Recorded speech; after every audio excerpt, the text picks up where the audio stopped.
Alan silently set aside the chronicles of magical events over the past century, caught in a moment of contemplation about whether to lament his arrival in a world of conflict or to rejoice at the opportunity to learn magic.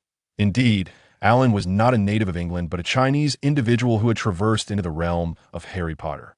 Born in 1987 to a modest family in a fourth-tier city, Alan exhibited a remarkable aptitude for learning. However, his penchant for playfulness led to mediocre academic performance.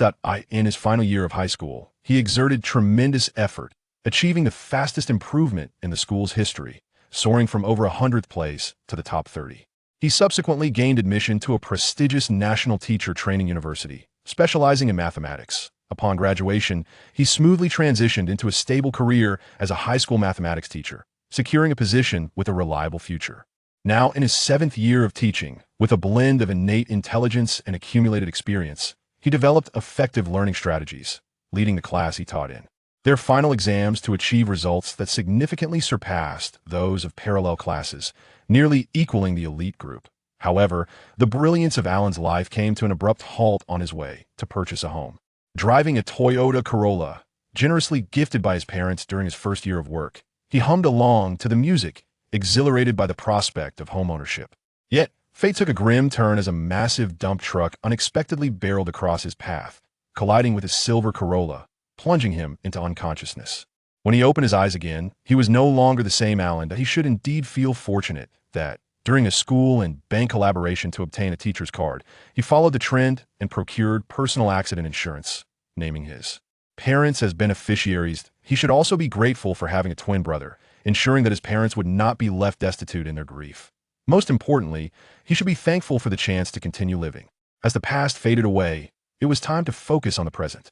The student into whose body Alan had transmigrated shared his name, Aaron Harris. The original Aaron was quite mischievous. He had discarded his childhood broomstick and surreptitiously taken his brother's, resulting in a fatal fall from the sky, leading to the merging of his soul with the current Alan. Disoriented, Alan returned home and wandered through the days in a haze. Fortunately, his new parents, believing he had sustained a head injury from the fall, paid little heed to his unusual behavior. After all, there were countless responsibilities awaiting him and many children to care for. "Alan, come down for dinner," a gentle voice called out. Setting aside his book, Alan concealed his astonishment and rallied his spirits. "You can do this." Most teachers excel at performance, even when their audience consists of students. With the essence of the former soul now intertwined with his own, he had absorbed the entirety of the young Aaron's memories and emotions, granting him confidence in his ability to disguise his true self. As the staircase creaked underfoot, the voice echoed again, "Alan, hurry and wash your hands. Your father should be home soon." Owen Harris, Alan's father, is employed at the Department of Magical Accidents and Catastrophes within the Ministry of Magic. This department is divided into 3 distinct divisions: the Misfire Incidents Team, the Memory Erasure Command, and the Muggle Affairs Regulation Committee. Owen has long aspired to join the Memory Erasure Command, believing himself particularly adept at the art of oblivion. However, the reality is that he finds himself within the Muggle Affairs Regulation Committee, where he doubts his eloquence can effectively persuade Muggles to accept the extraordinary magical mishaps they encounter, such as the incident 8 years prior when Sirius obliterated an entire street.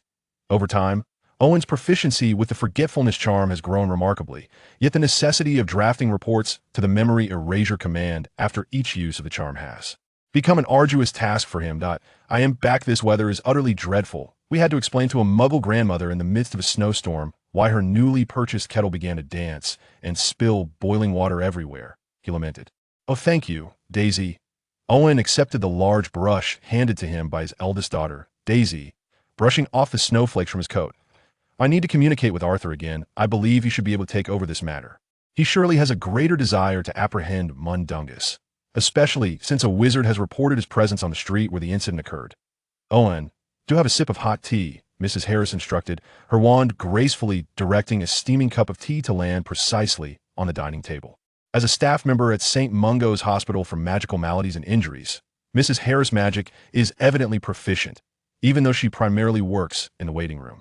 "Mother, is it truly necessary to call Alan so loudly?" complained her second son, Juan Harris, tapping the parchment in his hand against the table. Juan, currently a 6th-year student at Hogwarts, is diligently preparing for the NEWTS, the ultimate wizarding examinations in his 7th year. "Oh, I apologize, dear. I've developed a habit of using magic to call out in the hospital," she replied, shaking her golden locks as she spoke gently to her most cherished son. "Alan, go wash your hands first." Mrs. Harris turned to see Alan already seated at the table. Without daring to argue, Alan promptly rushed to the sink and turned on the tap. Suddenly, an ear-piercing sound erupted nearby. "Messy, messy, messy." Startled, Alan glanced up to discover that the mirror on the wall was shrieking as he desperately smoothed out the wrinkles on his clothing. He mused, perhaps a magical mirror is a standard feature in the households of the magical world. Returning to his seat, he found the entire family gathered around the table, a rare occurrence indeed. "Thanks to Christmas, it is truly delightful that we can all be together today," Mr. Harris declared, raising his goblet with warmth. His eldest son, Albert, also lifted his glass to toast with his father, being the only one among the younger generation permitted to drink. Currently employed at the Department of Magical Law Enforcement as an Auror, Albert possesses a steady demeanor and is remarkably reliable. Juan, with a serious expression, took a sip of sea buckthorn juice, as if savoring the finest red wine. Sister Daisy gazed at her younger sister Emily with a smile, who was greedily eyeing the succulent roast chicken on the table. What a loving family, Alan thought, filled with joy at being part of such a household. As the 4th child, he did not receive the same attention as his elder siblings, nor the adoration bestowed upon little Emily. Unlike his serious second brother, who sought to assert his importance, Alan maintained a low profile, neither mischievous nor overly clever. He was a humble and attentive listener. This very quality likely contributed to the stability of his secret identity. "Tomorrow we shall visit Diagon Alley to replenish some household supplies," announced Mrs. Harris. Immediately, his brother Ron set down his knife and fork. "Mom, I need to restock a cauldron and some potions." "Ron, your cauldron exploded?" Mrs. Harris exclaimed incredulously at her usually exemplary second son. Ron merely pursed his lips in silence. "Mom, Ron was secretly brewing 7th-year potions, and his cauldron exploded, leading to Professor Snape's reprimand." Daisy could not help but tattle. Ron frowned deeply. "I've finished," Alan interrupted, cutting off his mother's impending outburst. "Alan, please don't leave just yet. Today is a day for family togetherness. It's a rare occasion for us to be gathered. So let's share some joyous thoughts like what your New Year's wishes are." Mr. Harris quickly intervened. Daisy turned her curious gaze toward her father. Mrs. Harris raised an eyebrow while chopping red sausage for her youngest daughter. Little Emily stuffed her mouth with sausage, thoroughly enjoying her meal and blissfully oblivious to the small commotion that I hope that in the new year I can pass the Auror exam. The eldest brother Albert was the first to respond to their father's prompt. "I wish to have a decent robe before I start working," Daisy added, determined not to be outdone. "I wish for a doll that can talk, sing, and sleep," Emily chimed in eagerly.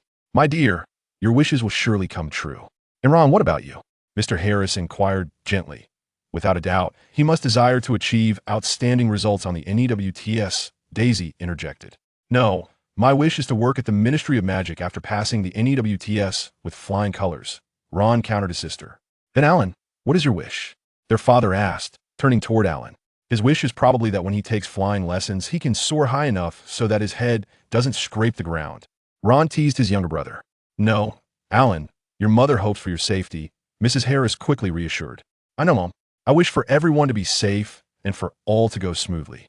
A warm feeling enveloped Alan's heart. He felt that he was not overlooked, but rather that he was simply too understanding. After dinner, as Alan lay in bed, he drifted into a haze of thoughts. Let the future Dark Lord be as he may after all. Is there not a savior? I must enhance my strength to protect my family amidst the impending turmoil. With anticipation for the next day's visit to Diagon Alley, Alan succumbed to slumber on a night when the northern wind howled. Amidst the tranquil darkness, Alan sensed an enormous silhouette looming at the foot of his bed. A figure cloaked in black, wielding a scythe, seemed to grip his heart from afar. Struggling to awaken, Alan sat up in bed, exhaling a sigh of relief, realizing it had merely been a dream. After taking a sip of water to calm his racing heart, he drifted back into slumber. Morning arrived, the sky brightened after the snowfall, revealing a vivid blue expanse and fresh air. After washing up, Alan played with his sister in the hall, awaiting the others to finish tidying up for breakfast. "Alan, you and your sister may eat first. Don't wait," Mrs. Harris cheerfully instructed as she sent baked beans and croissants flying on his plate. After pouring herself a cup of Ceylon tea, she served milk to the children. "All right, Mother. The opportunity to savor the only somewhat respectable, authentic English breakfast lifted Alan's spirits considerably. Although their family was not particularly affluent, they were not as financially strained as the Weasley family, thanks to the savings left behind by Mr. Harris' ancestors. Thus, Mrs. Harris never skimped on her children's meals. As a nurse at St. Mungo's Hospital for Magical Maladies and Injuries, she fully understood the importance of a healthy physique. Moreover, she personally managed their diet and attire, striving to maintain the dignity of a pure-blood family. "Good morning, Mother." Ron had already dressed impeccably. "Dear, I can smell the aroma of food," Mr. Harris announced as he entered. Daisy and Albert were the last to descend. Albert ate his breakfast leisurely, and when urged by Mrs. Harris, he responded that he would not be going shopping today, as he needed to report some matters back at the department, since receiving the task of protecting Harry Potter 6 months ago, under Mr. Harris' direction. Alan had been transferred to the same school as Harry, in hopes of befriending the renowned boy before his return to the wizarding world. Before Alan's incident, he had managed to use a confundus charm on the school principal, successfully becoming Harry and his brother's new teacher. However, the previous Alan had been completely oblivious to this matter, as the adults had never explained their intentions to him. But now, the current Alan began to grasp Mr. Harris' motives. The Harris couple efficiently and harmoniously gathered their belongings.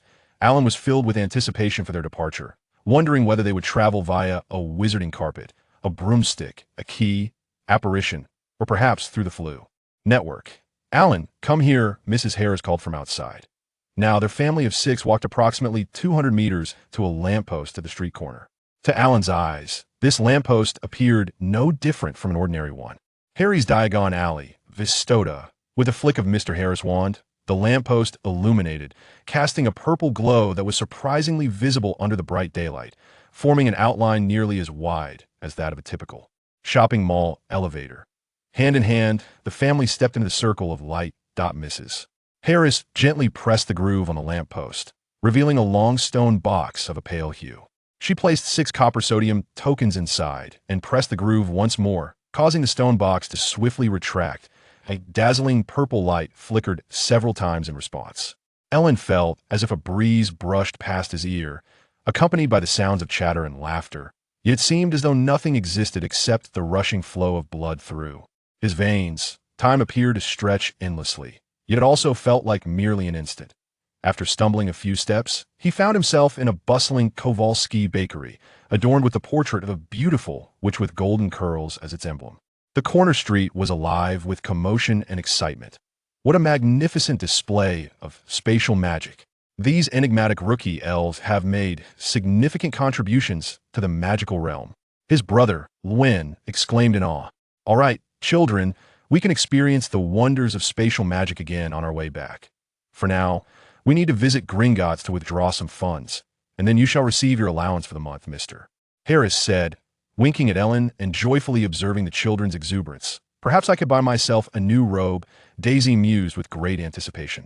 "Then you must be quite frugal for the month ahead." With that, Mrs. Harris affectionately stroked her youngest daughter's soft golden locks. Little Emily was easily satisfied with a sweet ice cream treat. As the family chatted and walked, they arrived before the towering white edifice of Gringotts. The first sight to greet them was the gleaming bronze gates, which had borne witness to the rise and fall of countless wizarding families. Standing at the entrance were goblin guards clad in scarlet and gold uniforms, who bowed and gestured with their wrinkled, furred hands to guide the family inside as they stepped through the door. After walking a short distance, they encountered a silver door etched with verses warning against greed. Indeed, wealth earned by one's own labor is the most reliable. Do not fantasize about gaining without effort. Seeing his youngest son observing intently, Mr. Harris seized the moment to impart wisdom. Thus, Harry Potter succeeded in breaching these gates, carrying away the Hufflepuff cup through his own toil, and he shall not face ill fortune. Ellen mused to himself. Passing through the second silver door, they entered a spacious marble hall, where a magnificent conical chandelier hung from the ceiling, supported by grand marble columns that adorned this splendid chamber. Approximately 100 goblins sat behind a long counter, some hastily recording in large ledgers, others weighing coins on scales, and some examining gems through magnifying glasses. "Vault 625, Mr. Harris said, handing the key to a diminutive goblin in a suit. "Please follow me." The goblin bowed and indicated the way to, "Oh dear, I shall wait for you here." Do any of the children wish to accompany me? Mrs. Harris deemed it unnecessary to endure the jostling. Mother, Emily and I will stay with you, Daisy replied, pleased, for she feared that a quick passage through the corridor would disrupt her meticulously styled hair from that morning. Alan and Ronan followed their father, guided by a fairy, as they boarded a small iron cart. The cart swiftly traversed the labyrinthine corridors, and during the brisk journey, Alan glimpsed an underground lake, its walls and ceiling adorned with enormous, peculiar stalactites and stalagmites. The cart came to a halt before a massive stone door marked with the number 625. The fairy unlocked the door, revealing a scene that contrasted sharply with Alan's foreboding expectations. Within the stone chamber lay heaps of gold galleons and mounds of silver sickles, radiating an alluring glow. Additionally, some ancient, enigmatic stone and iron artifacts were neatly arranged on shelves against the walls. Perhaps some magic is safeguarding these treasures, though they bear the weight of history. They are evidently well preserved, mused Alan, his interest piqued more by these relics than the gold itself. The quantity is still quite substantial, Ronan remarked with satisfaction. Frugality is a virtue. Mr. Harris quickly grabbed several handfuls of galleons, filling a leather bag with generous amounts of sickles. That should suffice, Mr. Harris said contentedly, patting the bag as he led the children back to the cart. Upon exiting Gringotts, Mr. Harris handed the bag to Mrs. Harris. 5 galleons and 10 sickles. Daisy, this is for you. It should be enough to buy a new robe, he said. Oh, thank you, Mom. I'm so happy. Love you. Daisy exclaimed joyfully as she accepted the coins, expressing her gratitude. Mrs. Harris then offered an equal sum of coins to Ronan. Thank you, Mom, Ronan replied, swiftly stowing the coins into his backpack. Alan watched Mrs. Harris with eager eyes. All right, Ronan and Daisy may explore freely, but remember to gather at the Moonlit Palace restaurant by noon. No wandering into alleys, Mrs. Harris instructed. Mom, what about my pocket money? Alan pouted, resorting to charm for some coins. Good boy, you're with us. How about we first visit Tom's shop and treat you to a big ice cream? Mrs. Harris comforted her son. Okay, Alan conceded, though his desire for money lingered. Asking for it felt awkward, and he hadn't yet decided what he wanted to buy. Dear, why not give Alan a few sickles? Mr. Harris, noticing his son's disheartened demeanor, interjected. All right, but don't lose them. Mrs. Harris, deeply fond of her husband, acquiesced to his request. She handed Alan 10 sickles and, glancing at their little daughter, placed another 10 nuts in Emily's pocket. Let's go, Mr. Harris declared with a flourish, spiritedly leading his family out for shopping. The coins in his pocket seemed to clamor for expenditure. The feeling of having money in my pocket is delightful, Alan mused, surveying the array of splendid shops lining the street, while feeling the coins within. Upon arriving at Old Tom's shop, Mr. Harris greeted Tom warmly. Mr. Tom, may your business thrive? Please, a mug of fish-flavored green beer for me, and a pumpkin juice for each of the children. Very well, Mr. Harris. Please hold on for a moment. Old Tom bowed slightly, seemingly expressing gratitude for the guest's presence. Such dedication is truly moving. Alan couldn't help but exclaim, Owen Harris. An enthusiastic call echoed from the right rear side of the shop window. Arthur, it is a pleasure to see you. Mr. Harris warmly embraced Arthur Weasley, as if welcoming a long-lost brother. Since we have this rare opportunity to gather, why not indulge in a couple of drinks? Mr. Harris felt he had found his chance. Arthur would surely be willing to discuss matters concerning Muggle magical items. Absolutely. Casting a glance at his wife, Molly, who was animatedly conversing with Mrs. Harris, Arthur Weasley readily agreed. Ron can enjoy some time playing with your young lad. Just make sure he doesn't wander too far. And no sooner had he finished speaking than a red-haired boy, freckled beside his nose, emerged excitedly, gazing at Alan. This is a rare chance for a leisurely exploration, Alan mused. Ron was quite the talkative fellow, and it seemed he seldom encountered such an engaged audience. As an excellent teacher, Alan possessed a keen aptitude for listening, and during their conversation, he gleaned many fascinating insights. With subtle encouragement and probing questions, Alan gradually assimilated the knowledge left by his past self regarding the magical realm, further concealing his original identity. Alan, look, there's quite a commotion over there. Ron suddenly shifted the topic, his enthusiasm for Quidditch unabated. Following Ron's gaze, Alan noticed a throng gathered beside the Quidditch merchandise shop, cheers and applause resonating in the air. Ron immediately halted his advance toward the shop and pulled Alan into the crowd. Wow, Malfoy is amazing. He has already earned 5 honor medals and can exchange them for a Lawrence poster. A voice filled with envy reached Alan's ears, accompanied by many similar remarks. Who is Lawrence? Alan inquired of Ron. He's the seeker for the Irish team and recently turned the tide in a Quidditch match, securing victory for Ireland. Ron unabashedly displayed his fervent admiration for Lawrence, his gaze fixated on the poster with fiery intensity. Alan, why don't we join in as well? We could surely surpass Malfoy.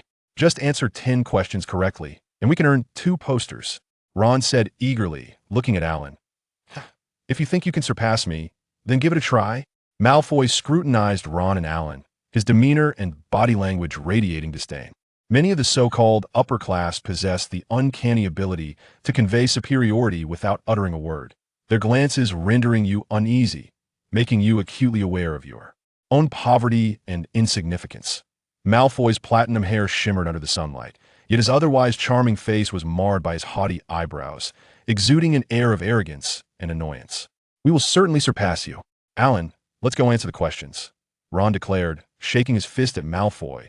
Malfoy squinted at Alan, the boy with platinum hair who exuded a far greater aura of a pure-blood wizard than the Weasley beside him. If he were not mingling with the traitorous Weasley family, he would be far more suited to be his confidant than Goyle or Crabbe. Your name is Alan? Is that hair a trait of the Harris family? If you can answer 3 questions correctly, I will permit you to become my follower. What an arrogant youth, Alan thought to himself. As a headmaster with 7 years of experience, he was acutely aware of the underlying desires that these boys harbored. The boy before him, in the narratives of his memory, had initially garnered animosity from Harry Potter due to his insufferable demeanor and haughty attitude. His original intent was merely to befriend Harry Potter. However, when it came to answering questions, Alan felt a twinge of uncertainty. After all, he was an outsider, having merely read the original text but possessing little understanding of the knowledge framework of this world. Ron had already pulled Alan into line, and Alan snapped back to reality, carefully observing the responses of the competitors ahead, as so far, none had managed to answer more than 3 questions correctly. Ron looked aghast. Alan, this is dreadful. We're going to embarrass ourselves. I can't answer a single question. What about you? On the contrary, Alan felt a sense of relief wash over him. These were merely riddles that required logical reasoning. As a mathematics teacher, his hobby was to engage in a bit of Sudoku or tackle some logical puzzles. Don't worry, I'm here, Alan reassured Ron, his confidence bolstered. Soon, the cue brought them to the forefront. The Quidditch shop clerk waved his wand, and the questions swiftly appeared on a gigantic parchment measuring 10 inches square, 5 identical silver sickles. They must be arranged such that each touches another. How should they be placed? Oh, I've never even touched a sickle. Ron despaired, his hands raking through his hair in anguish. This has nothing to do with whether you have sickles or not. Don't fret, I can solve it. Alan's unwavering confidence effectively stilled Ron's anxious hands.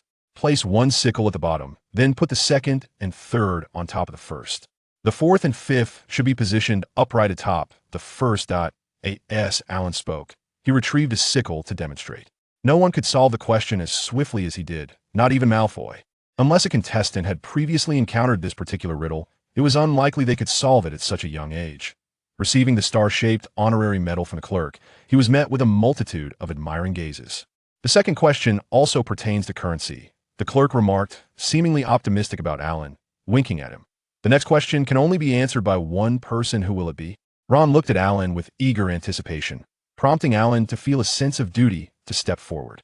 I shall take it, he declared, turning to the clerk. Please close your eyes. The clerk blindfolded Alan with a thick, folded red cloth. Subsequently, the shopkeeper presented a collection of copper nuts upon the table, waved his wand, and declared, here lie 23 copper nuts on the surface, of which 10 are facing upwards. Please devise the most effective method to divide these nuts into 2 piles, ensuring that each pile contains an equal number of nuts facing upwards. This is exceedingly difficult. The tactile sensation of the nuts is quite similar on both sides, and without visibility, it is utterly impossible to discern. Perhaps it requires a form of mental magic, one that allows sight even when one's eyes are closed.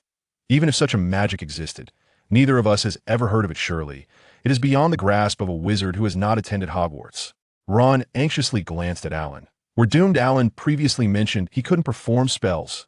Undeterred by the onlookers, Alan calmly selected 13 nuts, placing them aside without altering their orientation, and then chose 10 more, similarly maintaining their direction, before flipping all 10 nuts to reveal their opposite sides. Absolutely correct. Remarkable. Truly brilliant. The shopkeeper exclaimed in admiration as he unveiled the red cloth. As expected, Alan seamlessly resolved the subsequent 3 challenges. The shopkeeper handed Alan a poster of Lawrence. This was no ordinary poster, it came to life. A man with a physique akin to a bodybuilder sat astride a flying broom, tearing his shirt open at the chest while roaring in celebration of victory. Alan found nothing extraordinary about it, for the world he had previously inhabited could preserve images far more enduring than this. He casually passed the poster to Ron, whose ears turned crimson. He had contributed nothing during the competition, but found it impossible to resist the allure of Lawrence. "He'll hang it above my bed, thank you, Alan." Ron stammered his gratitude, clutching the poster tightly to his chest. "Do not do that," Alan remarked, casting a glance at the roaring Lawrence on Ron's chest. "You will surely find it impossible to sleep at night. Do you wish to continue the challenge?" The shopkeeper, with a remarkably affable demeanor, was thoroughly enjoying the spectacle of Alan's rapid-fire responses, leaving the audience in disbelief, questioning their own intellect. "Certainly. Alan can surely do it." Ron had become a fervent admirer of Alan, convinced of his limitless capabilities. "Very well," the shopkeeper exclaimed excitedly, waving his wand and not granting Alan the opportunity to decline. He too was eager to witness how far Alan could go. "What is the incantation for the levitation charm?" Indeed, this was a challenging query, as it could only be learned at a magical school, Wingardium Leviosa. This did not pose a challenge for Alan, as he was well acquainted with the incantation from the original texts and films. However, simultaneously, he sensed that his challenges might soon come to an end, for the spells he could recall were indeed limited. Beep. The academic overachiever system is at your service. Just as Alan accepted the reality of a potential challenge failure, an ethereal young voice resonated within his mind. The sound momentarily bewildered Alan. "Please note, the first task has now been released. Endeavor to obtain the grand prize at the Quidditch Boutique event. Best of luck. I have faith in you." The system's voice, a soothing and ethereal tone, served as a balm, alleviating Alan's tense demeanor. However, what would be the consequence of failure? There will be no punishment. However, should the first task be unsuccessful, the system will cease to assist the host. Is there any external support available? Such a dispassionate threat effectively heightened Alan's anxiety. To facilitate the host's adjustment to the academic prodigy system, we have prepared a novice gift package. It resides within the storage compartment. Please do not hesitate to give it your all. How do I access the storage compartment? Just as the thought crossed his mind, a space akin to a seamless extension charm manifested in Alan's consciousness. Within this realm lay 3 items: an ancient parchment tied with a red string, a wizard's robe, and a book. Alan first opted to unroll the parchment. The red string fell away of its own accord, revealing the inscription, "Invincible Aura, 15 minutes. Function: it can manipulate time and may be used once, during the duration of the aura. The host will experience luck surpassing that of Felix Felicis and a surge in magical potency, as well as temporarily acquiring the wisdom of ancient wizards." Truly, there exists a silver lining. This ability is tailored for the completion of the inaugural task. He decided to activate the aura for 3 minutes. Without a doubt, Alan chose to proceed. A refreshing flow emanated from the storage compartment, and Alan felt an unprecedented clarity of mind, as if the world was within his grasp. "Are you ready?" the attendant urged. "It can commence." Alan was eager to begin. "What is the incantation for the fire-making spell? When Jupiter and Venus align. What does it signify? What are the characteristics of the devil's snare?" Within 3 minutes, Alan successfully answered 30 questions spanning magical history, astronomy, and numerical divination. The fluidity of his responses left the onlookers utterly astonished. Ron, unable to contain his excitement, sported not only his characteristic red hair adorned with a few mischievous freckles but also flushed ears. "Congratulations! You have won our grand prize, the specially crafted flying broom, Neptune." The attendant presented a broom of noble mystique, shimmering in celestial silver. Although Alan had never encountered a flying broom before, its excellence was unmistakable. The curvature of the broom's tailboard appeared inviting, and its sleek lines promised remarkable speed, while the handle, crafted from soft lambskin, beckoned for a gentle touch from its owner. This is the pinnacle of brooms in the magical realm, surpassing the performance of the mass-produced Nimbus series. "Alan, may I touch it?" Ron stammered, overwhelmed with excitement. Of course. Without hesitation, Alan handed the broom to Ron. Ron seemed so overwhelmed with excitement that he could hardly catch his breath, cradling Neptune as if it were an extraordinary treasure. "Might I inquire if it would be possible to visit the Leaky Cauldron to find Mr. Owen Harris, my father? We require an adult to address the current situation." "With great pleasure." It appeared that the staff member had been entirely captivated by Alan's prowess. He whispered a few instructions to a slender, agile attendant, who darted towards the Leaky Cauldron like a monkey. As Ron delightedly caressed Neptune for the 10th time, Mr. Harris interrupted his incessant praise. Goodness, it was hard to believe. Mr. Harris gazed at his son in disbelief. Father, perhaps we should return home before continuing this conversation. Alan suddenly felt a twinge of headache, pondering how to explain everything to his family. After reuniting with Ron and Daisy, Mr. Harris bid farewell to his family and the Weasleys. Alan, we must keep in touch. Ron felt a pang of reluctance for his newfound friend. This new companion was undeniably remarkable. All right, Ron. Alan was equally pleased to meet such an enthusiastic little fellow.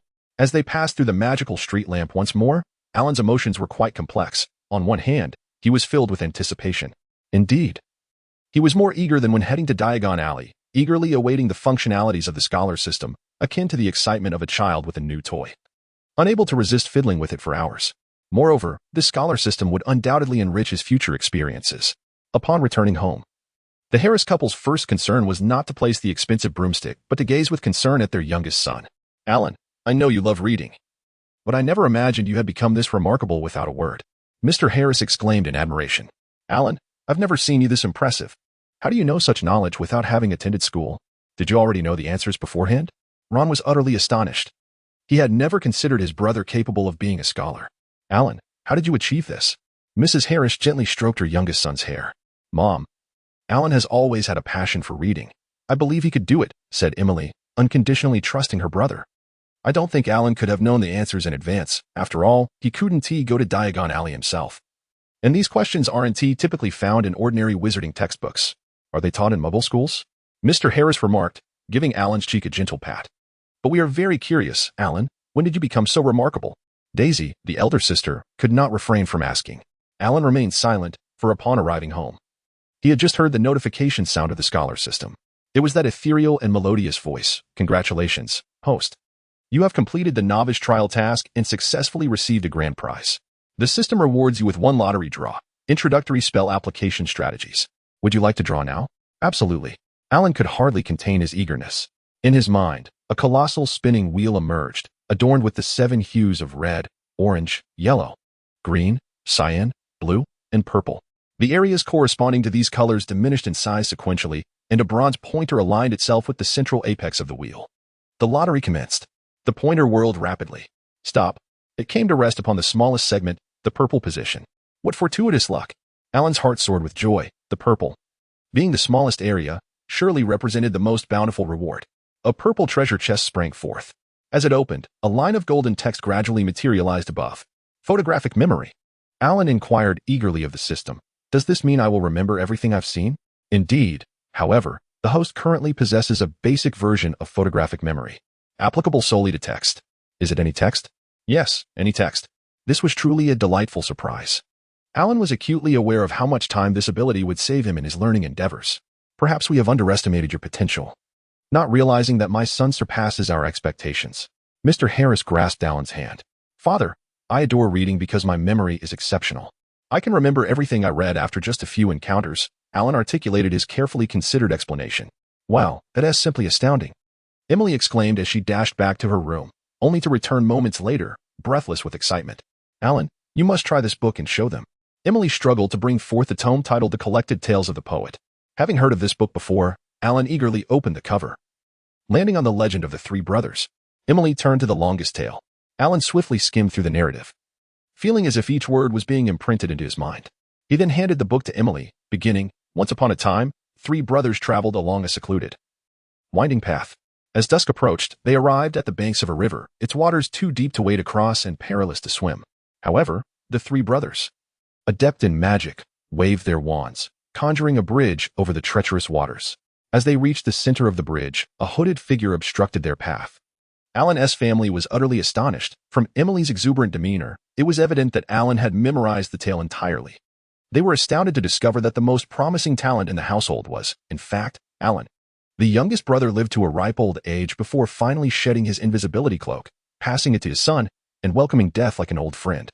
Departing from the world with joy, Alan successfully recited the story and turned to the exhilarated Mrs. Harris, saying, Mother, I am thirsty. Oh, of course, dear. You have been speaking for quite some time. Despite her excitement, Mrs. Harris skillfully cast a silent spell with her wand. The kettle flew automatically to the sink, where a stream of fresh water flowed into it. and then it soared back to the stove, where a fierce flame ignited beneath it. "Oh, Alan, you truly make your mother proud." Mrs. Harris affectionately caressed Alan's head. "It's quite late. You must be hungry. Daisy, come over and help. I believe we should prepare something sumptuous, perhaps a beef kidney pie and a haggis pudding." Mrs. Harris briskly made her way to the kitchen, pulling the eager Daisy away from watching Alan recite his lessons. Mr. Harris and Ron were already engrossed in a discussion about the care of the Nimbus, passionately expounding on the virtues of the finest broomsticks. Which pureblood wizard could resist the allure of such exceptional flying apparatus? Even Alan, infused with memories, felt a surge of excitement for the sport. His little sister, Emily, continued to hover around him, peppering him with questions, convinced her brother was more magical than magic itself. After a hearty meal, as he lay in bed, drifting into slumber, Alan couldn't help but muse. What a splendid day it had been. Moreover, his sister had been an incredible support. The next morning at the breakfast table, Alan caught sight of his elder brother, Albert. After exchanging morning greetings, Albert inquired, "Alan, I hear you've won a Nimbus? May I have a look at it shortly?" "Yes, of course, Albert," Alan replied. He had made quite an impression, and the prophet had even reported on his award-winning journey that very morning. "Remarkable," Mr. Harris remarked, flicking the newspaper. "Dad, I want to see it." Ron chimed in. "Me too. I want to see."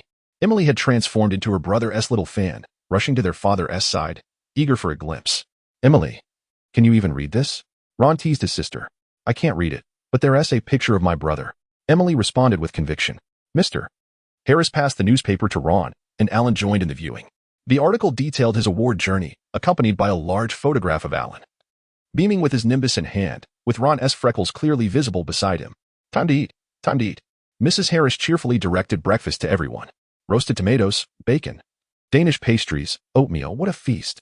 Emily sighed contentedly. Alan took a fierce bite of the roasted tomato, his heart filled with despair for future meals. After breakfast, Alan excused himself to do homework and returned to his room, locking the door behind him before calling upon the system. "University Scholar System at your service." An ethereal voice resonated in his mind.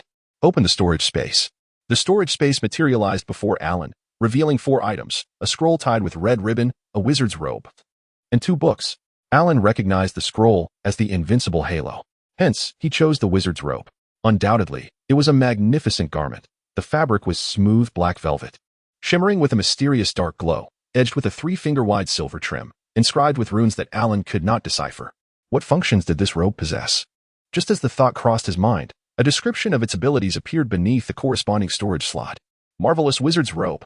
Upon merely seeing the name, Alan couldn't help but scoff. It was indeed an adorably naive moniker.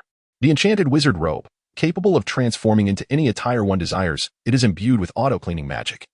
Invisibility charm, allowing for 3 instances of invisibility each day, lasting half an hour each, non-cumulative, shape-shifting enchantment, and defensive magic, which can repel ordinary curses. Without hesitation, Alan shed his clothing and donned the robe.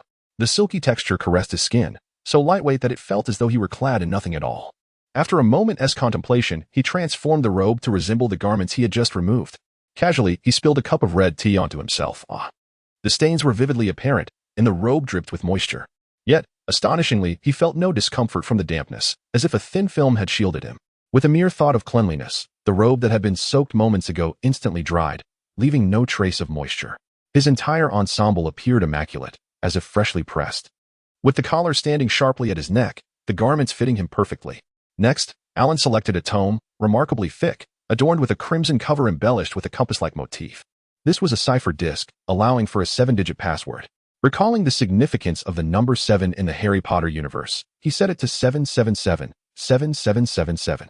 Upon opening the cover, he was greeted by a row of gilded letters on pale yellow parchment, the Encyclopedia of Spells.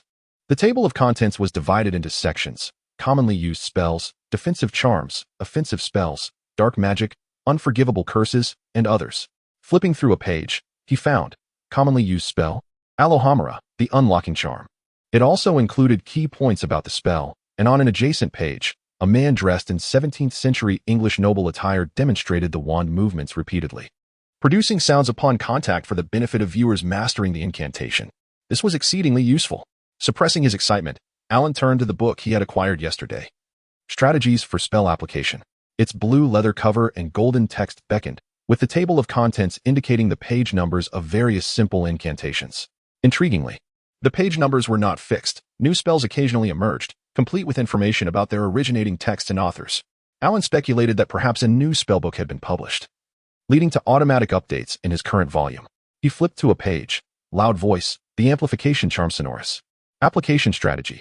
This can be utilized in public spaces where one seeks to capture attention, ensuring one's voice resonates throughout the area.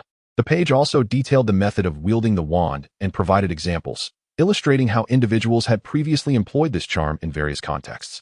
As he delved into these case studies, Alan gained a deeper understanding of the magical realm, encompassing not only spells but also customs and the rich tapestry of culture. Thus, throughout the remainder of his holiday, Alan immersed himself fervently in the pages of these two books. The words were firmly etched in Alan's mind. Yet he still needed to continuously digest and comprehend the audiovisual materials. Alan, could you assist me with some dictation? Emily knocked on his door. Of course, dear Emily. As an exceptional teacher, Alan was more than willing to mentor his beloved little sister. After dictating the words, Alan introduced Emily to the technique of associative memory, training her cognitive abilities. Once he bid farewell to his enthusiastic sister, Alan turned his attention to preparing for the new school term, beginning with his homework. Perusing all of his textbooks, it was indeed a simple task to complete the assignments in accordance with the homework log. Being the top student among his peers seemed rather effortless. After finishing all his assignments, Alan redirected his focus to the study of spells. Little did he know, a delightful surprise awaited him the following day. Chapter 7 The holiday seemed to vanish in an instant as Alan immersed himself in the study of books. Time slipping away swiftly. In comparison to the performances of the first-year wizards in the original storyline, Alan estimated that his theoretical grasp of spells surpassed that of nearly all of them. He had yet to acquire his own wand, and the law governing young wizards prohibited the reckless casting of spells, which would be detected by the trace. The art of silent incantation and spell casting without a wand, as demonstrated by Voldemort's daughter, proved to be exceedingly challenging, beyond the capabilities of a novice wizard who had never even held a wand. Alan, hurry up. Breakfast is ready. Don't be late. With urgency, he packed his textbooks, changed from his undergarments into the uniform of the public school in Little Whinging, and tidied himself up. Alan hurriedly descended the stairs, bolting down the steps. He finished a glass of milk and, amidst the lingering mist, grabbed a sandwich and slung on his backpack, preparing to leave. Wait, Alan. I'm going with you today, Albert called out, holding his little sister, Emily, by the hand. Oh, why isn't Dad taking Emily today? Alan raised an eyebrow. Dad has something to attend to, so I'm escorting her today. Albert replied with a mysterious smile as he guided Alan and Emily toward the magical lamppost. All right, Alan, you can head to your classroom now. I'll take Emily first, Albert said, holding Emily's hand as he spoke to Alan. Alan nodded and bid farewell to Albert and his sister. Just then, a group of 4 or 5 burly boys, reeking of sweat, dashed past him, exuding an air of mischief. Potter must be hiding in the restroom. Go find him. You too. Let him try our new boxing gloves. Hey, what are you standing around for?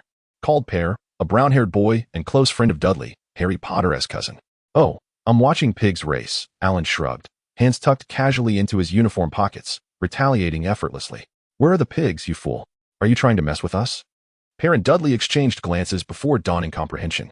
Harris, are you looking for trouble? Dudley threatened, brandishing his new boxing gloves towards Alan with malicious intent. Dudley, try out your new gloves. You'll surely make him squeal like a pig, Mocken chimed in, eliciting raucous laughter from the others. I presume you wouldn't want to end up in the office on the very first day of school, a stern voice interjected from behind Dudley. Oh, Mrs. Kelly. We were just heading in, the boys replied, a mix of love and fear evident in their demeanor towards a teacher, particularly one as serious as Mrs. Kelly. Dressed in a knitted long skirt and a black woolen coat, Mrs. Kelly's tailored attire exuded sophistication and meticulousness. The gold-rimmed glasses perched on her nose added to her dignified presence. Alan, what are you waiting for? Get moving. Mrs. Kelly's stern gaze fixed on Alan. Alan quickly fell in step with Dudley and the others. Undeniably, confronted by the stern gaze of the teacher, even one who has previously been an educator himself, he still felt a sense of discomfort. Such is the nature of suppression. Students harbor a fear of their teachers, which is hardly surprising, akin to how a mouse fears a cat. Lost in thought, Alan entered the classroom. This classroom was starkly different from the one he had known in his previous life. The green walls were adorned with vibrant artwork, creations of the students. A purple bulletin board displayed rosters, schedules, and various other information. Scattered around the room were an array of books, some meticulously arranged, while others lay open and carelessly placed, clearly available for the students' perusal. Alan, over here, called Flag, Alan's best friend and desk mate. What a relief, no need to search for my seat. Alan strolled over to Flag. Did you hear? Dudley got new boxing gloves. And they're bullying Harry Potter again. While Harry may be an oddball, Dudley and his gang are certainly crossing the line. I received a new basketball for Christmas. Shall we play during recess? Alan mused, pondering why his friends always seemed to embody such a chatty demeanor. Was it possible he had an affinity for loquacious companions? Despite being an excellent listener, he found himself questioning his social prowess. Amid Flag's incessant chatter, a boy dressed in a rather ill-fitting sweater entered the classroom. It was Harry Potter, a gaunt face, prominent knees, dark hair, and a pair of round glasses held together by an abundance of transparent tape. Even with his unruly locks obscuring his forehead, Alan recognized him by these distinctive features. How unfortunate. A wave of compassion washed over Alan. By sheer coincidence. Potter's seat was directly in front of him. Surely, there would be an opportunity to get acquainted. Potter, how did you manage to evade Dudley and his gang? Flag inquired eagerly. Oh, I just shook them off. You know, I'm quite nimble, Harry replied, always seeming to find a way to elude Dudley. Though he himself was uncertain how he accomplished it. Potter, join us during recess to avoid Dudley's trouble, Alan suggested, immediately sensing Harry's unease. Taking the initiative to extend an olive branch. Sounds great, Harry responded without hesitation. In a school where no one wished to befriend the peculiar Harry, he was determined to seize this opportunity. Suddenly, the classroom fell silent. The phrase "the air became still" proved to be quite apt as Mrs. Kelly entered. Standing at the podium, her sharp gaze swept across the room, compelling the students to quiet down. Such is the allure of an experienced homeroom teacher. Among a group of students trembling like quail, Mrs. Kelly immediately spotted Alan, and in his eyes, she seemed to discern admiration and reassurance. As the new term commenced, she began, first and foremost, let us address your uniforms. What on earth are you all wearing? Dudley, put on your jacket and stow those boxing gloves in your desk. The robust Derry swiftly donned his gloves and attire, settling obediently into his seat. Mary, kindly remove that extravagant red flower from your head. Roger, tuck your undergarments into your trousers, Mrs. Kelly instructed. Alan observed Harry in front, desperately attempting to tame his rebellious hair, a futile endeavor. Silently, Alan refreshed himself, admiring the practicality of his wizard robe, a quintessential garment for home, travel, and classes alike. Alan, please stand, Mrs. Kelly called. He rose in response. Observe Alan. He epitomizes the ideal student attire. Look at him, and then at yourselves. Are you not inspired to tidy up? Amidst Mrs. Kelly's stern admonitions, Alan detected a note of approval directed towards him. Potter gazed at Alan with envy. His soft, light golden hair lay obediently against his scalp, fluffy yet impeccably arranged.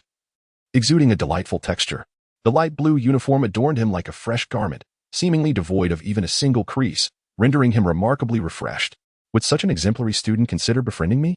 Harry felt a wave of insecurity wash over him, momentarily lost in thought. Alan offered him a gentle smile, warming Harry's heart and filling him with anticipation for the upcoming break. After Mrs. Kelly outlined a plethora of school regulations, the students appeared noticeably deflated. Now, I shall introduce our new science teacher. Let us welcome them with applause. The students' curiosity was piqued, each wondering what sort of instructor awaited them. Chapter 8. The new teacher. Amidst the eager anticipation of the students, a familiar figure stepped into the room. It was Albert. Dumbledore had arranged for numerous protective personnel around Harry Potter, including Mrs. Fig, Harry's neighbor, who, despite her silence, had gained the trust of Harry's Aunt Petunia. Whenever there were matters to attend to at home, Aunt Petunia often entrusted Harry to Mrs. Fig's care. It appeared that Albert was dispatched by the Ministry of Magic to ensure Harry's safety while at school, but could a pureblood wizard truly be competent in teaching science? Hello, everyone. I am your new teacher, Albert Harris. With a flourish, Mr. Harris inscribed his name upon the blackboard. Perhaps you believe that science holds no relevance to your daily lives, that it is a particularly serious, tedious, and superfluous subject. I am here to tell you that you are mistaken. With his left hand wielding a teaching baton, a seemingly empty cup materialized in his right hand.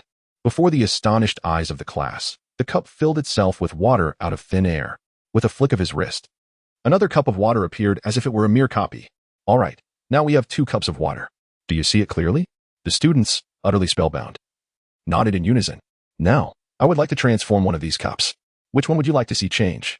Mr. Harris mischievously winked, eliciting an excited uproar from the students as they pointed at the 2 cups.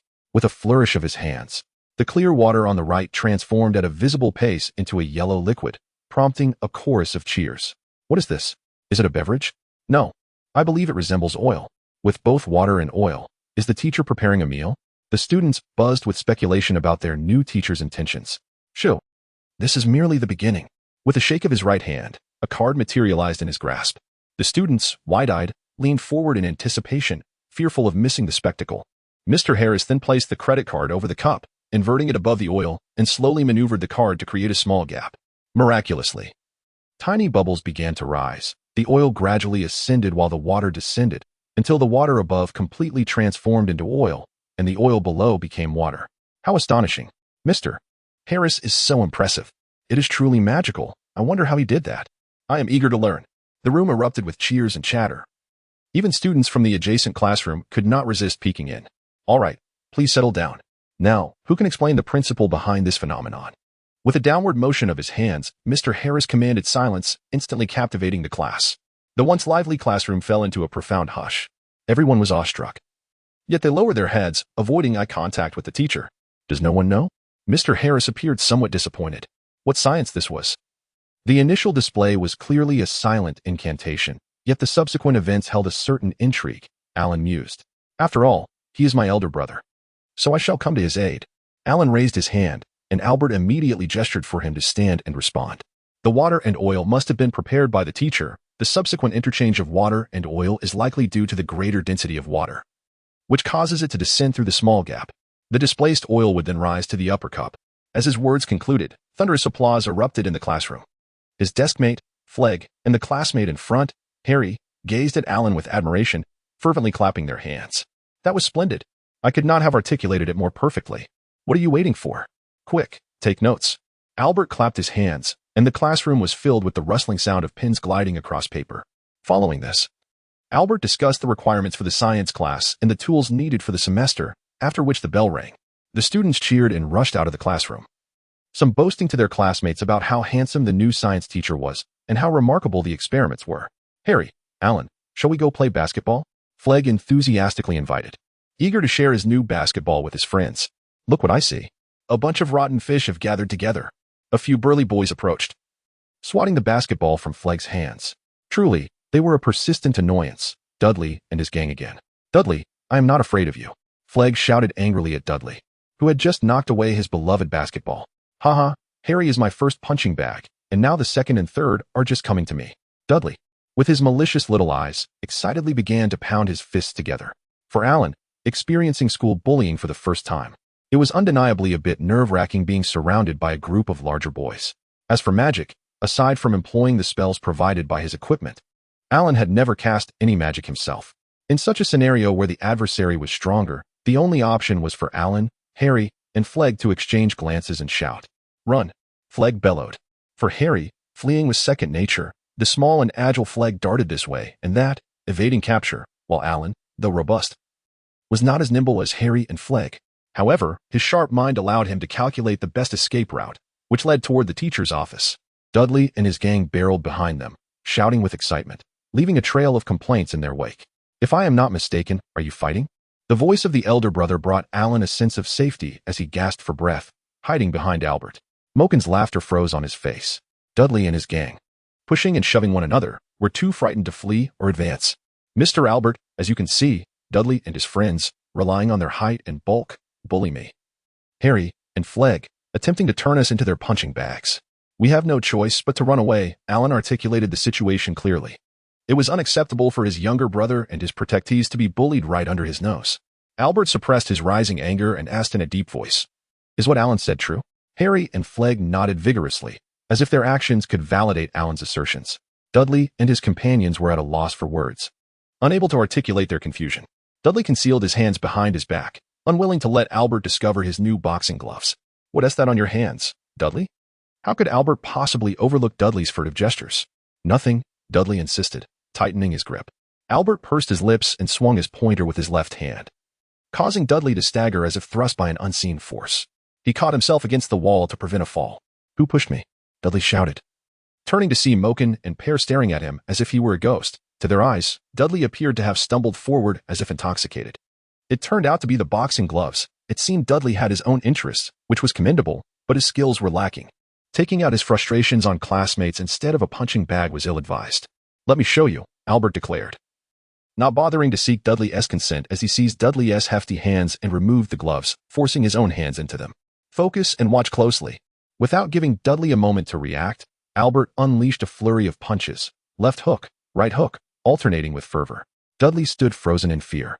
For Albert used him as a reference point. His left fist whistled past Dudley's left ear, while the right followed suit on the right, leaving Dudley barely able to comprehend the flurry of blows, a mere blur of fist before him, though it felt as though an eternity had passed. It was but a fleeting moment before Albert ceased his assault, leaving Dudley weak-kneed and collapsed on the floor. Do not let me catch you bullying classmates again. If you wish to tell your parents, then go ahead. Albert removed the gloves and stuffed them into Dudley's arms, disdainfully wiping his palm, which had become damp with Dudley's sweat, before turning to leave. Amidst the laughter of their classmates, Dudley and his gang slunk away, not uttering a single retort. Wow, mister. Albert is so cool, Flegg exclaimed eagerly. If only I had his skills, then Dudley wouldn't dare use me as a punching bag. I would retaliate fiercely. Harry gazed on with envy. Alan wholeheartedly agreed with their sentiments. Sudden task, gain the approval of 3 teachers and the admiration of 50 classmates within a single day to earn the reward of the elementary body refinement technique, which enhances physical fitness and muscle control. Currently, the host has secured the recognition of 2 teachers and the admiration of 29 classmates. Perseverance is essential. With only 30 students in class, how would he gather the remaining 21? Alan silently steeled himself, determined to ensure that this mission would succeed without fail. Chapter 9. Full marks. As Alan regained his senses, he heard Flegg extolling Albert with fervent admiration.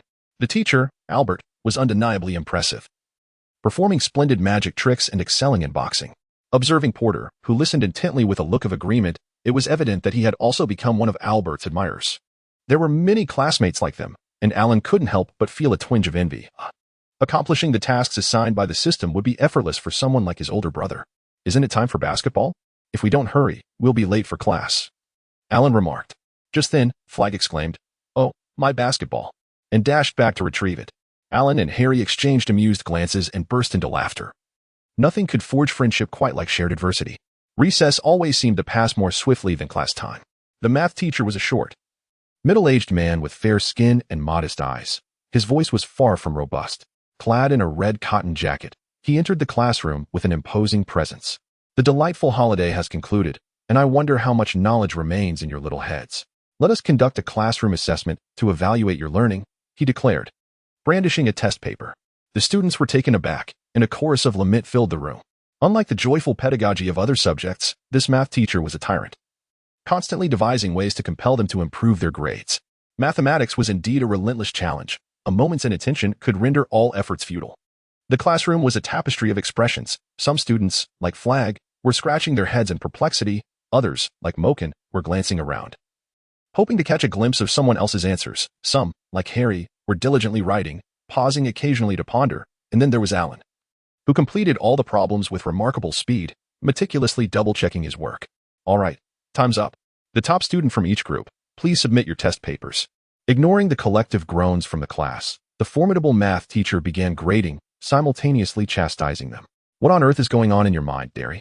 6 points. I've never encountered such poor students. He continued his tirade, indiscriminately targeting others as well. Suddenly, a sharp tone pierced through the fog of daydreams.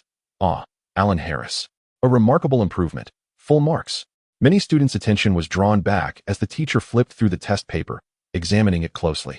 Full marks, impeccable in both handwriting and problem-solving process.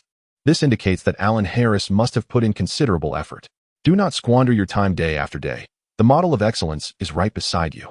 The Invincible Scholar system warmly reminded, you have gained the recognition of 3 teachers, but you still require the admiration of 21 classmates. There are 13 hours and 14 minutes remaining until the task deadline. It had only been a single class since the task was issued, yet the countdown began at midnight. Fortunately, there was still time. Otherwise, surrender would have been the only option. The ringing of the dismissal bell elicited a collective sigh of relief from many students. Their papers had escaped the teacher's scrutiny, narrowly avoiding a reprimand. Once outside the classroom, spirits soared, and they felt invigorated. However, a daunting announcement loomed for the following Monday. Those who failed the test would be required to transcribe all formulas and definitions from their textbooks. Truly, the teacher was formidable and had a backup plan. Throughout the morning, Alan found no opportunity to showcase his intellect and earn the admiration of his peers. During lunch in the cafeteria, he sat glumly, consumed by anxiety, while his usually cheerful friend, Flegg, also lapsed into silence, observing the low spirits of his companions.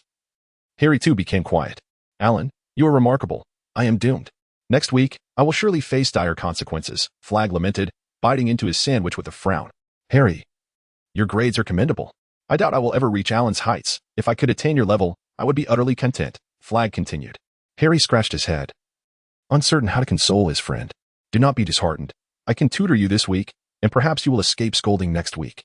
Alan, once an excellent teacher, asserted that nurturing talent and assisting those in need was his forte. Really? Thank you so much, Alan. Flag expressed his gratitude. Alan, may I join as well? Harry inquired eagerly, filled with admiration. Of course, you are both my friends. However, we must determine the best time, Alan readily agreed.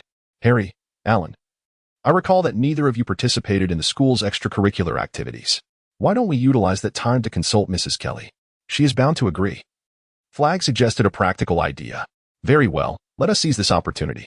Now, let us muster our spirits and explore the campus, Alan proposed, wishing to familiarize himself with the surroundings.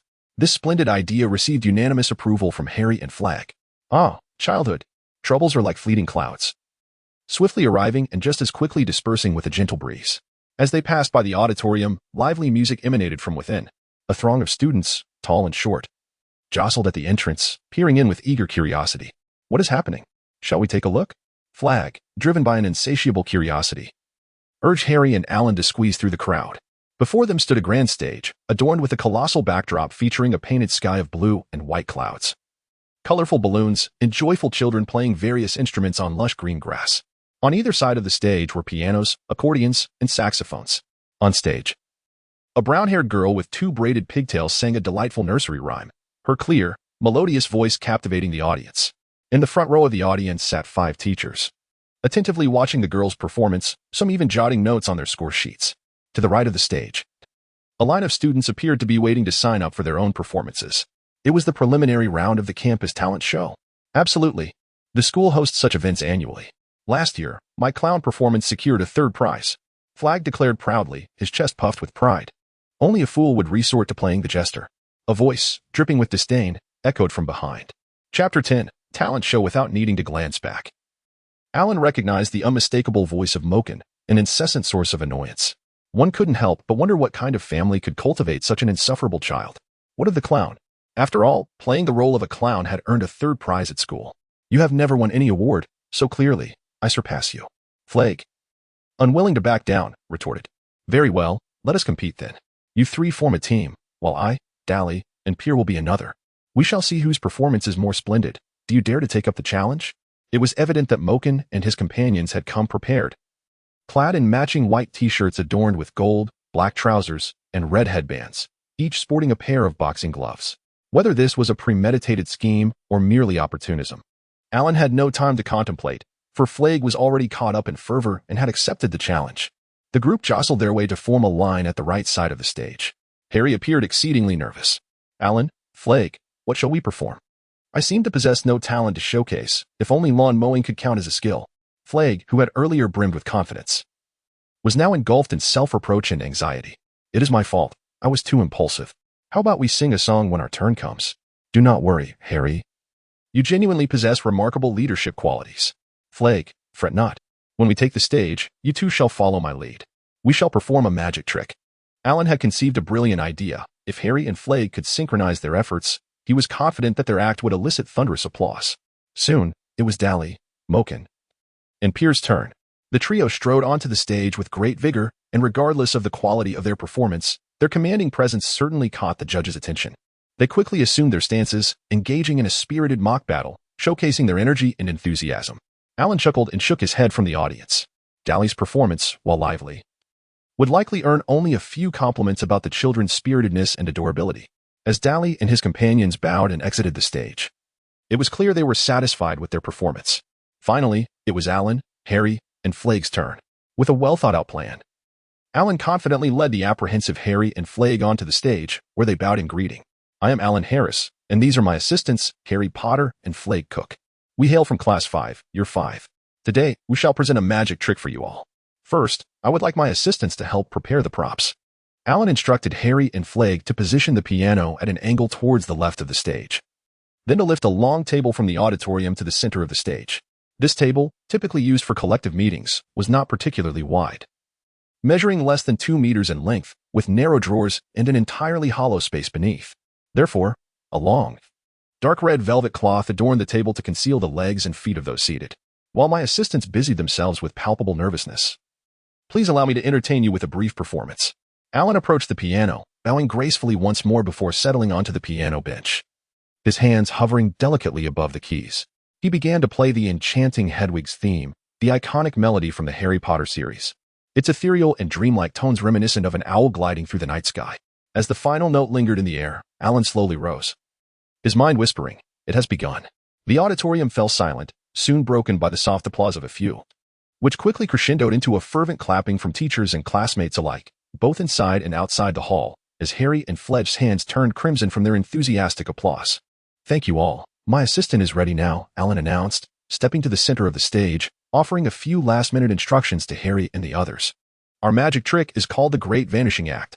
As his words hung in the air, anticipation electrified the atmosphere. Students at the entrance leaned in eagerly, vying for the best vantage point, while the teachers, initially captivated by Alan's dazzling piano skills, now gazed at him intently, filled with expectation. Alan climbed onto the table, lying flat upon it. Harry and Fledge grasped the red cloth, circling Alan a few times to confirm his presence on the table, then unfurling the cloth at the front of the stage, concealing him completely. "1, 2, 3. They shouted in unison before letting go. And as the cloth fell to the ground, the table was utterly vacant. "Wow, how magical. Did you see where Alan went?" I focused on the back of the stage, but there was no sign of him emerging. Classmates glanced around, searching in vain for any trace of Alan. Harry and Fledge clapped their hands, drawing the audience's attention back to themselves, and once more lifted the red cloth, circling the long table thrice before draping it over the table again. Before they could call out, the audience eagerly shouted, 1, 2, 3. As the words fell, the cloth dropped to the ground, and Alan sat up from the long table, waving at them with a smile, as cheers and applause erupted throughout the auditorium. What a spectacular performance! This was undoubtedly the most thrilling act in the history of the school's talent show. Both the piano performance and the magic display left everyone in awe. It was incredible. I truly wish to know how Alan had vanished moments ago. In truth, the act posed no challenge for Alan. He merely needed to lie quietly on the table, clad in the school uniform transformed by his magical robe, activating his invisibility feature. Without a doubt, such a magnificent performance garnered unanimous praise from the 5 judges and Alan. Harry and Fledge successfully advanced to the finals of the talent show. Mission accomplished. Congratulations, host. You have received the reward, a book on basic body refinement techniques. Keep up the good work. Instantly, Alan felt invigorated, having attained the coveted book on basic body refinement techniques. Chapter 11, Elementary Body Refinement Technique in the Early Morning. A droplet of dew cascaded from a tender leaf, scattering myriad golden rays. Alan rose to his feet, completing the third motion of the elementary body refinement technique. At last, having mastered this third movement, he pondered the surprises it might bring him, filled with anticipation. His thoughts drifted back to a year and a half ago, when he first acquired the elementary body refinement technique. That entire afternoon had been spent immersed in the pages of the book, savoring each word, meticulously etching the illustrations into his mind, and mentally rehearsing the specific movements. Fortunately, the afternoon classes did not include any core subjects, allowing him to delve into his studies uninterrupted. Over the past year and a half, during the daily extracurricular hours, Alan had dedicated himself to tutoring Harry and Fledge in the knowledge corner of the campus. As their academic performance soared, so too did their friendship, growing stronger amidst the incessant provocations from Daryl and others. Undoubtedly, the sadistic math teacher's challenging examinations failed to daunt the trio. Their performance in the finals of the campus talent show was a resounding success, with applause and accolades reverberating throughout the auditorium. By the end of the term, Alan achieved an astonishing feat, securing the top position in his grade with perfect scores across all subjects, much to the delight of Mrs. Kelly. However, what truly exhilarated Alan was his exploration of spells in the practice of the elementary body refinement technique. This practice allowed him to gain precise control over the muscles in various regions of his body, which would be indispensable for executing accurate wand movements and handling potion ingredients without the fear of tremors. Returning to his room, Alan took a refreshing shower and changed his attire before descending the stairs. Apart from Daisy, the rest of the family had yet to rise. Thoughtfully, he brewed a pot of steaming, fragrant breakfast tea and placed it before Daisy's table. "Dear sister, I have arranged to meet Flegg today to visit Harry. Please inform Mother for me." "Very well. Enjoy your day, but remember to return before dinner," Daisy replied, her spirits lifted by the rich, aromatic tea. Amidst the lingering fragrance, she reminded her brother not to forget. "Rest assured, Alan said as he gently closed the door behind him and departed the house. Chapter 12. The Rescue of Harry Potter. Alan and Flegg agreed to meet at the school gate before embarking on their quest to find Harry. Alan, I'm over here. Flegg cheerfully waved at Alan in front of a fried chicken shop, sandwich in hand. Having graduated with flying colors, Flegg had been generously rewarded with a substantial allowance from his parents upon learning that he was going out with Alan, the exemplary student who served as a volunteer tutor and was regarded as both a mentor and friend. Flegg's parents happily permitted his outing. Alan, have you had breakfast? Would you like some fried chicken? Flegg asked. Sure, although I've already eaten. However, having another piece of chicken wouldn't hurt. I'll grab a few cups of milk tea and pack a portion for Harry, Alan replied, pulling out 2 pounds. The duo first visited the boutique toy store to purchase a birthday gift for Harry, then boarded a bus to the neighborhood where Harry resided. Number 4, Privet Drive. This is the place, Flegg exclaimed, glancing at the street sign before turning to Alan. Alan was momentarily captivated by a cat perched against the wall. Its eyes bore no signs of spectacles, indicating it was merely an ordinary feline. He chuckled to himself, realizing that Professor McGonagall, the esteemed deputy headmistress of Hogwarts, would hardly linger at the doorstep of a Muggle residence, even if it was Harry Potter's foster home. Flegg rang the doorbell, and a robust male voice boomed from within. Dudley, go answer the door. Tell Harry to come. I want to watch cartoons. Dudley's voice was laden with impatience. Heavy footsteps followed, and a portly, double-chinned man with greasy blonde hair opened the door. He gruffly inquired, What do you want, kid? Good day, sir. We are classmates of Harry Potter. May I inquire if Harry is home? Flegg politely asked. Harry? There is no Harry Potter here, Vernon Dursley replied with evident annoyance, attempting to slam the door shut. Alan swiftly stepped forward to block the door. Excuse me, sir. Is Dudley at home? I'm Alan Harris, Dudley's classmate. You're Alan Harris? The top student in the entire grade? Dudley, your classmate Alan Harris is here. Mr. Dursley cast a few suspicious looks at Alan before calling into the house. Come in, Vernon Dursley conceded, stepping aside. It seems that while excelling in mathematics and science may ensure one's safety in the world, here it was more about striving to be the top student and forging friendships far and wide. Mr. Dursley was evidently willing for his son to associate with the best of the best. Alan, Flegg, you're here. Dudley greeted, looking somewhat bewildered. Yes, Dudley. We've come to discuss some boxing techniques, Alan said, before Dudley could utter another word. He stepped forward, putting an arm around Dudley's shoulders and guiding him into the living room. The living room was immaculate and tidy, adorned with photographs of a robust boy who either rode bicycles, stood proudly by flower beds at exhibitions, or played computer games with his father, sharing affectionate moments with his mother. Not a single image hinted at the existence of another boy residing in the same house, despite Harry's undeniable presence in this very abode. Alan discreetly glanced toward the cupboard, fully aware that Harry was currently confined within. Bang, bang, bang. Harry was desperately knocking from inside the cupboard, calling out, Alan. Flegg, I'm here. He sought to capture the attention of his companions. It was indeed Harry's voice. Mr. Dursley, you wouldn't happen to be unlawfully imprisoning Harry, would you? Alan remarked with a deliberate sidelong glance at Mr. Dursley. Yes, it has been quite some time since we last saw Harry. He even missed his final exams. Flegg, too, heard the commotion and grew increasingly concerned for Harry's well-being. Of course not. How could we? We have raised him with such care. Oh, for goodness sake. Mr. Dursley felt a pang of embarrassment, realizing he had just attempted to conceal Harry's existence. Alan had little interest in Mr. Dursley's justifications. He quietly tugged at his cufflink, deftly flicking his wrist, causing the cuff to strike the latch of the cupboard door, which swung open. Before Mr. Dursley could lock it again, Harry had already emerged from the confines of the cupboard. Behind him, the cupboard door hung limply ajar, its dark interior resembling a gaping maw, consuming the bright and joyful childhood that Harry was meant to have. Initially, Alan had merely sought to appease his father's wishes by befriending Harry Potter, but he was taken aback by the severity of Harry's mistreatment, far worse than depicted in the novels he had read. No wonder Harry was so frail, perpetually clad in oversized, tattered clothing. This was a blatant form of abuse. Children with parents are cherished treasures, while those without are treated as mere weeds, trampled upon by anyone. Harry had not grown into another dark wizard. Rather, he remained upright, courageous, and pure-hearted, thanks to Mrs. Kelly's patient guidance and his innate sense of justice and kindness. It must be said that not developing a selfish and lazy disposition like Dudley's was indeed a fortunate stroke of luck. While Alan could observe coldly during his reading, now that Harry was his friend, witnessing such abuse against him ignited a righteous fury within Alan. Mr. Dursley, I suspect you have kept Harry in that dark cupboard for far too long. I have reason to believe that recently you have unlawfully imprisoned and abused him. Flegg and I are eyewitnesses to this. Suppressing his anger, Alan issued a warning to Mr. Dursley, striving to improve Harry's situation. Indeed, my sister is a lawyer, and should Harry require assistance, our entire family will unreservedly support him. Flegg added, equally defiant. Harry looked gratefully at his friends, in his time of darkness and helplessness. It was Alan and Flegg who had brought him light, allowing him to still feel love and hope. All right, Harry. I had initially intended to take you to the amusement park, but now, I ask you to take your friends and leave my home at once. It was evident that Mr. Dursley was now furious and humiliated. Alan, Harry, and Flegg exchanged glances, refraining from saying anything further to provoke Mr. Dursley. For Harry still had to endure living with the Dursleys until he came of age. You were truly wonderful. During the last birthday celebration for Dolly, I inadvertently released a python at the zoo. Dursley had never been so furious. He confined me as a consequence.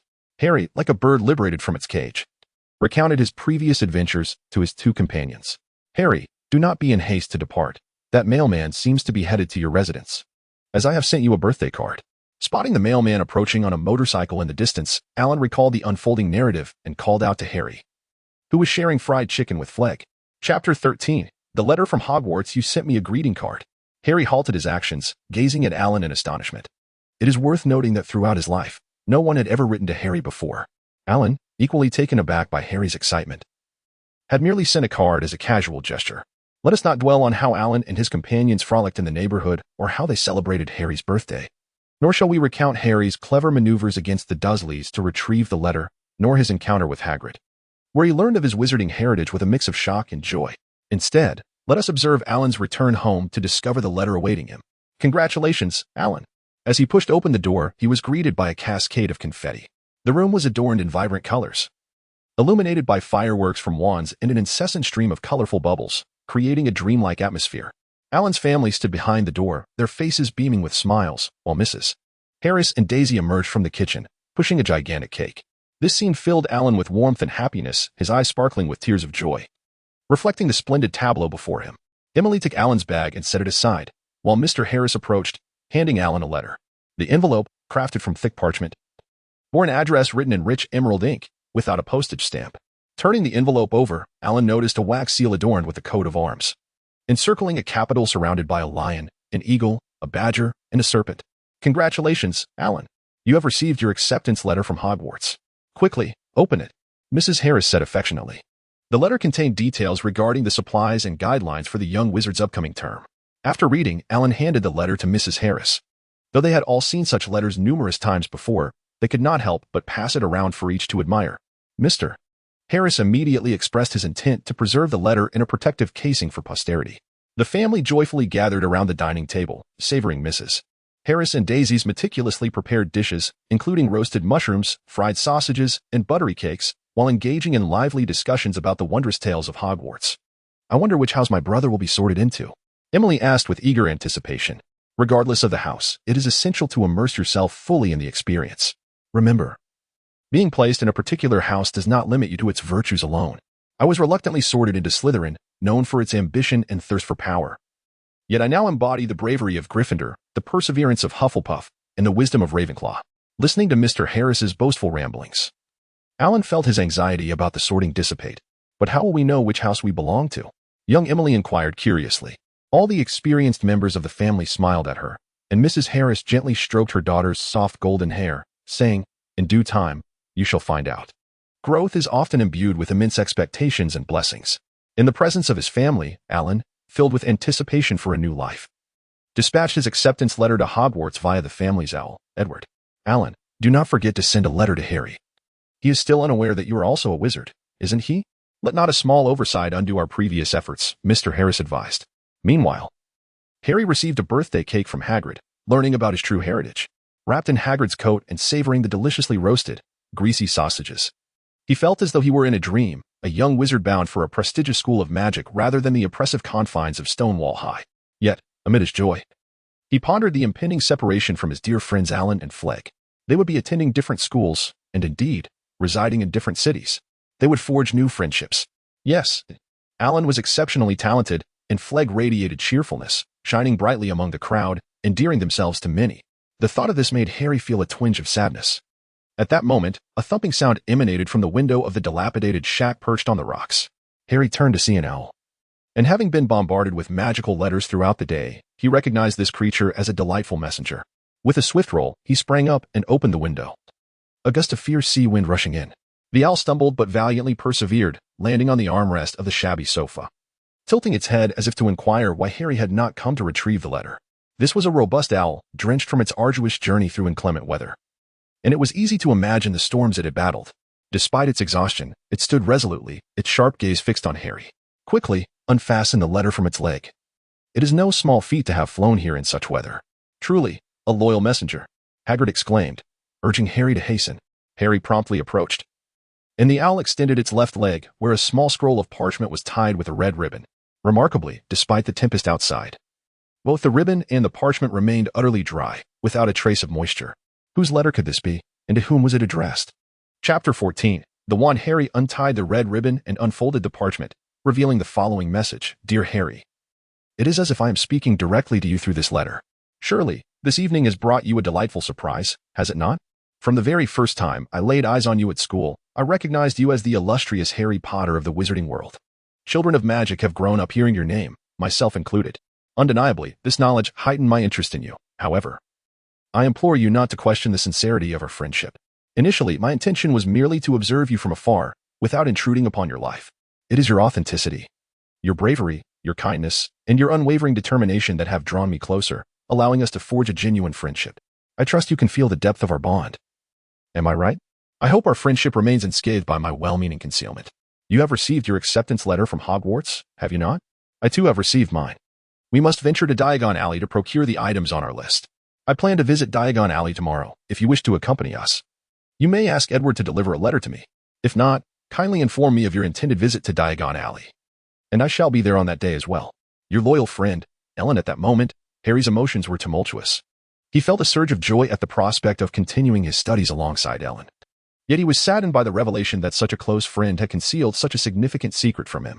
However, as Ellen had articulated, the sincerity of personal connections is something one could truly sense, and Harry was particularly attuned to this. Harry borrowed a quill from Hagrid and, on the reverse side of the parchment, pinned, Dear Ellen, I am exceedingly glad that we will continue our education at the same school. I trust that your reasons for concealing the existence of the magical world are valid, and our friendship shall remain steadfast. Hagrid, the keeper of keys and grounds at Hogwarts, will escort me to Diagon Alley tomorrow to procure my supplies. We shall discuss further upon our meeting. Yours sincerely, Harry. Upon completing his note, Harry noticed that Hagrid had meticulously groomed the owl, which was now being fed corn kernels. I have a knack for caring for animals, Hagrid proudly declared. Many of Hogwarts' creatures are under my care, and Dumbledore places great trust in me. As Harry approached, he extended the parchment, prompting the owl, Edward, to extend its left leg, indicating that it was ready to have the letter attached. Hagrid opened the window, revealing a calm evening sky dotted with twinkling stars. With a powerful flap of its wings, Edward took to the night, becoming the bridge that would continue the friendship between Harry and Ellen. The following day, Mrs. Harris rose early to prepare breakfast, urging her family to awaken. Come on, Ron and Daisy, we have many items to purchase today. Women are invariably enthusiastic about shopping. After enjoying breakfast, they once again traversed through the magical lamppost to Diagon Alley and Gringotts. Once they had collected their gold, Mrs. Harris assigned tasks to the older children. Lennon, you shall procure all the potions. Daisy and her father will acquire books and a cauldron. Alan, we will seek out wands. And then we shall gather at Madame Malkin's robes for all occasions. You all need new school uniforms, for Madame Malkin is the finest. They headed straight towards Ollivander's. And Alan couldn't help but suspect that Mrs. Harris was keen on saving time so she could browse longer in Madame Malkin's shop. Ollivander's was small and worn, with its gilded sign, long faded, proclaiming, Ollivander's, established 382 B.C., for the finest wands. Inside the dusty window display, a solitary wand lay upon a faded purple cushion. As they entered, a series of cheerful chimes resonated from somewhere at the back of the shop. The interior was cramped. Apart from a long bench, there was little else. Countless narrow boxes were stacked nearly to the ceiling, presumably all containing wands. The absence of other customers rendered the shop exceedingly quiet, prompting Alan to instinctively soften his breath. Good morning. You are the first patrons to arrive today, a gentle voice announced. An elderly gentleman suddenly stood before Alan, scrutinizing him with his large, pale eyes, clearly delighted. Sensing Alan's confusion, he remarked, it is often the case that people visit other shops first, before finally selecting their wants. Quite perplexing, I must say. I cannot fathom their reasoning. For a wizard, a wand is the most essential companion. This deep, purplish-brown walnut wand, measuring 10¼ inches. Is particularly exquisite and an excellent one for casting spells. Am I not mistaken, Mrs. Harris? It has been quite some time. Ollivander abruptly turned to Mrs. Harris. Oh, indeed. Your memory remains impeccable, she replied graciously, willing to indulge Ollivander despite having answered the same question thrice before, out of respect for the master wandmaker. Do remember to polish it regularly. Ollivander's gaze suddenly sharpened. Of course, I take great care of it. This is my youngest son, Alan. And we are here today to select a wand for him, Mrs. Harris said, nudging Alan forward to redirect Ollivander's attention. Ah, splendid. Let me see, Alan. He retrieved a measuring tape from his pocket, adorned with silver markings. Which arm do you use for your wand? I am accustomed to using my right hand, Alan replied. Raise your arm. Good. The measuring tape operated automatically, first measuring from shoulder to fingertip, then from wrist to elbow, shoulder to floor, knee to armpit, and finally, the circumference of his head. Ollivander moved through the shelves, busily selecting some long boxes to bring down. All right, he said, as the tape fell to the floor in a crumpled heap. Now, Alan, try this one. He presented a wand made of beech and serpent's heartstring, 9 inches in length. Quite flexible. Give it a flick. However, the moment Alan grasped it, Ollivander swiftly reclaimed it. Clearly, this is not the one. Let us try this wand. Crafted from red sandalwood and adorned with unicorn hair, it boasts remarkable flexibility. Alan waved it in his hand, and a sudden explosion echoed as the display window shattered. Instantly, it was restored to its original state. Ollivander calmly flicked his wand, and the broken window mended itself. It was evident that this wand was not suitable either. Ollivander encouraged Alan to try one wand after another. Although Alan managed to wield each one with success and create quite a spectacle, none seemed to be a perfect match. The initially exuberant Ollivander was now beaded with sweat, clearly faced with a discerning customer. After a moment of contemplation, he retreated to the back room and returned with a box wrapped in luxurious silk. Try this wand, he said, presenting one made of cherry wood and infused with phoenix feather. With great care, Ollivander revealed a wand that emanated a deep crimson glow, resembling the texture of rhinoceros horn. As Alan grasped the wand, an extraordinary sensation surged within him. It felt as though the wand had become an extension of his very being. With a mere thought, vibrant sparks erupted from the tip of the wand, as if celebrating their union. What a marvel! You were destined for greatness. This wandswood hails from the early 20th century Mughal royalty in Germany. After discovering the perfect core and crafting it, it has remained here for nearly a century. You are the first to wield it with such finesse. Ollivander gazed at Alan with astonishment in his pale eyes. Alan resolved, unless absolutely necessary, never to return to this shop. He paid Mr. Ollivander 13 gold galleons for the wand, and Ollivander bowed, escorting them out of the store. A gentle reminder from the invincible scholar system. Would you like to craft a unique, evolving wand by hand? Complete a limited-time spontaneous task to acquire the alchemical handbook of the ancient alchemist Geber. Chapter 15. The Broken Box or a Sudden Mission? A growth-enhancing wand? What could this task entail?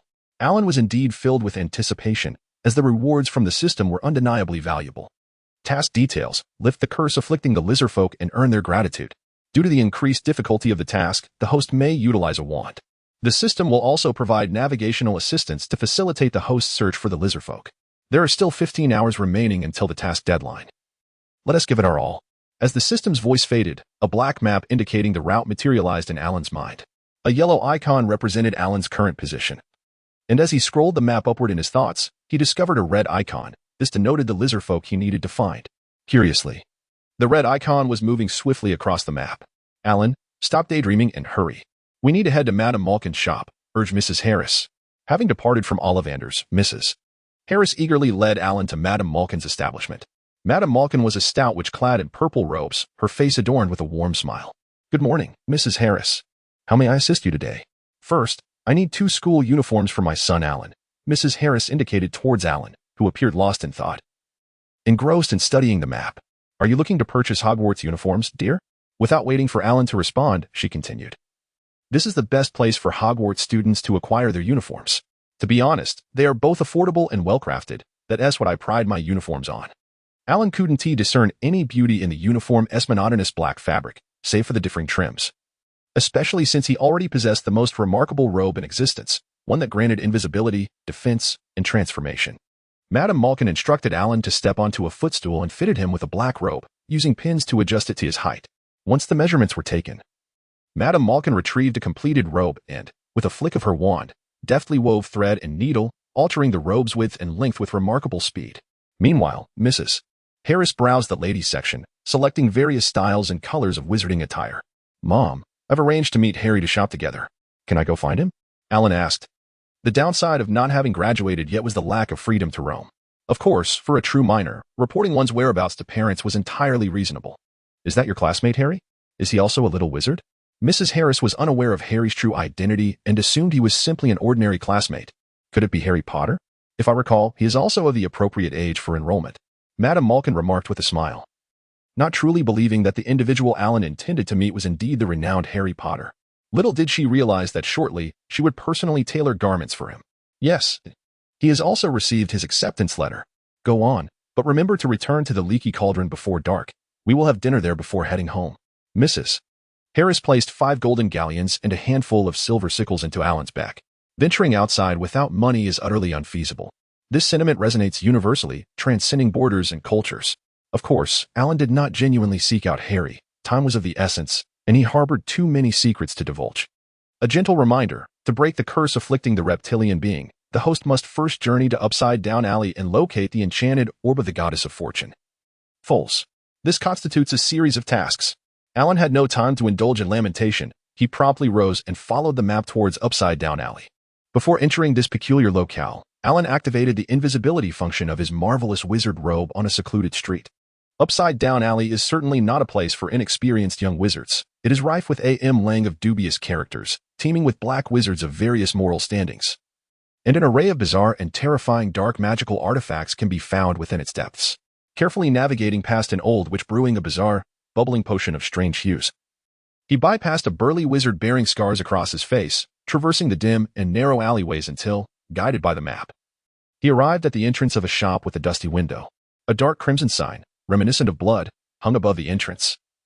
Reading Boken S. bizarre in distorted black letters, signaling that this was no ordinary establishment, Alan hesitated to enter. Even the humblest of Muggle shops typically welcomes visitors with electronic greetings. This shop, however, emanated an unmistakable aura of darkness that forbade any straightforward entrance. After a moment of quiet anticipation, fortune favored him as a tall, gaunt wizard wearing a skull mask appeared in the alley, making his way towards the shop. Moments later, Alan felt an overwhelming sense of gratitude for his cautious decision. He stealthily followed the masked wizard into the store. The sound of a bell ringing as they crossed the threshold. The wizard swiftly surveyed the shop before heading directly to the counter, ringing a bell. A hunched, balding man emerged from behind the counter, slicking back his oily hair with his hand. "Welcome. How may I assist you?" "Mr. Boken intoned in a voice as slick as his hair. "I possess a cursed necklace that has claimed the lives of 19 muggles. Would you be interested in examining it?" The masked wizard's voice was deliberately disguised. Upon hearing this, Mr. Boken retrieved a pair of rust-colored leather gloves from beneath the counter, donned them, and used silver tweezers to delicately lift the necklace by its ends, placing it on a tray lined with crimson velvet for closer inspection. Subsequently, he removed his gloves, murmuring, "Now, let me unveil your secrets." Drawing a wand from his robe's sleeve, he pointed it at the necklace and declared, "Reveal your true form." Each opal in the necklace began to shimmer with a silvery glow. Mr. Boken seemed to reach a conclusion, addressing the masked wizard. "Indeed. This necklace is cursed by Eris and possesses lethal properties. I shall need to conduct further testing to ascertain its full potency. Would 20 galleons suffice?" "Do not jest, Boken. I am well aware of the market. Items cursed by Eris are exceedingly rare, and Muggle detection methods are utterly ineffective against them. 200 galleons. The masked man candidly pointed out Mr. Boken's attempts at price undercutting, asserting his awareness of the prevailing market conditions. It is noteworthy that the scrutiny surrounding these dark magical artifacts is exceedingly stringent. Upon realizing that the orb he sought was not among the items being bartered, Alan lost interest in their haggling. Instead, he began to survey his surroundings. The establishment was spacious yet dimly lit, with grotesque masks glaring down from the walls. Various human bones adorned the counters, and rusted, jagged instruments dangled from the ceiling. As Alan inspected each counter, he discovered 2 spherical objects. Yet the labels indicated they were not the magical orbs he was searching for, and the invincible academic system failed to provide any indication of a successful find. At that moment, Mr. Boken successfully concluded his transaction with the masked man for a price of 160 galleons. The masked man promptly rejected Mr. Boken's offers of other dark magical items and swiftly departed. In high spirits, Mr. Boken then single-handedly carried a tray and pushed open a concealed door on the right side of the hall, revealing a dark abyss within. Sensing an opportunity, Alan immediately followed him. Chapter 16, The Heist of the Magic Sphere. As Alan stepped through the doorway, he was astonished to discover that it was not a room, but a spiraling staircase corridor. The walls on either side were adorned with murals that emitted a cacophony of sounds, reminiscent of pained moans, terrifying wails, and the torment of the damned, coupled with the sharp, grating noise akin to fingernails scraping against a blackboard. These various sounds melded together, accompanied by the dim, eerie green light, creating an atmosphere that was truly chilling. Alan treaded as lightly as possible, following Mr. Boken up the creaking old wooden staircase, until they reached a heavy crimson door. Stooped and hunched, Mr. Boken opened the door, and before Alan could take in the surroundings, a sudden clap echoed, illuminating the space before him. The stark, cold light flooded the room, revealing it to be a storage chamber devoid of windows. Directly across from the door, Alan's gaze fell upon an array of peculiar biological specimens, desiccated corpses, and jars filled with formaldehyde-preserved plant and animal organs. The left wall was lined with storage compartments reaching up to the ceiling, while the right corner boasted a neat stack of bronze-colored chests. Beside the chests stood a long silver table, upon which rested a glass case containing a withered human hand, a stack of blood-stained cards, and a lifeless glass eyeball. Various colored potions and glass apparatuses were arranged on an iron rack atop the table. As Alan's eyes swept across one corner of the table, his heart raced there. Casually placed among a collection of prophetic orbs was a pale yellow sphere. The invincible scholar system chimed in his mind, affirming that the unassuming orb was indeed the magical sphere of the goddess of fortune, Fortunefuls. After turning on the lights, Mr. Boken seated himself at the long table, gently placing a tray down before opening a drawer to don a pair of gloves. He then selected a vial of purple potion from the shelf, seemingly preparing to meticulously study the necklace's power. Alan's mind raced with thoughts of how to procure the magic sphere. Should he disguise himself as a customer and seize it when Mr. Boken was unawares, or perhaps wait until after Mr. Boken's examination to take it more discreetly? Just as he grappled with these thoughts, the worst possible scenario unfolded. Meow Meow's wizard robe could only render him invisible for half an hour, 3 times a day. The half hour had now elapsed. Alan's figure suddenly materialized in the storage room, fully exposed, prompting Mr. Boken to notice the anomaly immediately. He drew his wand and turned to point it at Alan's vulnerable position, leaving Alan with just enough time to conjure a mask to obscure his face. With a swift incantation, Mr. Boken unleashed a spell, but Alan deftly evaded it. The spell struck the shelves behind him, shattering jars and sending their contents splattering everywhere. A skull tumbled to the ground, its jaw opening and closing in a grotesque manner. In a flash, Alan lunged toward Mr. Boken, who, taken aback, tumbled away in alarm. Alan had no intention of causing harm. His target was not Mr. Boken, but rather the magic sphere on the table. In an instant, he grasped the sphere from its perch and darted toward the doorway. Mr. Bojen extended his wand and fervently cast spells from behind. Obstacles abound. Obstacles abound. Fall into a stupor. Fall into a stupor. In the narrow, spiraling corridor, Alan was as agile as a monkey, deftly leaping and dodging the onslaught of spells. Yet, even the most skilled may falter. Alan failed to notice the sudden emergence of vines from the staircase railing, despite his timely leap that evaded their grasp. He was struck directly by the stupor curse from behind. Fortunately, Alan's clever wizard reverted Mr. Bojen's stupor curse back to him, forcing Mr. Bojen to shield himself with the iron armor spell. At that moment, Alan seized the opportunity, activating the invisibility feature of his clever wizard robe, and made his escape. How could he have forgotten such a crucial element? Otherwise, the battle would have concluded much sooner. It is human nature to seek advantage and avoid harm. With a smile, Alan activated his invisibility skill once more and departed the shop. He swiftly exited the overturned alley, the dazzling sunlight bathing him in warmth. Alan joyfully reveled in the sunlight, leaving the dark diagonals behind, gradually moving away. Ding dong. Congratulations, host, you have acquired the magical sphere of the goddess of fortune, false. This sphere can dispel all negative states and is remarkably effective against curses. There remain 13 hours and 43 minutes until the task deadline. Time was of the essence. Alan checked the map in his mind and was astonished to discover that the location of the lizard man was, in fact, within the Muggle world. Specifically at Baker Street Station in central London. Without hesitation, Alan hailed a taxi to the nearest subway station and then transferred to Baker Street Station. Here, a copper plaque, the size of a poster, proclaimed, "This platform is part of the world's first subway, inaugurated in 1863, hereby certified." Generally, London subway platforms are adorned with advertisements on both sides, but Baker Street Station was different. Above each bench, space was preserved for promotional posters. These posters vividly depicted the scene when this platform first opened in 1863, serving as a veritable museum of London Underground history. However, Alan had no time to admire these illustrations, for he noticed that the icon indicating the lizardman's location had swiftly moved to another area. Feeling somewhat at a loss, Alan pondered whether he was to chase its trail continuously. Just then, he spotted the subway map he had recently acquired in London.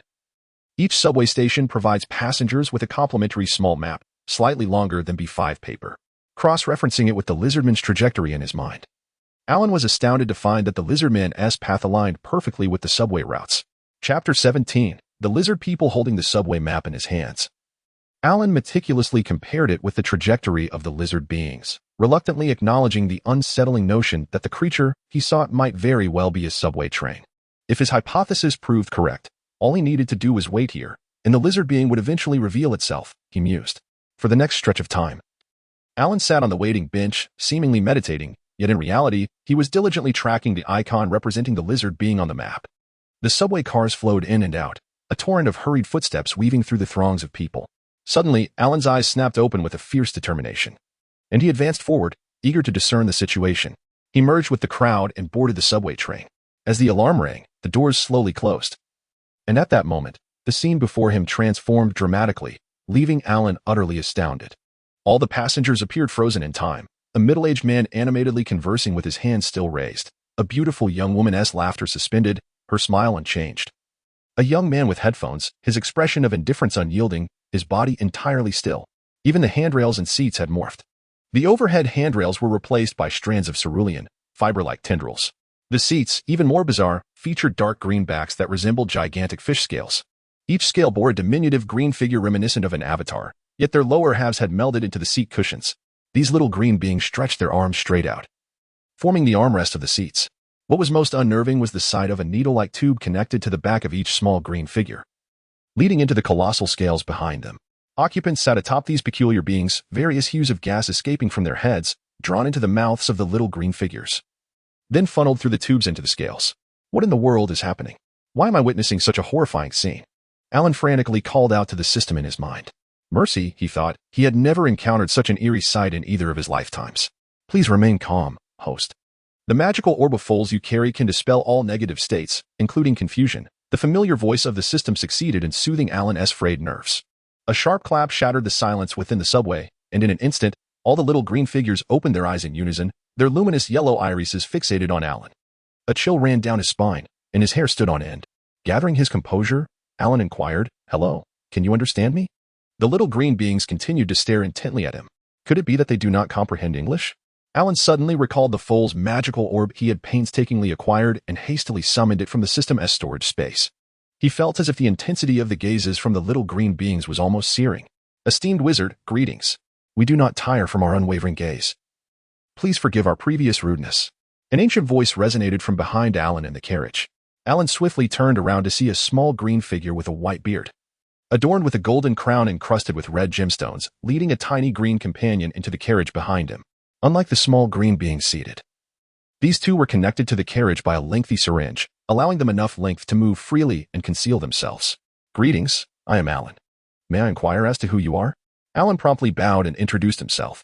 Hello, we are the lucky spirits of the goddess Fortuna. I am Fornus. And this is my grandson and heir, Fertel. Fornus gestured to the little green figure beside him. Mr. Fornus, as the sovereign of the lucky spirits. Might you possess any knowledge regarding the lizardfolk? Alan inquired, seeking information from Fornus. Lizardfolk, is that what the world has begun to call us? Who remembers the joy and aid we once brought to humanity? Fornus's voice was laden with sorrow and indignation. Thus, the lucky spirits are indeed the lizardfolk?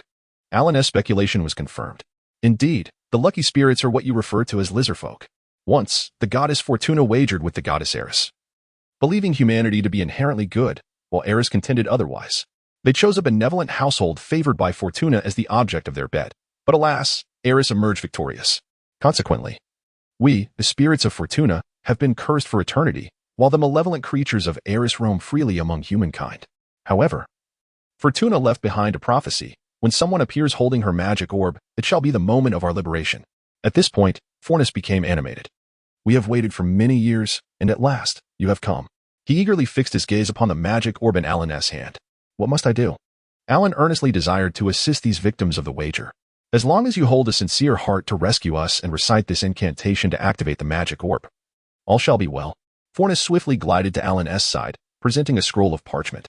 Alan accepted the parchment and scrutinized it, while simultaneously seeking assistance from the system in his mind. Mr. Fornus, may I be so bold as to ask why you are referred to as lucky spirits? It is no trouble, esteemed mage. Aside from being spirits of the goddess Fortuna, we feast upon the myriad emotions of humanity, in turn bestowing happiness and joy upon them. Fornis replied with pride. Yet now, the happiness and joy we produce are siphoned away by these tubes. Very well, I am prepared, Alan declared, having received the system's approval. Chapter 18. The gratitude of the lucky sprites. The incantation provided by Fornis underwent thorough verification and proved flawless. Alan grasped the magical orb and addressed the little green beings. I shall commence now. With a deep bow, Fornis, holding his grandson Chi-Chi, expressed his earnest plea. Closing his eyes to gather his thoughts, Alan, with a sincere wish, cradled the orb of the goddess of fortune, fools, and recited the spell aloud. Waves of magical energy emanated from Alan's being, channeling into the orb. The orb erupted in a brilliant silver light, gradually softening as the radiance reached the imprisoned lucky sprites, who joyfully touched their liberated limbs. Both Fornis and Fort were granted complete freedom. They joined hands and approached Alan from behind, placing their palms on his back. Let us lend you our strength. The immense power of their collective wish caused the orb's light to surge outward, filling the subway with the solemn reverberations of the incantation, so majestic and profound. Alan felt a sacredness within, realizing that to rescue an entire race held greater significance than any accolade. The lucky sprites spontaneously formed patterns resembling leaves, chanting incantations that Alan could not comprehend. The carriage began to rhythmically vibrate in sync with the spell. Fort extended his hands toward Alan, urging him to take hold. And Alan eagerly grasped Fort's hands. In an instant, the entire carriage seemed to burst forth from the earth, and the brilliant sunlight elicited cheers from the lucky sprites. Looking down, Alan saw they had escaped the confines of the lizard subway and the shackles of the confounding curse. The crowd within the subway resumed its lively chatter. The lucky sprites rode the lizard, soaring towards the azure sky, embracing the warm sunlight. Alan and the lucky sprites nestled among the lizard's scales, which opened and closed rhythmically, alternating between light and shadow as the wind rushed past their ears. Fort exuberantly exclaimed, "This is the essence of freedom." Ultimately, they landed on a tranquil, deserted lawn. Alan leapt from the lizard, followed by Fornis and the sprites. Alan, thank you for your aid to our lucky sprite kin. You shall forever remain our cherished friend. Fornis expressed gratefully. Thank you, may our friendship endure. Alan replied. This is an elixir we received from the goddess of fortune, designed to enhance a wizard's magical potential. Unlike the rapid effects of enhancement potions, this one significantly amplifies your potential for magical growth. Please accept our humble gift. Fornis beamed sincerely at Alan. Accept it, Alan. It will prove invaluable, making your future spellcasting much easier, Fort chimed in, and the lawn echoed with the sprite's cheerful laughter. Very well, I shall accept it. Thank you all. Alan smiled as he received the sprite's heartfelt offering. Friends, it is getting late. I must take my leave. Noticing the dimming light, Alan hurriedly bid farewell. May I inquire where you are headed, Alan? We could accompany you part of the way, Fort asked. I need to go to Diagon Alley, Alan replied, surveying the desolate surroundings and not declining Fort's kind offer. Fornis addressed Fertel, saying, Fertel, you and your kin take a moment to rest.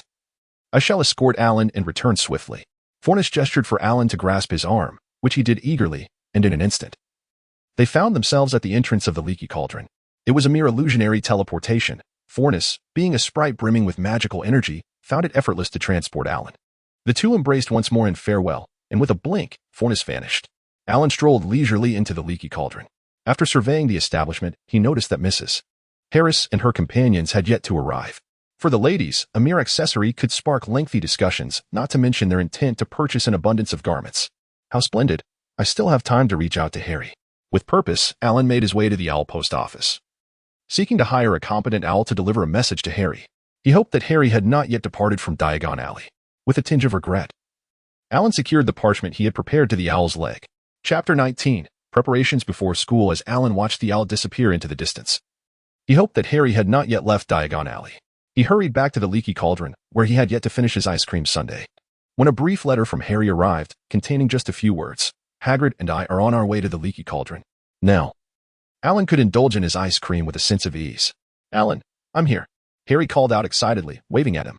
Beside him stood a towering giant, his face nearly obscured by a wild mane of hair and a thick, tangled beard, yet his beetle-like eyes sparkled from beneath. The two of them carried an assortment of packages, varying in size and shape, with Harry cradling a sleeping snowy owl in his arms. Fortunately, the leaky cauldron was nearly empty, or the giant's imposing presence would have undoubtedly drawn attention. Alan, this is Hagrid, the keeper of keys and grounds at Hogwarts. Harry introduced his friend with delight. Hagrid, this is my best friend, Alan.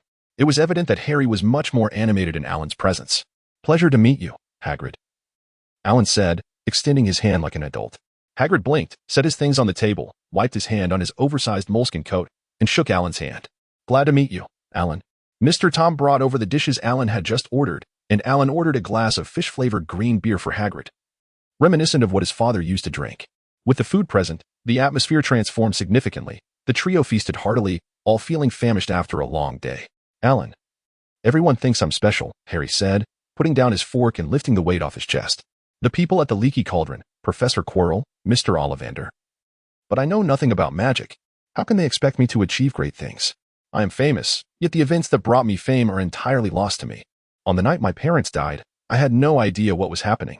Before Alan could respond, Hagrid patted Harry's head, his bushy beard and eyebrows framing a kind smile. "Don't worry, Harry. You'll learn quickly. At Hogwarts, everyone starts from the basics. You'll do just fine. Cheer up. You'll have a wonderful time at Hogwarts. Honestly, I did. Both in the past and now." Alan nodded in agreement with Hagrid's words. "Harry, look, we attend the same high school, right? Students from wizarding families don't know much more than you do. Trust me, you'll excel. But you are so remarkable, learning everything so quickly. Compared to you, I feel utterly inadequate." Harry did not find comfort in this. He thought that if all young wizards were like Alan, he would certainly be at the bottom of the class, and the school would likely think they had made a mistake in admitting him. Seeing Harry's increasingly anxious expression, Alan quickly reassured him, "You must know that not all young wizards are as exceptional as I am." With that, Alan deliberately tossed his golden hair back. "During this holiday, I shall frequently visit you, sharing with you all that I know about the magical realm.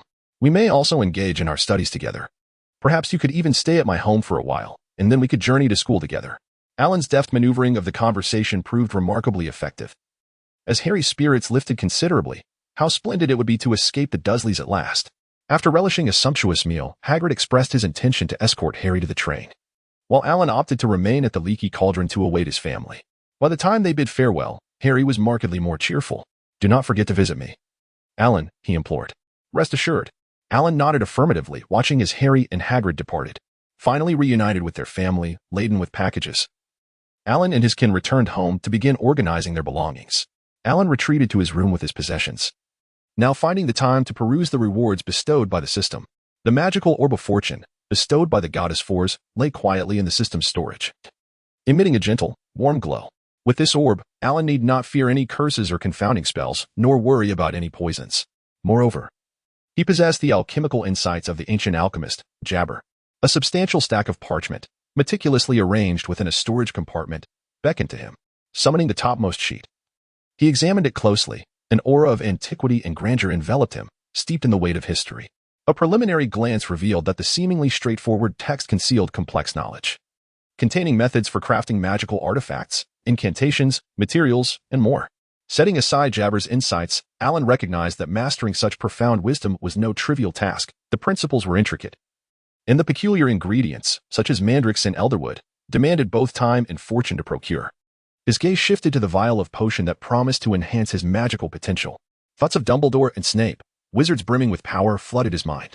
The impending school year loomed large, and paramount among his concerns was mastering the brain-sealing charm. Furthermore, he must consume this potion to ensure that his origins remained shrouded in secrecy. Should Voldemort uncover his past, it is likely he would abandon his fixation on Harry, redirecting his fervor towards capturing Alan for his own research. Despite the advantages of his academic prowess, Alan understood that his abilities paled in comparison to theirs. Thus, he must tread cautiously. With this in mind, Alan retrieved the Encyclopedia of Charms, delving into its pages with care. The brain-sealing charm is an arcane art designed to repel external mental intrusion, capable of sealing the mind against magical invasions and influences. Its antithesis is legilimency. Those who master the brain-sealing charm are known as brain sealers. At this juncture, Alan recalled Severus Snape, a highly accomplished brain sealer, who had managed to serve as a spy among the Death Eaters, all while operating beneath Voldemort's very nose. The Dark Lord, a skilled practitioner of legilimency, had ample reason to question Snape's loyalty. Dumbledore, too, was well versed in the brain-sealing charm, and had he chosen, he could have readily imparted this knowledge to Harry. However, Harry had only acquired some fundamental theories and made little progress in resisting attacks. The primary reasons for this may be the pressure from the O.W.L.'s examinations and a lack of proper practice. It is evident that only what is firmly in one's grasp is truly reliable. Alan resolved to dedicate himself more earnestly to his studies and to master an array of additional skills. Chapter 20. Inviting Harry for a visit time slipped away as Alan diligently honed his skills. During this period, he immersed himself in the study of mind concealment techniques. Despite the absence of a practice partner, he was able to focus intently on his exercises each day, having consumed a potion to enhance his magical potential. Alan experienced an astonishing rate of magical growth, devoid of any peril of magical surges. Of course, balancing work and leisure is essential. It is indeed wonderful to occasionally appreciate the beauty of the world while engrossed in rigorous practice. When Alan suggested inviting Harry Potter to his home, the entire family unanimously agreed. In preparation for Harry's arrival, Mrs. Harris undertook a thorough cleaning, delegating Daisy to procure an abundance of provisions. This boy had faced considerable challenges. Though everyone remembered him for vanquishing the Dark Lord, the experience of living under another's roof must have been quite unbearable. As Mrs. Harris lamented while waving her wand to remove a stain from the wall, it was indeed true. The series of upheavals caused by the school admission letter had plunged Harry's relationship with his aunt's family into frosty silence. They completely disregarded him. Moreover, fueled by curiosity about the magical world, Harry spent most of his time in his room poring over his school textbooks, save for the moments when Alan came to visit. Under Alan's influence and guided by his interests, Harry had become exceedingly diligent. While Harry was engrossed in his studies, a majestic and robust owl swooped in through the window. Startled, Harry sprang from his bed and rushed to the desk, where the owl, Edward, proudly extended its left leg. Upon unfolding the parchment, Harry read, "Dear Harry, tomorrow at 10 a.m., I will come to fetch you to my home. My family eagerly awaits your arrival. Alan Harris." Immediately, Harry seated himself at the desk, dipped his quill in ink, and penned a reply to Alan, expressing his own anticipation for the forthcoming visit. The following morning, Harry meticulously organized his belongings. Filled with eager expectation, he wondered how Alan would arrive to collect him, hoping for a conventional mode of transportation, perhaps by public bus. The clock's hands ticked away seconds, and Harry could not help but clutch Alan's letter tightly. Uncle Vernon adjusted his tie, checked himself in the mirror, and glanced at Harry. "Are you sure someone will come to pick you up at 10? Before Harry could respond, Uncle Vernon seemed to regret his question and quickly added, "We're going to Aunt Marge's house. I hope your peculiar friends arrive on time." Harry wanted to retort that Alan was not peculiar. They were. Yet, for the sake of the freedom within reach, he endured in silence. Finally, the clock struck 10, and the doorbell rang simultaneously. Without waiting for Uncle Vernon's comment, Harry dashed to the door, flinging it open. Alan Harris stood there, beaming with a smile. Mr. Harris, holding 2 boxes of red tea, politely nodded at Uncle Vernon. Uncle Vernon squinted his small eyes, scrutinizing Mr. Harris from head to toe, and instantly broke into a warm smile. It was not difficult to surmise the reason. The gleaming emblem of the luxury car parked behind Mr. Harris sparkled in the sunlight, and even the most discerning critic could not fault Mr. Harris's impeccable attire. Uncle Vernon warmly welcomed Mr. Harris inside, while Alan winked at Harry.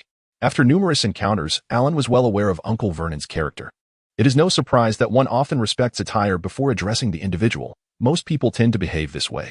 However, Alan was resolutely opposed to the idea of his father being looked down upon, and Mr. Harris shared his sentiment, wishing to spare Harry any discomfort.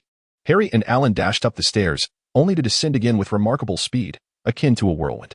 Harry clutched Hedwig's cage, while Alan managed to carry all the other bags single-handedly, a feat that left Harry astounded. Alan had no time to spare. The Muggle trivia he had shared with Mr. Harris would likely not hold their attention for long. As their car drove away, Uncle Vernon continued to wave fervently. It was no wonder Alan was so exceptional. Having grown up in an elite family, success was surely in his destiny. Uncle Vernon firmly believed that someone with such eloquence could not possibly be a wizard. Chapter 21. Platform 9 3/4 after returning the rental car, Alan and his companions arrived at the magical column. For Harry, it was his inaugural experience aboard the magical transport, and he watched with keen interest every gesture made by Mr. Harris. Like Alan, he found it utterly enchanting. Although this was not Alan's first journey, he too felt a sense of wonder. Despite the rapid advancements in Muggle technology, the realms of wizardry have far surpassed Muggles in both temporal and spatial studies. If the teleportation technology of this magical column were to be embraced by the Muggle world, the exorbitant real estate prices of the past would not have been so outrageous. Soon, a quaint villa of red bricks and white windows came into view. The yard was adorned with verdant trees, and several massive logs had been sawed into segments, scattered throughout the garden, likely enchanted against moisture and pests. Repurposed by the Allen family as seating, a simple swing hung between 2 grand trees, its frame entwined with lush vines and beautiful blossoms. The entire yard exuded a rustic charm, brimming with vitality, and Harry instantly fell in love with the place, feeling a sense of freedom and unrestrained joy. Mrs. Harris had taken the day off to welcome Harry, while their youngest daughter, Emily peeked shyly from behind her mother. Upon seeing Harry, Mrs. Harris enveloped him in a warm embrace. "Welcome, Harry," she exclaimed. Meanwhile, the earnest Ron extended his hand in greeting. The enthusiastic welcome continued as the eldest sister, Daisy, brought forth steaming cups of red tea, while Mrs. Harris orchestrated an array of sausages flying onto their respective plates. After the meal, Harry accompanied Alan to the bedroom, where the first sight that met his eyes was a bunk bed, evidently formed by joining two beds together. The upper bunk was crafted from smooth wooden planks, adorned with the rings of tree growth. Harry counted them in his mind. The trees were older than he was. The slight misalignment of the two beds somehow created a peculiar harmony. Directly opposite the window stood a grand desk, laden with books, ink, and a stack of parchment. Subsequently, Alan assisted Harry in organizing his belongings with meticulous care. As night fell, Harry felt an overwhelming sense of contentment. He had truly encountered a warm and welcoming family. The days that followed were serene yet filled with joy for Harry. He delighted in rising early, mimicking Alan's seemingly incomprehensible movements, often eliciting hearty laughter from him due to his unorthodox postures. He reveled in watching various magical kitchen utensils flit about, conjuring delectable dishes. He cherished the gentle nature of Mr. Harris, the attentive demeanor of Mrs. Harris, the beauty of his sister Daisy, the serious disposition of Ron, who always insisted on storytelling, and the mischievous charm of Emily, not to mention the esteemed Albert, who had already earned his admiration. As happy moments invariably passed swiftly, before long, it was time for the new school term to commence. On that lively yet solemn morning, the family had diligently packed all their belongings in preparation for their departure. Mr. Harris, taking advantage of his position, borrowed one of the last two magical cars remaining in the Ministry of Magic. Harry stared in astonishment as Mr. Harris piled an array of luggage onto the small vehicle. Although it appeared to be a compact car, its interior space resembled that of a minivan. They arrived at King's Cross Station at 10:30, and while Mr. Harris and others unloaded their belongings, Harry looked around for quite some time. Yet he was unable to locate platform 9 3/4. After a diligent search, he confirmed that there was indeed a large plastic sign reading 9 on one platform and another sign reading 10 on the adjacent one, with nothing in between. "Are you looking for platform 9 3/4? Alan, struggling with two hefty suitcases and a massive backpack on his back, inquired. Despite Alan's considerable strength, the burden was exceedingly cumbersome, with the backpack towering above his head. The moment Alan lifted the backpack, he resolved that as soon as he was permitted to use his wand, he would study the undetectable extension charm. For his Kipling backpack would be ideal for such a purpose. Harry nodded, expressing his inability to find platform 9 3/4. "Don't worry," Alan reassured him. "Just walk straight towards the barrier between platforms 9 and 10. Do not stop. Do not hesitate. This is crucial. If you feel nervous, simply run," he urged. "I'll go first. You can follow me." Alan had heard Ron explain how to access the platform countless times. With that, Alan pushed his suitcase and charged towards the ticket barrier, making Harry fear for his safety as it appeared he was about to collide with it. However, contrary to Harry's concerns, in an instant, Alan disappeared. Adjusting his glasses, Harry steeled himself and followed suit, sprinting in Alan's direction. As Alan passed through the wall, a deep crimson steam locomotive stood beside a platform teeming with travelers. The sign on the train read, "Hogwarts Express, 11 o'clock. When Alan glanced back, he saw that the ticket barrier had transformed into an iron archway, now proudly bearing the inscription, Platform 9 3/4. Before long, Harry joined him, his face a portrait of astonishment. Chapter 22. Friends. As Harry emerged from his state of shock, Alan grasped the suitcase and succinctly declared, "Let us proceed." "Harry, what does it feel like to experience a train filled with students?" Alan's singular thought was that it was exceedingly loud. The sounds of farewells from parents, the playful banter among friends, and the hurried commotion of stowing luggage filled the air. "Alan, Harry?" A bright and exuberant voice pierced through the clamor. It was Flegg. Harry waved enthusiastically. "Excuse me, please allow us to pass." "Thank you." Flegg maneuvered his suitcase through the throng. "I never anticipated we would all receive acceptance letters to Hogwarts. While my parents and I were traveling in France, I thought it was merely a prank by some miscreants. It was only when Madame Hooch personally delivered the news that my parents believed it." Madame Hooch, the flying instructor at Hogwarts, was undeniably impressive. Flegg's eloquence was as pronounced as ever. "I, too, faced great obstacles from Vernon to prevent me from receiving my letter, but thankfully Hagrid came to collect me." Harry was thrilled to reunite with his friend. "Shall we find an empty compartment to converse at leisure?" Alan gestured toward the large suitcase he was carrying. The three friends ventured toward the latter half of the train until they discovered a vacant compartment. They assisted one another in arranging their belongings. And Flegg could not resist inquiring, "When did you first learn you were a wizard?" "My parents were convinced Madame Hooch was a charlatan until she flew around them on a broomstick. My father even looked around for some contraption before he accepted that I was indeed a wizard.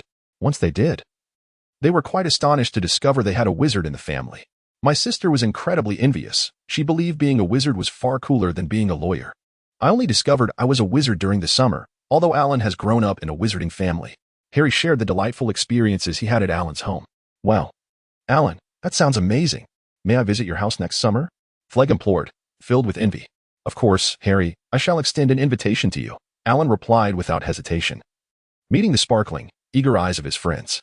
Subsequently, Flegg regaled them with tales of his adventures in France. My favorite dish is flame-cooked mussels. Fresh mussels are arranged on a wooden platter with 4 nails at its center, forming concentric circles radiating outward, akin to a line of dominoes. Then, they are covered with pine needles.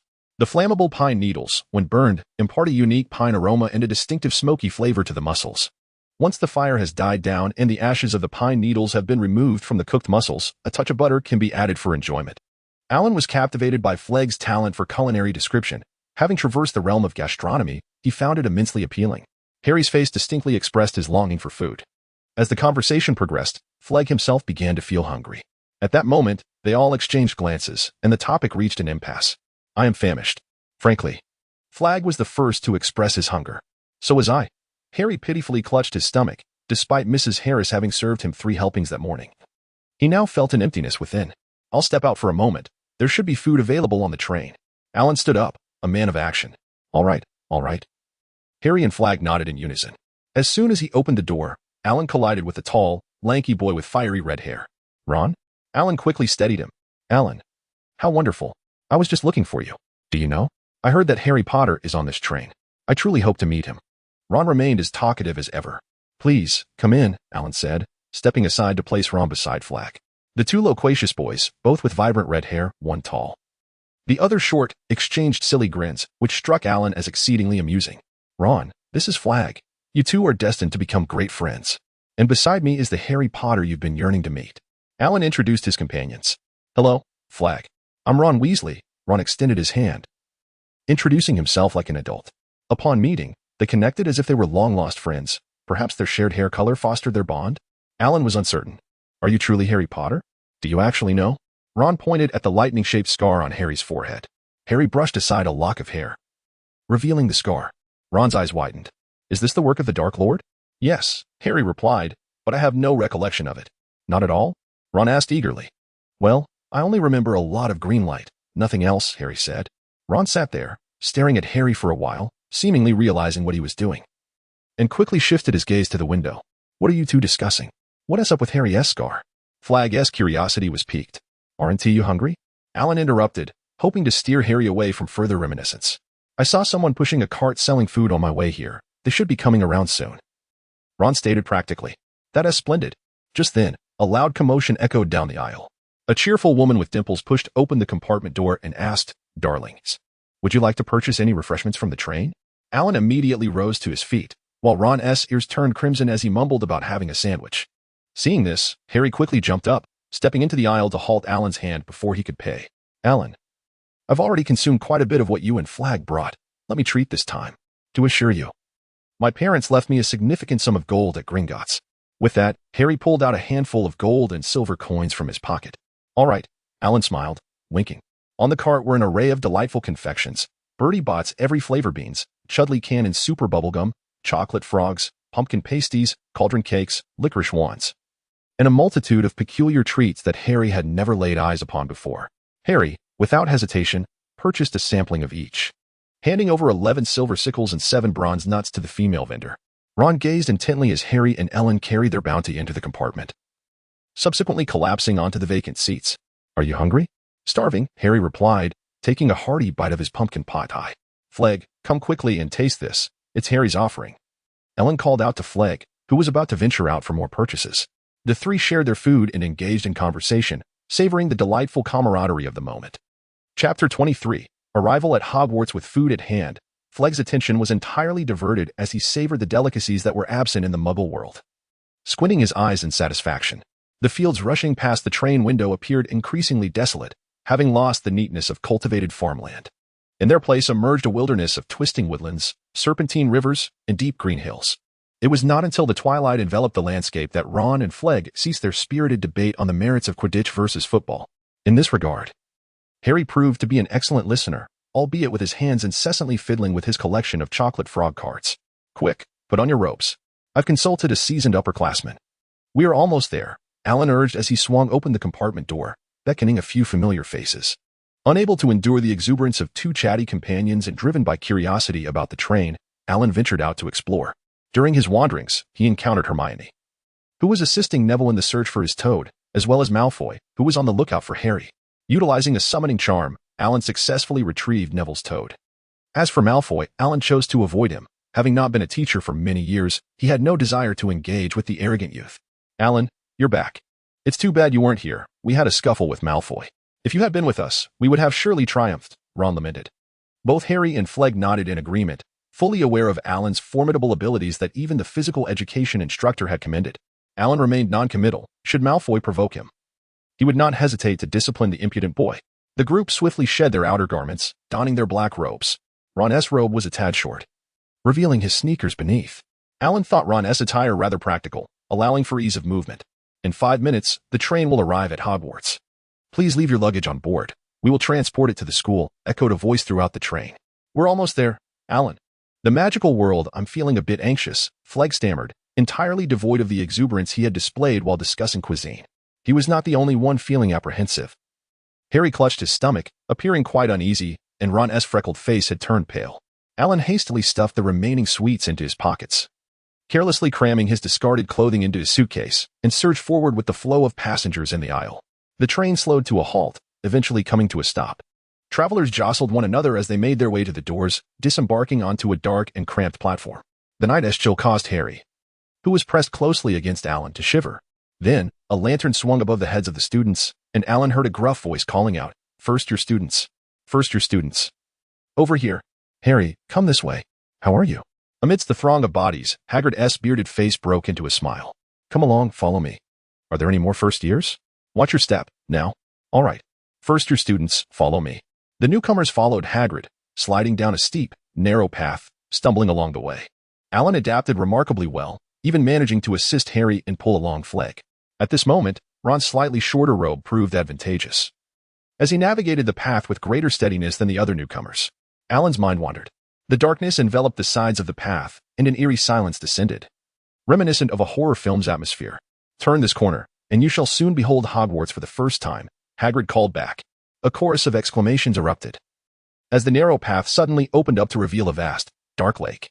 Across the water, a majestic castle loomed atop a high hillside, its spires reaching for the stars, and a myriad of windows glimmering under the night sky. "Each boat must not exceed 4 individuals," Hagrid bellowed, gesturing towards a line of small boats moored at the shore. Alan nimbly occupied one of the boats, followed closely by Ron, while Harry and Flegg helped each other aboard. "Is everyone on board?" Hagrid shouted, as he took a seat alone in a separate boat. "All right, let us set forth." The fleet of small boats glided across the lake's mirror-like surface. An air of silence enveloped them as they gazed upon the towering castle that seemed to rise above them. "Lower your heads," Hagrid shouted as the first boats approached the cliff. They all bent down, their boats passing through the ivy-draped entrance, revealing a hidden opening.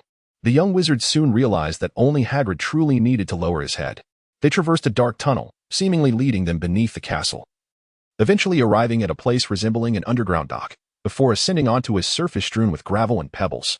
Hagrid then knocked on the castle's door with his massive fist, and the dignified Professor McGonagall guided the newcomers to a small room at the far end of the Grand Hall.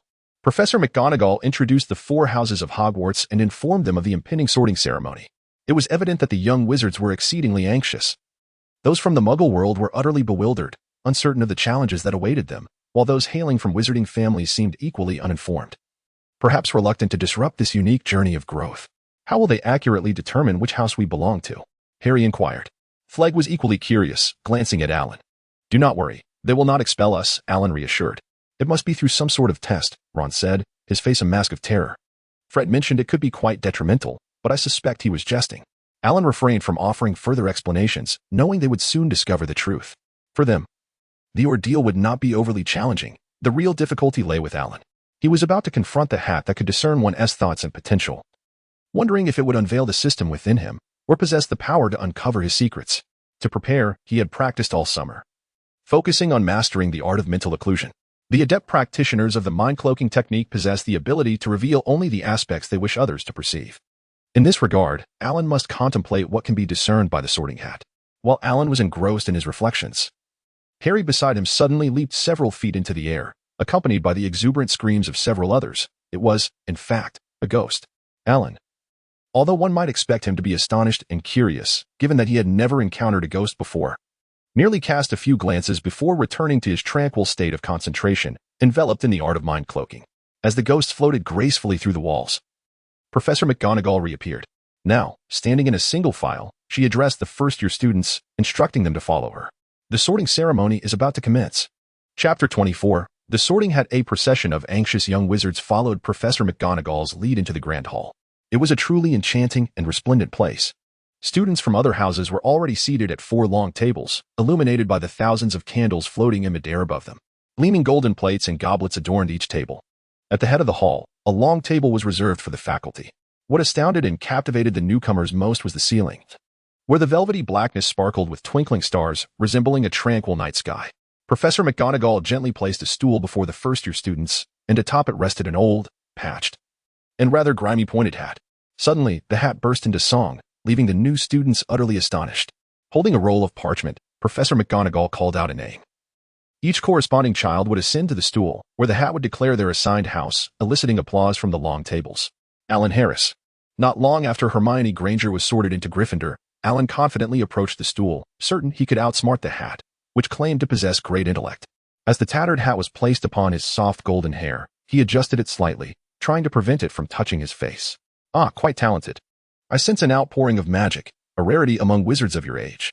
You are composed, neither impatient to learn your house nor eager to voice your opinions. You do not yearn for power. Which house shall I assign you to? You are passionate about the accumulation of knowledge, the pursuit of wisdom, and you crave exploration of the unknown, reveling in the ocean of knowledge. Therefore, you belong in Ravenclaw. Polite applause resonated throughout the hall as Alan walked to his designated table. Feeling a sense of relief for having successfully deceived the Sorting Hat and concealing the secret of his rebirth, Fleeg was sorted into Gryffindor, which did not surprise Alan. While Fleeg may not have been the brightest, he was never lacking in courage and a sense of justice. Malfoy was sorted into Slytherin, appearing particularly satisfied. Then came Harry. Whispers filled the hall as students crowded around, eager to catch a glimpse of the legendary Harry Potter, who had purportedly defeated the Dark Lord. Harry appeared extremely nervous. Sitting on the stool with his eyes shut tight, gripping the edges with white knuckles while muttering to himself. He lingered on the stool for what felt like an eternity before the hat finally exclaimed, "Gryffindor." Cheers erupted from the Gryffindor table, echoing throughout the hall as they eagerly reached out to shake Harry's hand, taking great pride in his presence. Ron was also sorted into Gryffindor, and his brothers applauded wildly with joy. Alan glanced over at the adjacent table, where Harry and Fleeg wore expressions of regret as they looked at him. He felt a twinge of emotion. It was only natural for people to feel sorrow at partings, yet the joy of reunion would inevitably be all the more profound. If one remains in close proximity for an extended period, it often leads to misunderstandings and conflicts, such as the beauty that distance can create. Do you know Harry Potter? A languid voice suddenly interrupted. Indeed. Alan refrained from elaborating further, withdrawing his gaze from Harry and turning to look at the source of the voice. The speaker was a youth with tousled brown hair, fair skin, and a smattering of mischievous freckles adorning his cheeks, his eyes shadowed by pronounced dark circles.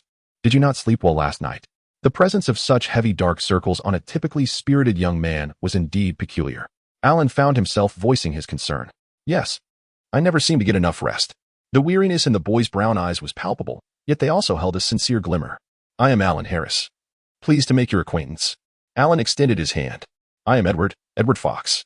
Edward appeared to be in dire need of a bed, his voice trailing off. At that moment, Albus Dumbledore rose to his feet. With a beaming smile, he looked upon the assembled students, arms outstretched. As if nothing delighted him more than the sight of his students gathered together. Welcome, he proclaimed, welcoming everyone to Hogwarts for a new academic year. Before the feast commences, I would like to share a few words. That is, buffoons, crybabies, rascals, twist. Thank you all. He reseated himself. The crowd erupted in applause and cheers. Unlike the hushed whispers of other houses, the Ravenclaw students seemed to comprehend his words, prompting Alan to marvel at the caliber of those fortunate enough to enter this house. They appeared to be well-versed and exceptionally talented. At that moment, Alan noticed Edward's eyes widening in astonishment. For the long table before them was laden with an abundance of delectable dishes. Roast beef, roasted chicken, pork chops, lamb ribs, sausages, steak, boiled potatoes, roasted potatoes, chips, Yorkshire pudding, pea shoots, carrots, gravy, ketchup, and for some inexplicable reason, peppermint candies. The sheer variety of sumptuous food enlivened the atmosphere.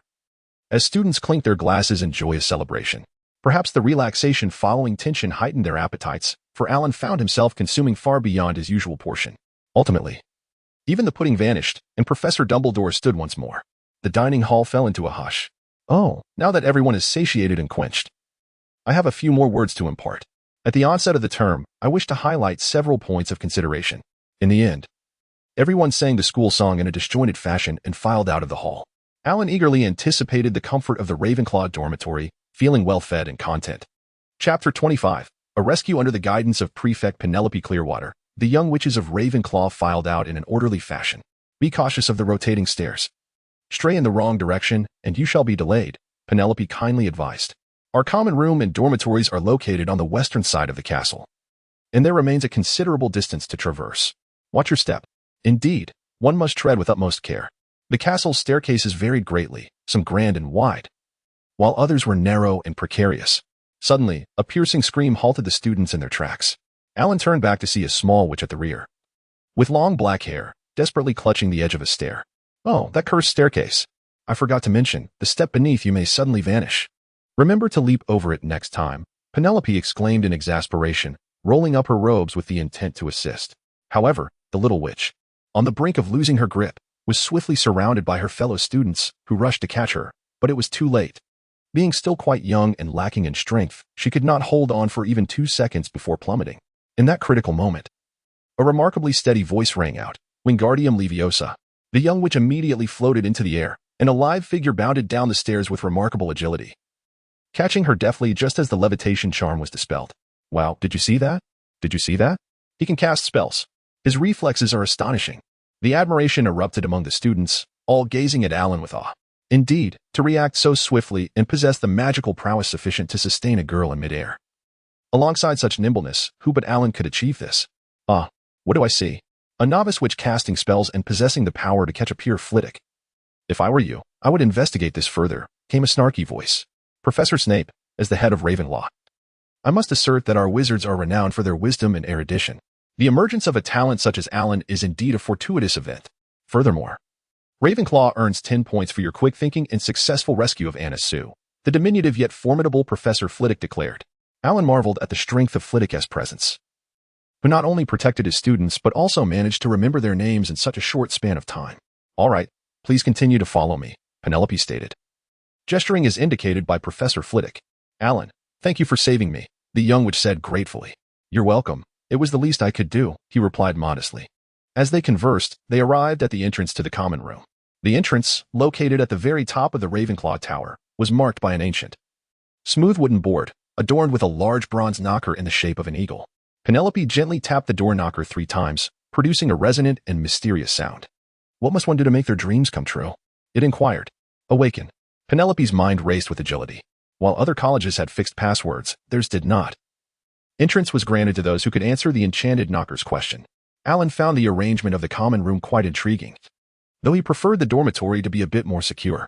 Upon entering, they discovered a spacious, circular chamber adorned with elegant arched windows, draped in blue and bronze silk, through which the breathtaking scenery outside could be seen.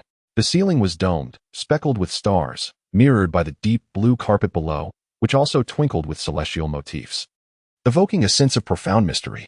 The room was furnished with ample tables and chairs, flanked by rows of bookshelves.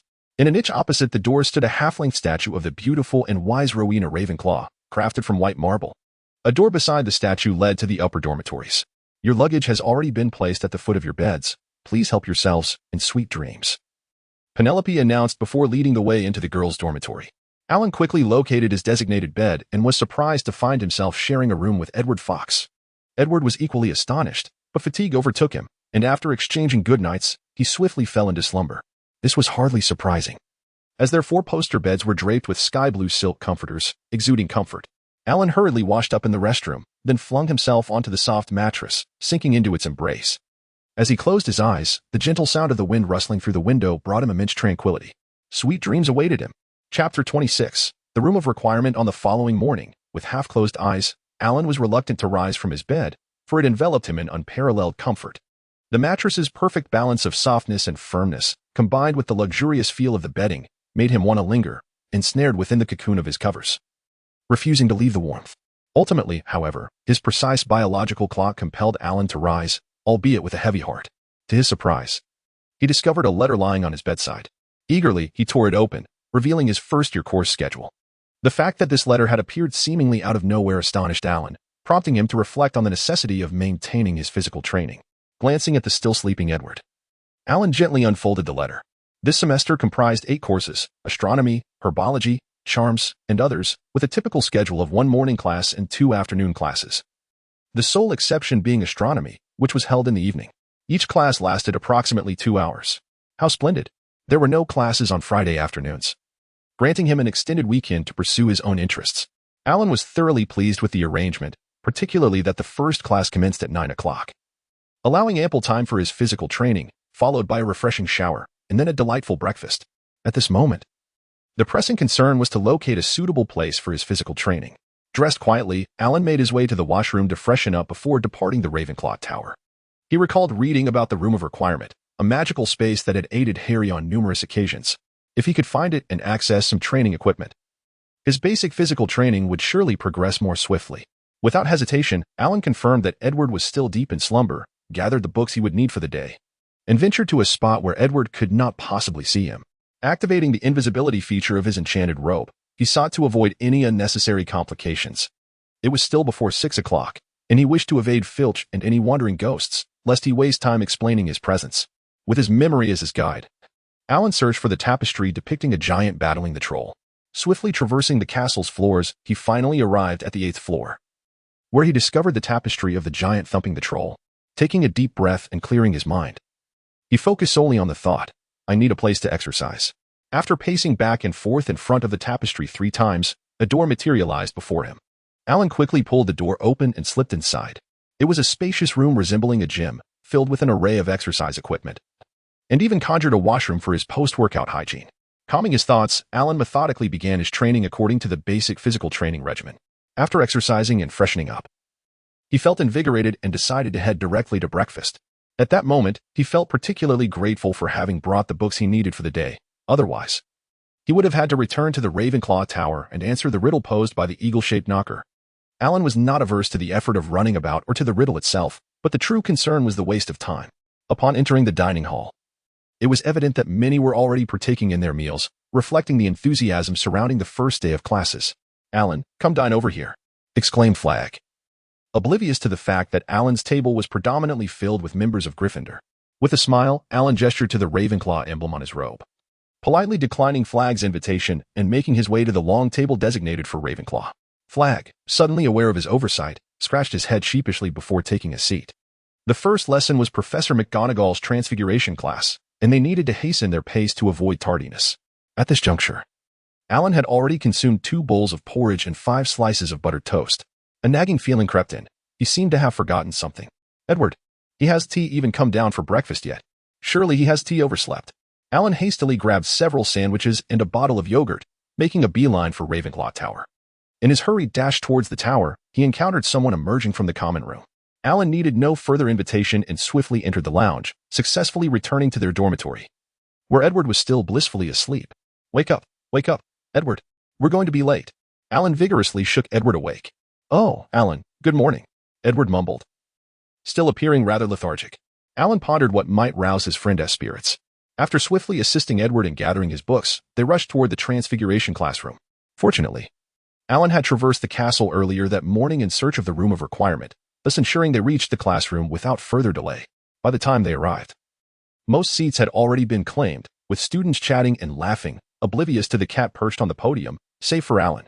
"It seems we must settle for seats at the back," Edward lamented. Alan noticed the cat on the podium glance at Edward. He subtly nodded, guiding Edward to sit quietly in the rear. Edward, perceptive to his companion's unusual silence, glanced at the cat on the podium and inquired, "Is there something amiss with that cat?" Alan felt a swell of pride for his astute friend. "That is Professor McGonagall," observed the patterns in her eyes, which mirror those of her spectacles, Alan whispered back. Upon hearing this, Edward immediately straightened in his seat, casting a sympathetic glance at their boisterous classmates. "Harry, this is splendid. Thankfully, Professor McGonagall has yet to arrive, Ron exclaimed joyfully. Flag and Harry exchanged relieved glances, sharing a smile. At that moment, the cat leaped from the desk, transforming into a human form mid-air. Professor McGonagall! Ron gasped in astonishment. Good morning, Ron, Harry, Flag. You are all late, and for that, each of you will lose 5 points. Professor McGonagall stated sternly. Such a disheartening start to the school year, losing points on the very first day. Return to your seats at once. The three complied, heads lowered as they dutifully followed her command. Transfiguration is the most complex and perilous of spells you will encounter at Hogwarts.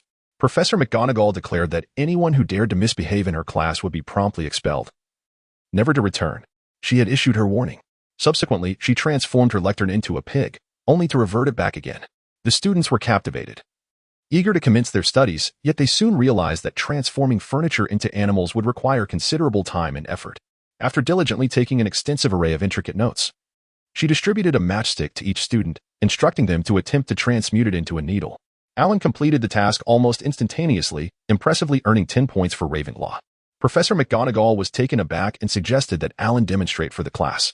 The first-year students from all 4 houses gazed at Alan with keen interest. He remained composed, recalling that he had once spoken before an audience of 3,000.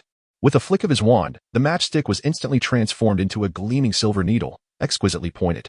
A remarkable transformation, Professor McGonagall praised, offering Alan a satisfied smile. By the end of the lesson, apart from Alan, only Hermione Granger had managed to induce some change in her matchstick. In not only Transfiguration but almost every subject, Alan consistently garnered points for Ravenclaw. Chapter 27. The Scholar Alan. During lunch, an incessant stream of Ravenclaw students approached Alan to introduce themselves.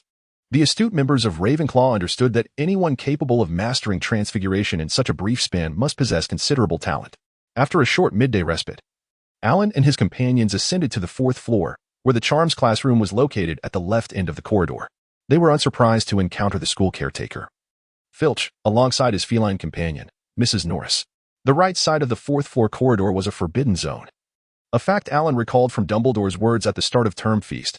I must inform everyone that those who wish to avoid unexpected misfortune and a painful demise should refrain from entering the right-hand corridor on the 4th floor. No one desired detention, so they dutifully turned left, awaiting Professor Flitwick's arrival. Professor Flitwick was remarkably diminutive during class. He had to stand upon a stack of books to reach the lectern. As he took attendance and called out Harry's name, he became so overwhelmed that he emitted a shrill cry and vanished from sight. Alan saw no reason to mock this display. He believed Professor Flitwick's excitement stemmed not from Harry Potter's triumph over Voldemort or his status as a savior, but rather from the profound implications of Harry being the only individual in history to survive the unforgivable killing curse of Avada Kedavra. The fact that such a potent and enigmatic spell failed against Harry, even rebounding upon its caster, was surely what caused Professor Flitwick's uncharacteristic outburst. Although Alan had already acquired the Encyclopedia of Charms, he remained an attentive listener during Professor Flitwick's lecture, diligently taking notes. Understanding how to cast a spell was undoubtedly important, but deciphering the principles underlying it was even more enthralling. Alan focused intently on perfecting his spellcasting technique. Even the simplest foundational spells were executed with remarkable speed and precision. Professor Flitwick regarded Alan with an expression of incredible warmth. Ravenclaw had been overshadowed by Slytherin and Gryffindor for far too long, and this year, Alan's excellence far surpassed that of his fellow young wizards. In the subsequent herbology class, Alan, with his remarkable memory, had already memorized the textbook thoroughly and answered Professor Sprout's questions flawlessly, earning Ravenclaw yet another 10 points. His classmates quickly adapted to this success and took pride in it, secretly bestowing upon him the nickname, the Scorekeeper. Alan's later achievements only solidified this title. He was indeed deserving of it, perhaps owing to his formidable magical prowess. Even in flying lessons, he was the first to successfully summon a broomstick, and it was said that only Gryffindor's Harry could rival him among the first years. Though Alan found that flying on a broom was not as comfortable as traveling by airplane in his previous life, it was akin to having a private jet at one's disposal, allowing for spontaneous takeoffs and the freedom to soar and maneuver at will, an exhilarating experience unmatched by any flight. Even in the most daunting potions class, Alan's responses left Professor Snape with no grounds for criticism. During potion making, Alan's precise cutting skills were unparalleled by his peers, and even Professor Snape could not surpass Alan in speed or quality of production. Only one thing: Alan completed the task with precision, adhering strictly to the textbook. The time taken to brew the potion rendered it inferior to that of the potion's master, Professor Snape. Alan, it took you so long to finish your bruise healing ointment that by the time you were done, your wounds might have healed on their own. The professor's expression remained stern. Adding some mint would enhance the comfort of the salve, and the aroma would be more pleasant. Use the handle of your silver knife to apply pressure. It will yield more juice. Professor Snape scolded Alan, the first to complete the ointment, mercilessly. How could Snape not consider that those who were injured wouldn't concoct ointments on the spot? They are all prepared in advance, for goodness sake. Edward could not contain his frustration. Edward, it is Professor Snape. Alan interjected. The professor is a good man. He assisted Edward in preparing the ingredients. You did so well. Yet he didn't give you a single point. Edward remained disgruntled. Look, I followed his instructions, and your ointment turned out even better, didn't it? Alan tossed the prepared ingredients into the cauldron, and the salve instantly transformed into a shimmering green, exuding a refreshing scent of mint. This indicates that there are indeed areas where I can improve. Professor Snape is an excellent teacher, diligently imparting his skills. He deserves our respect, Alan explained softly. Observing Edward's astonished expression. You make a valid point, Edward admitted, gazing at Alan with admiration. Not everyone possesses the ability to see beyond the surface to grasp the essence. I am pleased to see that the host remains humble. The time-limited task requires the host to read all potion-related books in the library, excluding the restricted section, within 3 months. Upon completion, the reward will be a tome of insights from the potion's master. 3 months may seem lengthy, yet when one factors in meals, sleep, and classes, Alan felt time was truly scarce. It was not merely about locating all the potion-related books, but rather reading them thoroughly. However, if he could obtain and fully comprehend the potion's master's insights, the door to the world of potion-making would be wide open for Alan. Alan, what are you pondering? Class is over. Edward hurriedly packed his belongings, rousing Alan from his reverie. Though your argument is sound, I still wish to leave this place soon. Dinner is about to commence, and I must sit next to the milk pudding tonight. I only managed to eat 3 pieces yesterday. It was quite astonishing that Edward, as a boy, had a fondness for sweets. Nevertheless, Alan promptly responded to Edward's call, quickening his pace. It was not solely for the sake of indulgence, more importantly. Finishing dinner early would allow him to head to the library to read. After swiftly finishing his meal, Alan astonishingly became the first student to arrive at the library. Madame Pants regarded him with rare kindness. Good students are always endearing, and those who are intelligent, talented, and diligent stand out even more. Within less than an hour, Alan felt grateful for his decision. The library soon swelled with a throng of students busy with homework and research. The secluded and quiet solitary seats like the one Alan had chosen were quickly claimed. Alan swiftly completed his homework before bringing forth a substantial stack of tomes on potions, employing his remarkable photographic memory to peruse them with great speed. Understanding was of little consequence. What mattered was to finish reading them first. To his astonishment, Alan discovered that the scholar system had activated a bookshelf feature. Every book he had read in its entirety would now grace his virtual shelf. How delightful that his eyes had transformed into a scanning device. It seemed he was on the path to creating a library of consciousness. Or perhaps a portable library of his own. Satisfied, Alan patted the books and immersed himself once more in the vast ocean of knowledge. Chapter 28. The Midnight Duel. Thus, Alan's life took on an extraordinarily regular rhythm. Aside from attending classes, one could find him either in the dining hall or the library. Until that fateful day. Alan, I knew you would be here, came the voices of Flag, Ron, and Harry as they made their way to the library and found Alan. Ah, it has been quite a while since you last sought me out, Alan remarked with a smile. We seldom have classes together, and aside from our initial transfiguration lesson, we have not gathered since. You, on the other hand, have made the library your second home. Who does not know that the scorekeeper of Ravenclaw is a bookworm? You must not forget us, Flag lamented with a hint of grievance. How could I? Your exploits frequently reach my ears. For instance, today Harry accomplished a noble deed by rescuing Neville's Remembrall from Malfoy, Alan reassured with a smile. Indeed, you have no idea how splendid Harry was today. He dove from a height of over 50 feet to seize the Remembrall, Flag exclaimed, his excitement palpable, as if he were the one who had caught it. Hey, keep it down. This is a library, admonished Madame Pants, the librarian, as she waved her feather duster menacingly at Flag. However, Malfoy has challenged us to a wizard duel. But Alan, you know me. My knowledge of magic is regrettably sparse, Harry confessed, his countenance betraying his apprehension.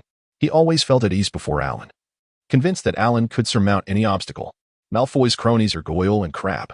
I initially intended to assist Harry, but they both agreed that you would make a more formidable ally, Ron interjected from the side. Alan yearned to inform them that Malfoy would likely not attend this preposterous duel. Have you considered that Malfoy might not show up? Regardless, a wizard cannot evade a duel once it has been initiated. How disgraceful that would be, Ron retorted nonchalantly, dismissing any concerns about the matter, focusing instead on how to decisively best Malfoy. Alan had to concede that Ron's argument bore a striking degree of validity. Under ordinary circumstances, A wizard would not shy away from a duel. Despite Malfoy having successfully outmaneuvered Harry and his friends, it was likely that even within his own house, he would be looked down upon for such behavior, regardless of his wealth.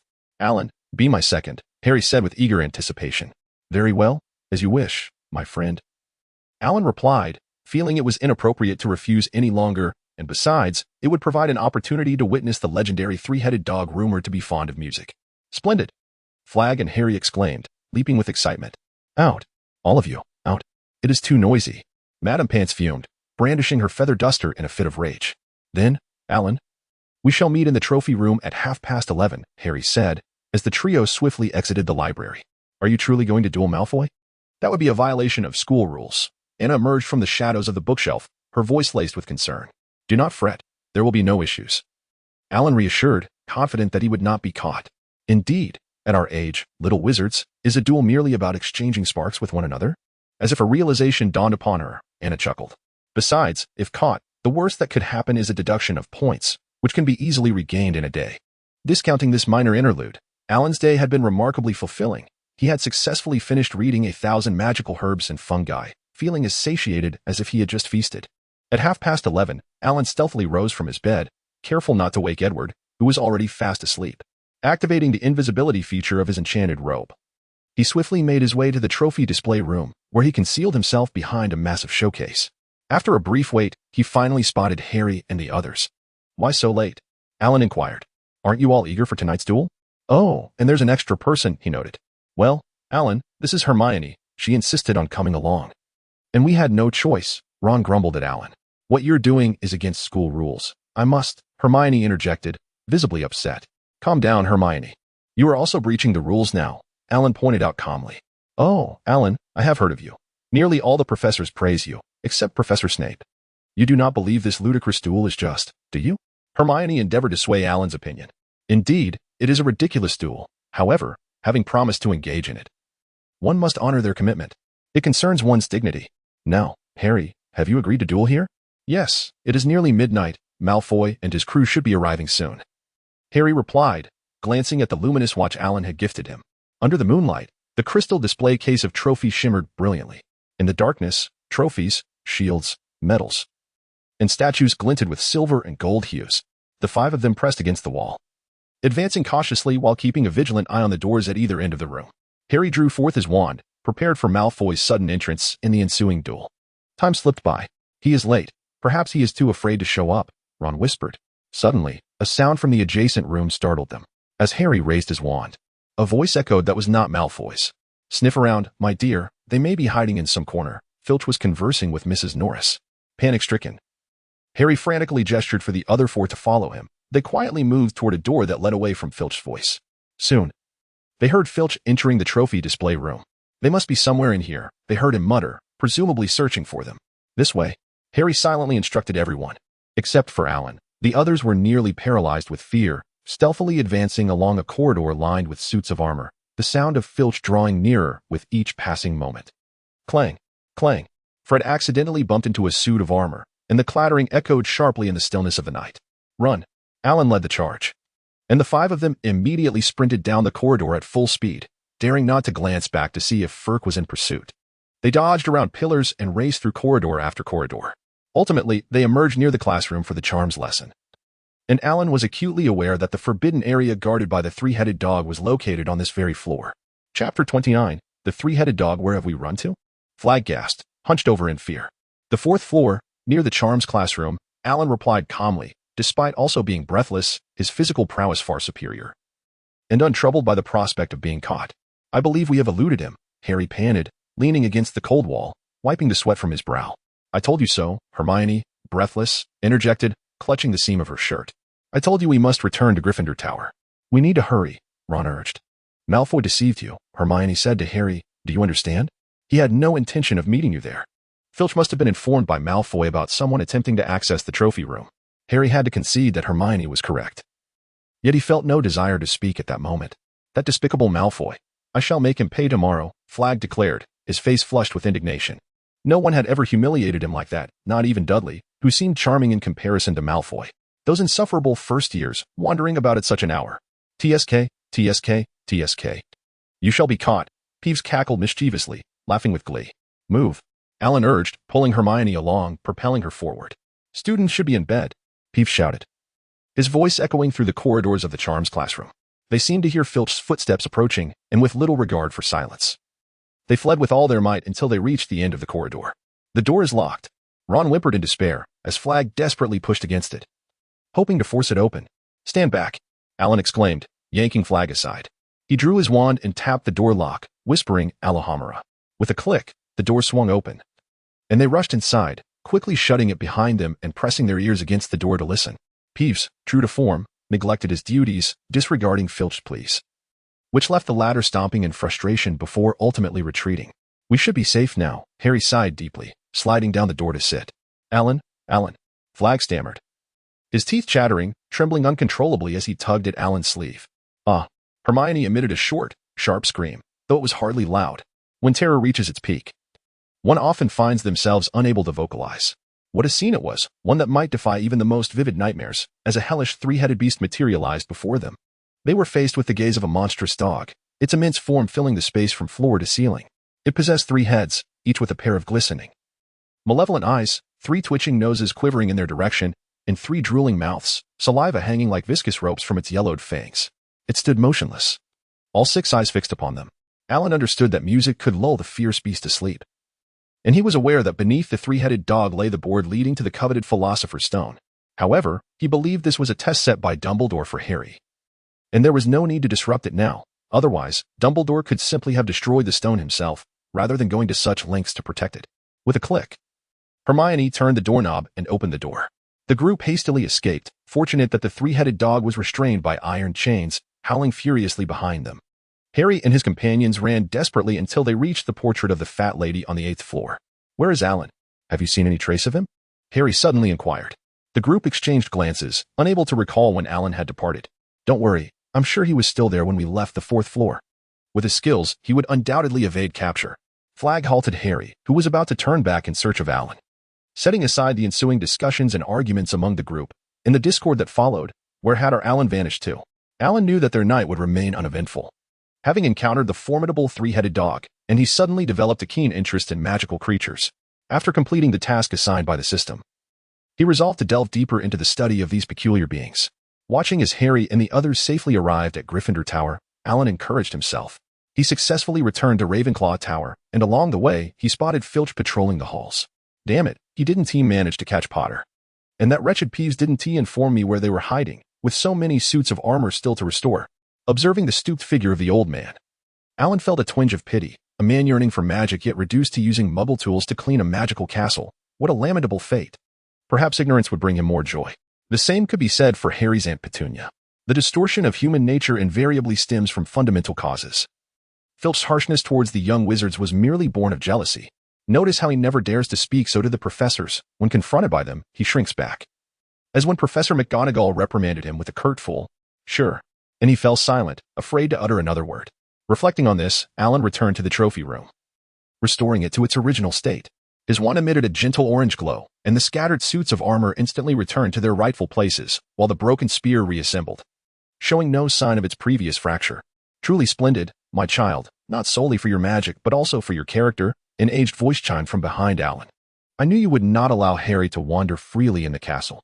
Everything is under your control, is it not, Dumbledore? Alan mused inwardly. Good evening, Professor. He greeted Dumbledore with a composed demeanor, showing no sign of being caught off guard. Good evening, my child. What remarkable attire you wear. Had it not been for my awareness of your little mischief tonight, I would not have witnessed such marvelous clothing. Dumbledore adjusted his crescent-shaped spectacles, his sharp and bright azure eyes behind them gleaming with penetrating insight. Indeed, Professor, it is truly marvelous. It is my treasure. Alan did not conceal the fact that cloaks of invisibility are not uncommon in the magical realm, yet none compare to Harry's cloak, which possesses the remarkable ability to render its wearer invisible without any temporal limitations. In contrast to your extraordinary garment, your actions are far more commendable, as you extend your assistance to the vulnerable, embodying compassion and empathy, qualities that are indeed rare. Undoubtedly, Professor Dumbledore is a uniquely gifted individual, endowed with exceptional insight and wisdom, capable of discerning the motivations behind Alan's actions. Chapter 30. Ghosts and Statues. Thank you for your kind words. They are truly of little consequence. merely a means of compensation for the additional workload we inadvertently imposed upon Mr. Filch due to our oversight. Alan maintained a demeanor of humility and vigilance. A heart that is pure and kind is a treasure, and such qualities indeed shine brightly. Well then, dear child, on such a lively evening, I trust you are weary. Hasten back to the comfort of your bed, and may you have sweet dreams. Good night. It was somewhat astonishing that Dumbledore did not reprimand him for his nocturnal escapade. Alan found this both surprising and yet entirely reasonable, for the professor embodied the courageous and adventurous spirit of Gryffindor. Moreover, while Alan was unafraid of punishment, a smoother path was undoubtedly preferable. He bowed to Dumbledore in farewell before turning to depart. Upon returning to Ravenclaw Tower, he was once again confronted with the riddle of the magical door. What is it that, when named, is destroyed? Although the hour was late and fatigue began to settle in, he pondered briefly before providing the answer. Silence. The door opened soundlessly, and Alan swiftly slipped through. As he prepared to return to his dormitory, he suddenly halted, sensing an unseen gaze upon him. He scanned his surroundings, yet found no one, not even a ghost. Rather than hastily retreating, he recalled his older brother, Albert, often advising him to remain ever vigilant. This adage, originally coined by a predecessor in the Auror office, resonated profoundly at that moment. Convinced it was not a mere figment of his imagination, Alan refrained from rushing back and drew his wand instead. Fortunately, the enchanted candles in the common room burned bright throughout the night, allowing him to survey his surroundings with clarity. The blue and bronze curtains fluttered in the breeze, revealing no presence behind them. The ceiling adorned with stars and the carpet were equally devoid of company. He quietly navigated around rows of bookshelves, scanning all the spacious chairs, yet found no trace of another soul. The tranquil night, accompanied by the sounds of unknown insects and a gentle breeze, should have been a source of comfort. Instead, it sent chills racing down Alan's spine, as the sensation of being watched lingered persistently. Having thoroughly inspected every corner, he quickly approached the alcove opposite the door, scrutinizing the bust of Rowena Ravenclaw carved from white marble. It was a visage of exquisite beauty, her features sharply defined as though chiseled by a master sculptor. Her tightly pressed lips, half-closed eyes, and furrowed brow conveyed not only her beauty but also her stern disposition. One hand gripped a wand, resting across her chest above her heart, while the other hung naturally, palm turned in a gesture that seemed both inviting and explanatory. The entire statue appeared to both urge students to pursue their studies and to impart arcane knowledge, while also reflecting deeply upon her own life experiences. Most intriguingly, no matter from which angle one observed, it seemed as though Rowena Ravenclaw's eyes were ever fixed upon you. Alan failed to discern any anomalies from the statue. Yet his acute senses, honed by body refinement techniques, confirmed that the feeling of being observed emanated from the sculpture itself. I know you are hiding within the statue. Come out, Alan commanded, pointing his wand at the figure. If you do not emerge, I shall shatter the statue. He gently tapped the statue with his wand, the tip emitting a soft azure glow. Stop. How dare you? An exquisitely beautiful ghost swiftly floated out from the statue. Ah, it is you, the Grey Lady. The Grey Lady, the ghost of Ravenclaw, was as stunning as her mother, with cascading hair flowing to her waist and a flowing robe that, despite its grandeur, could not conceal her graceful form. However, unlike her mother's dignified presence, she exuded an air of arrogance, looking down upon others. Alan Harris, I know you. An exceptional student of Ravenclaw, admired by many professors. Yet, I am aware that you leave early each day under the cover of invisibility. Your behavior is rather peculiar. The Grey Lady clung closely to the statue, as if prepared to retreat at the slightest hint of danger. So you have been watching me from within the statue. Esteemed lady, everyone harbors a few secrets, but my morning exercises are not one of them. I merely rise early to train, and my invisibility is simply to avoid trouble. The school's patrols are quite strict. Alan shrugged, having concluded that the Grey Lady bore no ill intentions. In terms of surveillance, Peeves was far more troublesome than the Grey Lady. Yet I am curious. This is the statue of Rowena Ravenclaw, is it not? How is it that you reside within her likeness? Alan incisively pinpointed the crux of the matter, his gaze unwaveringly fixed on the Grey Lady. He did not miss the flicker of panic that passed through her eyes. Rowena Ravenclaw is my biological mother, and as her only descendant, I am indeed entitled to reside within her statue, the Grey Lady explained. Therein lies a problem. Alan was skeptical of such an explanation. It was common for portraits to contain figures that could move about, yet a ghost inhabiting another's statue was quite rare. Wait. The Weeping Willow can inhabit a toilet because it has plumbing, providing space within.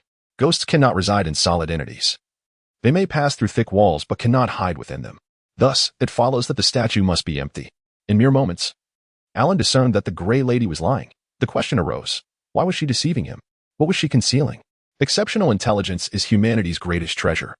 Your mother possessed both beauty and wisdom. As her sole descendant, You were indeed fortunate to have such a remarkable mother. Alan offered his compliment, noting that when it came to humility and courtesy, no one could rival the people of his homeland. Fortunate?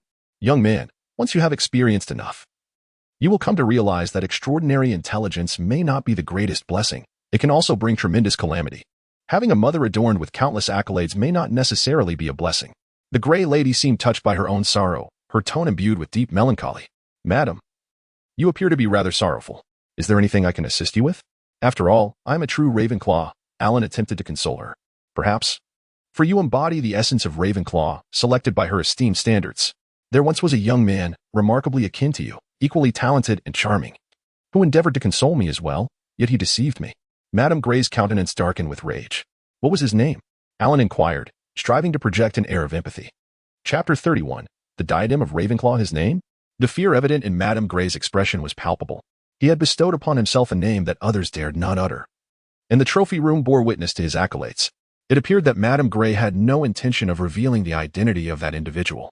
However, Alan was already aware the name that the entire magical realm feared to speak was none other than that of the Dark Lord.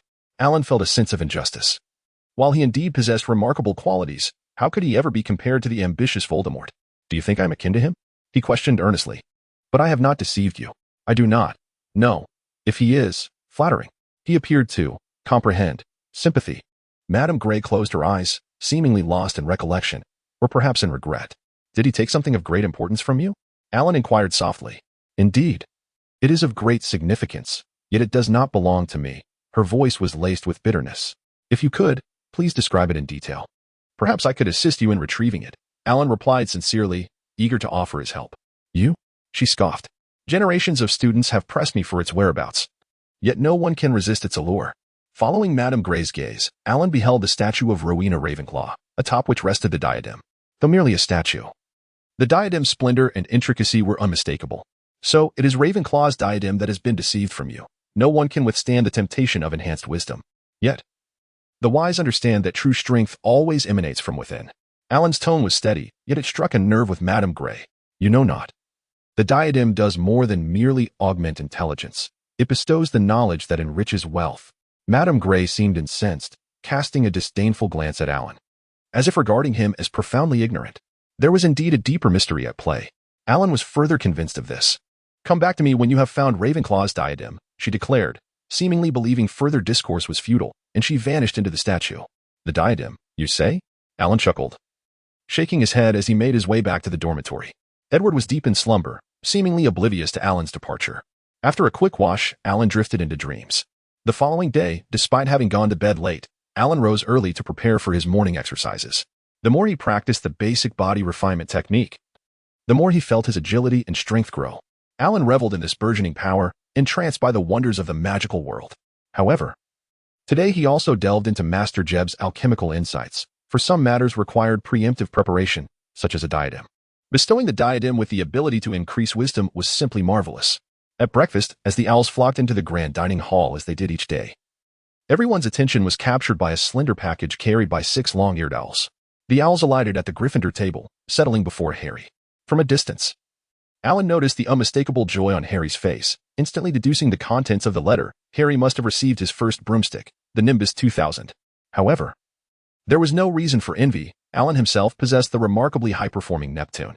Swiftly finishing his bowl of porridge, Alan set off to find Professor Flitwick, the head of Ravenclaw House. Professor Flitwick had just sent a note via Owl, requesting Alan to meet him after breakfast. Alan, I am delighted to witness yet another exceptionally talented wizard emerge from our esteemed institution. Your performance across all subjects has been remarkable. So much so that even Professor Snape has had to acknowledge it. Yet, life encompasses more than mere books and studies. There are myriad beautiful landscapes, intriguing experiences awaiting your exploration, experimentation, and immersion. I have heard from Madame Pants that you almost spend all your spare time in the library. I believe this prolonged dedication may not be beneficial for your health, Professor Flitwick expressed earnestly. It must be said that Professor Flitwick was a responsible headmaster and a dependable teacher. His concern extended beyond academics to encompass the well-being and thoughts of his students, which is indeed a rarity. Thank you, Professor Flitwick. I will certainly strive to balance my time more effectively in the future. In truth, reading is a pleasure for me. Alan replied, visibly moved as he gazed sincerely at Professor Flitwick. Oh, how remarkable. Such a young scholar. Perhaps this is why you surpass many of your peers. Diligent students often earn the favor of their instructors. But tell me, do you have any interest in Quidditch? Professor Flitwick inquired. Quidditch? Professor. First, your students are not permitted to bring broomsticks and cannot join the Quidditch team. Alan responded, perplexed yet harboring a suspicion. Could it be what he was thinking? Indeed.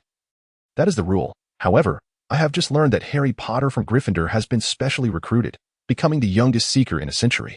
According to Madam Hooch, your talent is no less than Potter's, and your brother Albert was an outstanding seeker during his time at school. I believe Ravenclaw could just as well recruit you as a seeker. It has been far too long since we last claimed the Quidditch Cup, so long that I can scarcely recall when we last won. Professor Flitwick was indeed proposing to recruit Alan into the Ravenclaw Quidditch team. Recalling the exhilaration of flying during the flying lessons, Alan readily agreed. Professor Flitwick was pleased. Alan's composed demeanor, combined with his tall stature and agile skills, seemed to make victory a possibility. This is no ordinary broomstick. This is the Nimbus 2000. What was it you mentioned having at home, Malfoy? A Comet 260? Comets are indeed impressive, but they do not compare to the Nimbus at all. How would you know? Weasley? You can't even afford half a broomstick handle. I imagine you and your brothers must be cobbling together with twigs. It is the voices of Ron and Malfoy, seemingly embroiled in a dispute over the flying broomstick. I sincerely hope this is not an argument, children? Professor Flitwick inquired with a high-pitched tone. Chapter 32. Quidditch training. Someone delivered a Nimbus 2000 to Potter. Professor, Malfoy exclaimed eagerly. Indeed, that is correct, Professor Flitwick responded, beaming at Harry. Professor McGonagall has informed me of the unique circumstances. Potter, what model is it? The Nimbus 2000, sir, Harry replied. Struggling to suppress a laugh at the look of sheer terror on Malfoy's face, he added, I owe my fortune to this Malfoy. Alan could scarcely contain his amusement. Malfoy's expression was truly a sight to behold, filled with disbelief. Alan, please come to the Quidditch pitch after school this afternoon. Roger Davies will be waiting for you. Professor Flitwick said kindly, his eyes twinkling.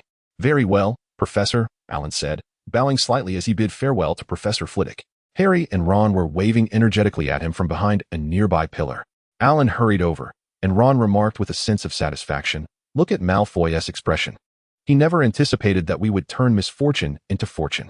Alan, Harry has acquired a Nimbus 2000 and has officially joined the Gryffindor Quidditch team.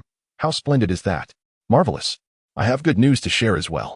Thanks to Harry, I have also become a member of the Ravenclaw Quidditch team. Perhaps we shall face off in the future. Alan was equally delighted. This is not solely due to my fortune. Had it not been for Malfoy discarding Neville's memory ball, I would not have made the team. Harry laughed. So you perceive this as a reward for your violation of school rules? An angry voice echoed from behind them. Hermione stomped up the stairs, casting an indignant glance at the parcel in Harry's hands. I thought you were no longer speaking to us, Harry said. Yes, and it is better that way, Ron added. Which brings us some comfort. Hermione strode away, her nose held high. How absurd. What gives her such an air of superiority? Harry scratched his head in confusion. Perhaps it is due to her title of know-it-all. Oh, Alan, I did not mean you, Ron said apologetically, glancing at Alan. Alan, not one to dwell on the fury of youth, smiled and shook his head. Throughout the afternoon classes, Alan remained remarkably composed, patiently listening and taking notes. Although he eagerly anticipated the Quidditch training after class, he understood the importance of seizing the present moment. He resembled a sapling planted in unfamiliar soil, striving to take root, absorb nourishment, and grow into a towering tree capable of withstanding the tempest of the outside world. Time slipped away unnoticed as he focused intently. After class, in an unusual turn of events, Alan swiftly packed his bag and, instead of heading to the library, made his way directly to the Quidditch pitch. Roger Davies was already waiting for him on the field, his tall frame and robust limbs unmistakably indicating his athletic prowess. Soft sunlight filtered through the green leaves of the trees, casting gentle, dappled circles of light on the ground. In such a setting, Roger appeared particularly charismatic, and Alan found himself feeling a twinge of jealousy. Greetings, Alan. Here's Roger, waving at Alan under the sunlight. Alan quickened his pace, noticing a hint of urgency in Roger's demeanor. Roger bent down to open a large wooden crate beneath him, revealing an array of equipment needed for the Quidditch match. One by one, Roger introduced the various items, including the bludger and the quaffle, to Alan. Alan, are you familiar with the rules of Quidditch? Roger inquired. Of course. I possess some understanding, Alan replied. Sensing Roger's skeptical gaze, he paused momentarily. The red ball is the quaffle, and the chasers pass the quaffle among themselves, attempting to throw it through the opponent's hoops, earning 10 points with each successful goal. The keeper is responsible for guarding their team's hoops. Alan's modest claim of having only a little knowledge belied the truth.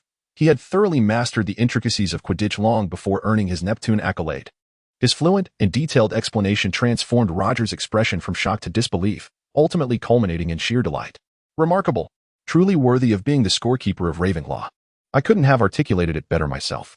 Now, let me test your prowess, Roger declared, tossing a small wooden stick resembling a baseball bat toward Alan. He then released a shiny black bludger that struggled vigorously within the crate. As soon as the bludger gained its freedom, it hurtled toward Alan's face. With a swift motion, Alan struck the bludger, sending it soaring high and far, arching through the towering iron hoops above the training ground. Goodness, what did I just witness? You sent the bludger through the hoop with such speed and oh. Before Roger could finish, the fierce bludger descended from above, crashing toward him. Desperately, Roger clutched the bludger, returning it to the crate, where it writhed reluctantly. It appears you are exceptionally suited for the role of a chaser, Alan, Roger exclaimed with excitement. They proceeded to allow Alan to alternate between the roles of chaser, keeper, and seeker, and he excelled in each position.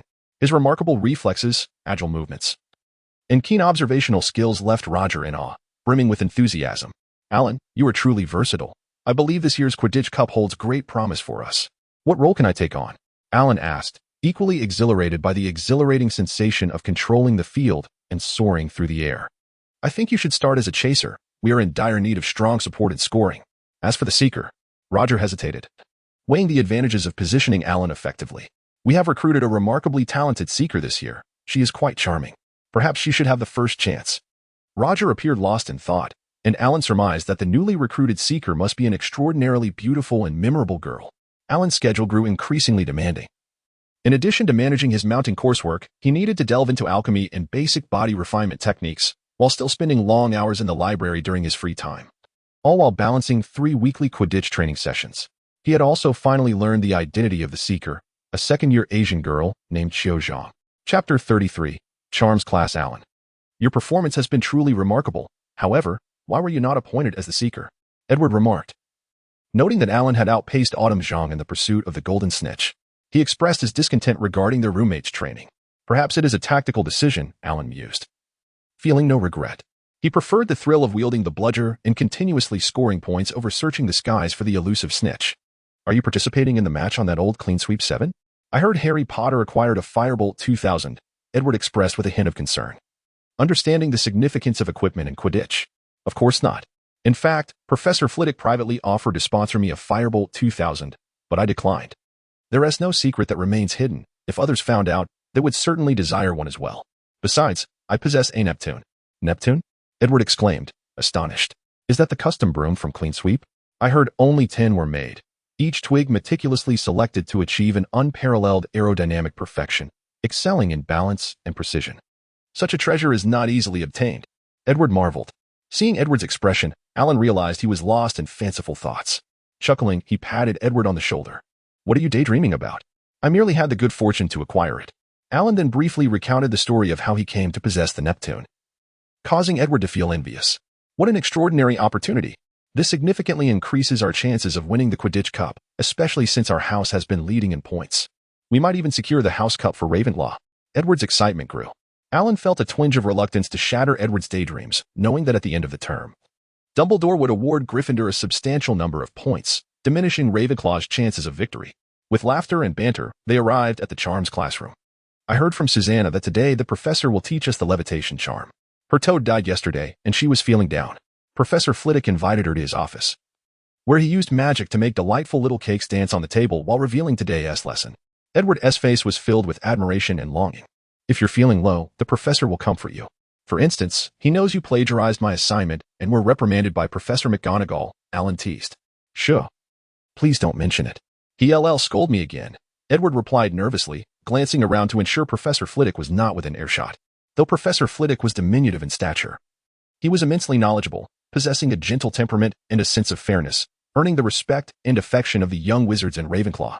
As anticipated, Professor Flitwick announced during class that he believed they were ready to levitate objects.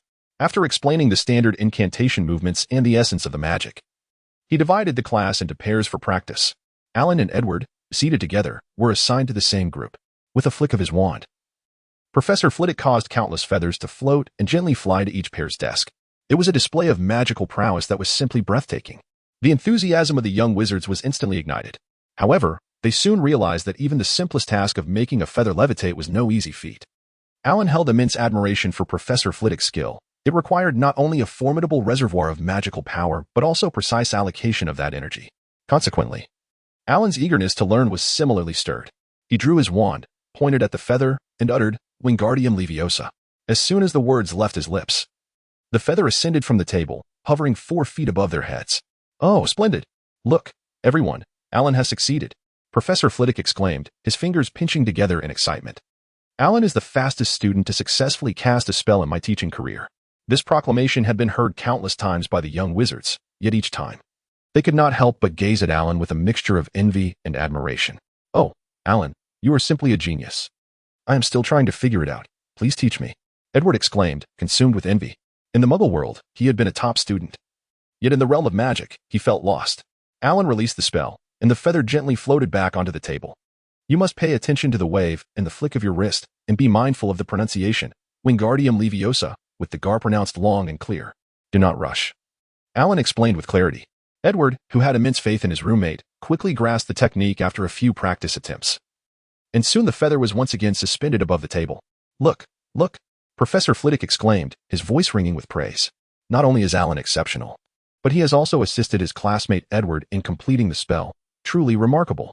Edward, bemused, thought, why is it that I successfully cast the spell, yet the professor praises you? It seemed to him that Professor Flitwick had an undeniable favoritism towards Alan.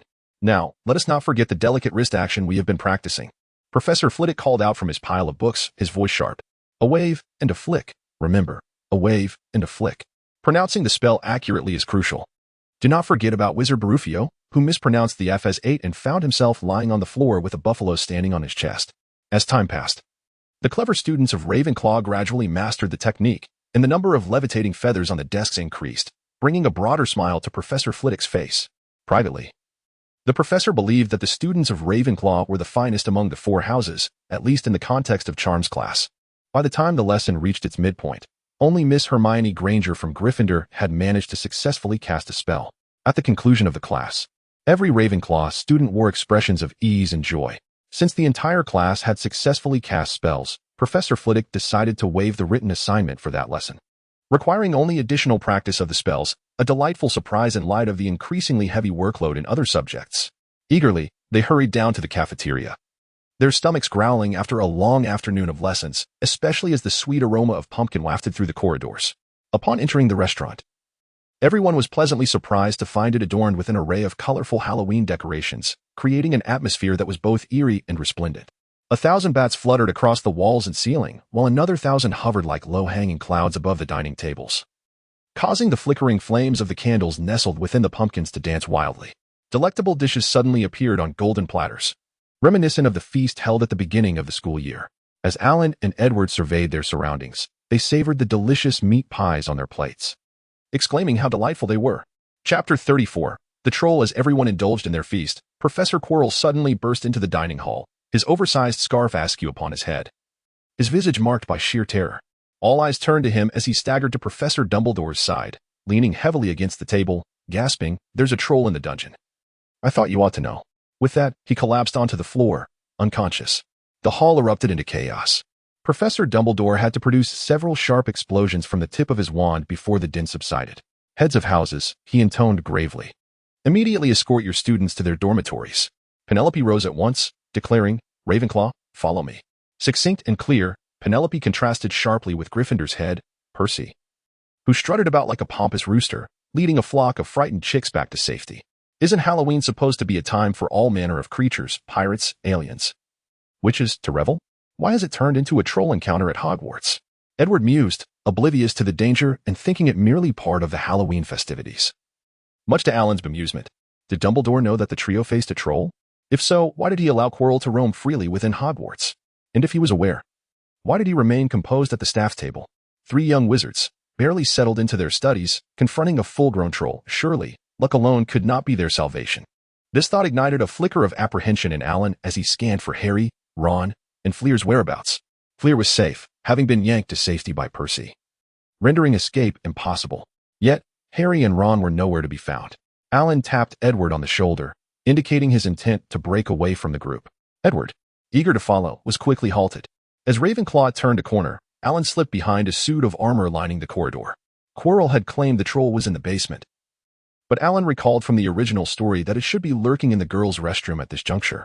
He dashed upstairs, and soon, a foul stench invaded his nostrils, a revolting blend of dirty socks and a long-neglected public lavatory. Then, he heard low murmurs and the heavy thudding of large feet dragging across the floor. Alan spotted Harry and the others, hunched in the shadows, watching the troll lumber into the moonlight. Activating the invisibility feature of his wizarding robe, he prepared to observe the unfolding events. This troll incident would play a crucial and indispensable role in the birth of the trio's friendship. Unless absolutely necessary, Alan was resolved not to intervene. The scene before him was exceedingly terrifying.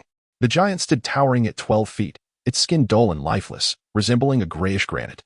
Its immense and clumsy form resembled a heap of colossal rubble, topped with a small head akin to a cocoa bean. Its short legs were as stout as tree stumps, ending in flat, calloused feet. A nauseating odor emanated from its body. Grasping a thick wooden club, its elongated arms dragged the weapon across the ground.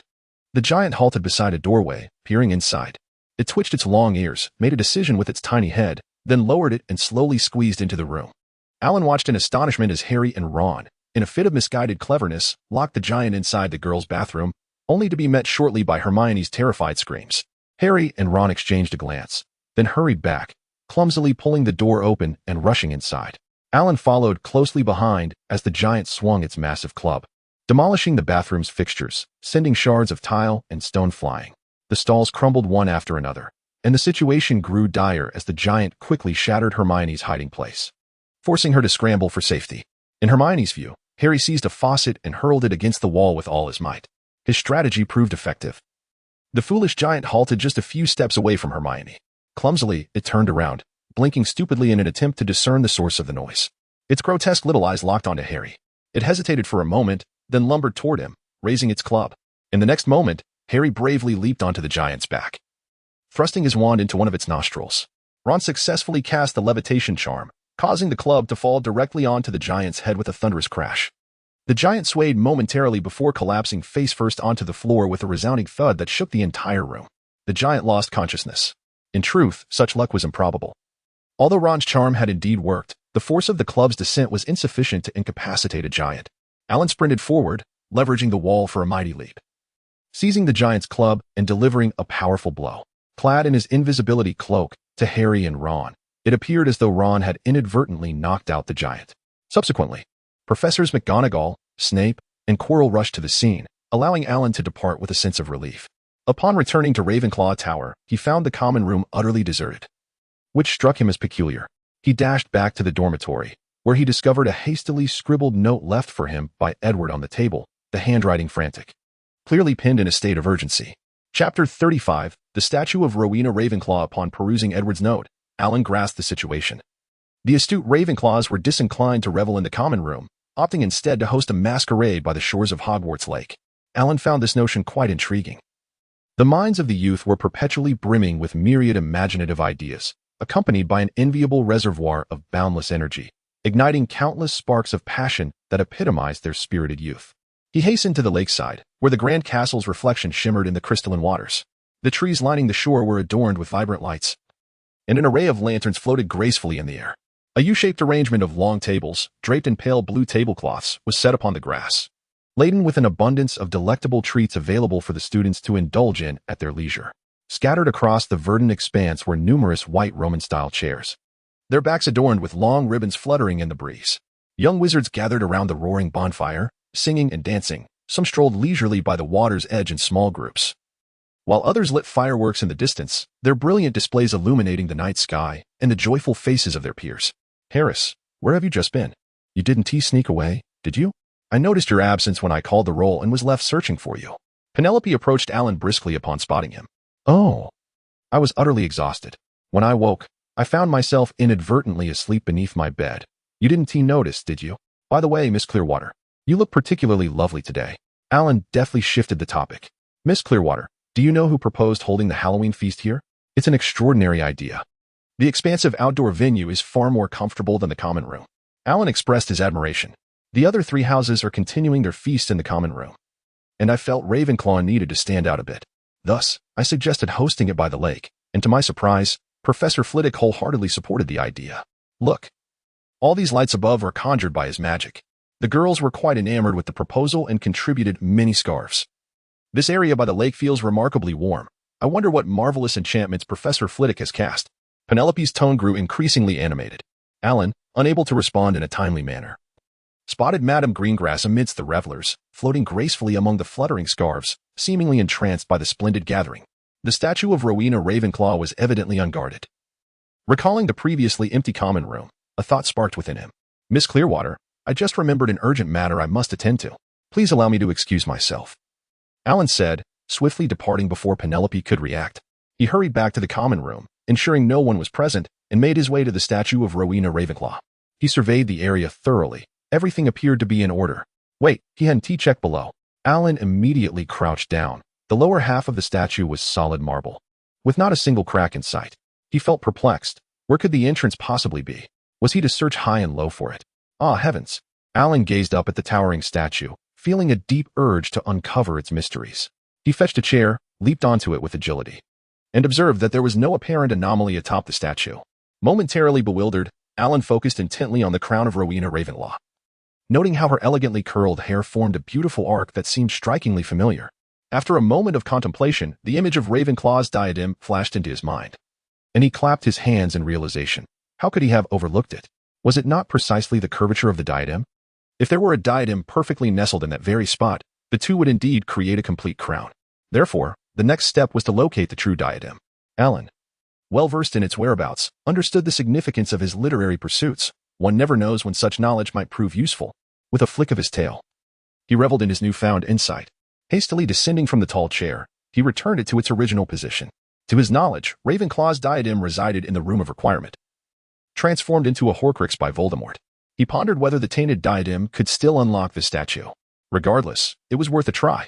With familiarity guiding him, Alan dashed to the 8th floor of the castle, pausing before a mural depicting a troll.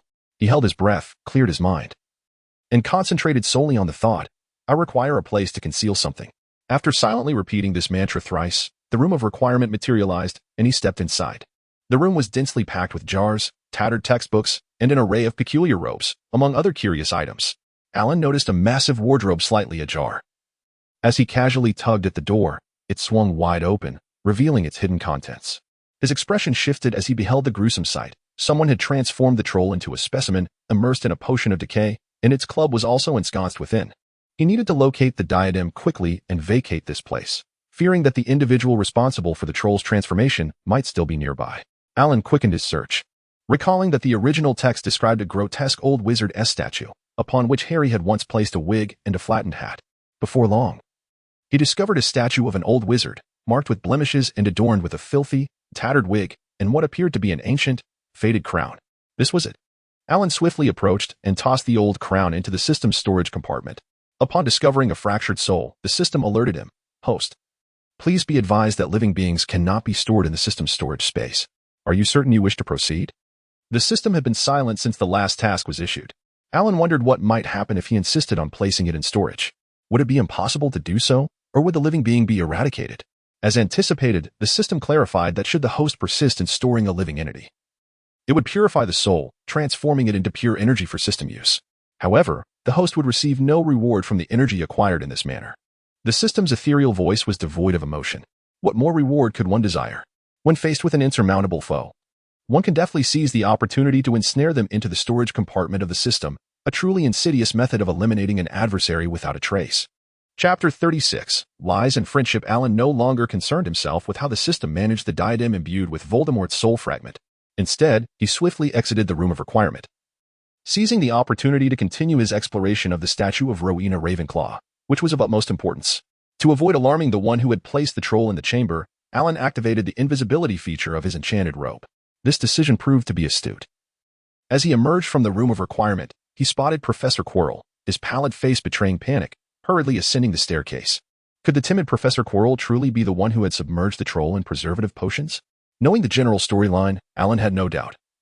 For Voldemort lurked behind the garlic-scented scarf draped around Quirrell's neck. Surely, Voldemort's sense of taste had not returned? Otherwise, he would be enveloped in the aroma of garlic daily. One could only wonder if that would lead him to question the very essence of his existence. Lost in such musings, Alan soon found himself back in the Ravenclaw common room. His fellow students, still reveling in their merriment, had yet to return, employing a familiar tactic. Alan produced the purified diadem, placing it upon Rowena Ravenclaw's flowing curls. The fit was impeccable. However, the diadem was swiftly repelled by an unseen force, sliding off the statue's smooth head and landing upon a chair with a crisp clatter before bouncing onto the carpet. Where had he gone awry? Alan quickly leapt down to retrieve the diadem. It was indeed unlike Ravenclaw's diadem. This ancient crown bore no trace of luster. Alan drew his wand, directing it at the diadem, but it remained unchanged, still as worn and dull as before. With no clear direction, Alan resorted to casting a spell for rejuvenation. Yet the diadem still exhibited no transformation. It was only when he recalled the enchanted orb of luck he had received before the term commenced that inspiration struck. He retrieved the orb along with the encyclopedia of spells from his system's storage. Since the luck sprites had enacted a counter-curse, the encyclopedia had automatically catalogued the spell, complete with phonetic guidance. Given his current predicament with the diadem, he figured it was worth a try, perhaps a miracle awaited. As Alan delved into the study of the spell, time slipped away. Suddenly, he was jolted back to reality by voices outside the door, answering questions. The Halloween lakeside masquerade had concluded, and the common room would soon be bustling with activity. To be prudent, he decided to pause his research. After all, the statue would remain, unyielding in its position. Swiftly rearranging the chairs, Alan dashed back to the dormitory. Soon, the common room erupted into a cacophony, only to gradually fade into the distance. The bedroom door swung open with a resounding bang as Edward burst in, brimming with enthusiasm. Upon seeing Alan seated at the table, he displayed no surprise, which struck Alan as peculiar. "Alan, you're back so soon?" Edward exclaimed. "I truly cannot fathom the interest of you academic overachievers, such an enchanting ball. Yet you choose to read." As he spoke, he shed his sweater, which was smeared with cream and butter, a testament to his joyous revelry that evening. With the arrival of November, the air grew increasingly frigid. The mountains surrounding the school are shrouded in a gray haze, blanketed in ice and snow, while the lake's surface resembles tempered steel, cold and unyielding. Each morning, the ground is adorned with frost.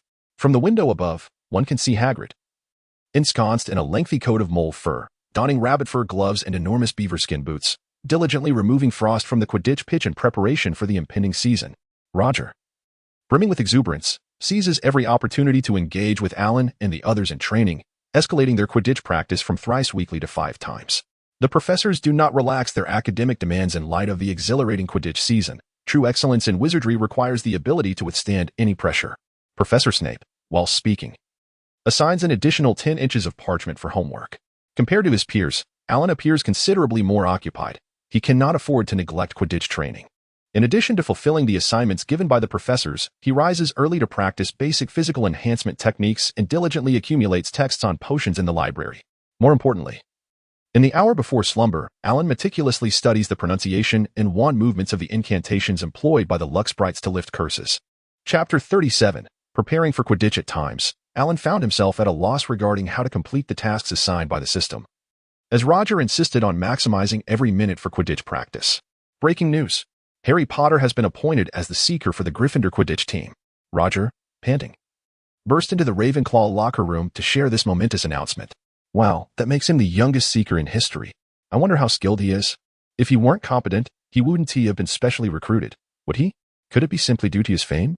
If that is the case, the Gryffindors might need to carry a mattress beneath him as he flies, just to prevent him from falling.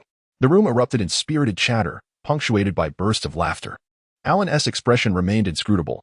He instinctively knew that Potter would prove to be a formidable rival, although uncertain of the extent of his prowess. Alan was resolute in his commitment to do everything within his power to help Ravenclaw secure victory. The quiet Alan seemed out of place in the locker room, yet he exuded a sense of calm reliability. Unable to contain his curiosity, Roger inquired about Alan's thoughts. "What do you think of Potter taking on the role of Seeker?" No matter how formidable the opponent may be, victory is destined for Ravenclaw. Alan's gaze was unwavering, revealing a profound yearning for triumph.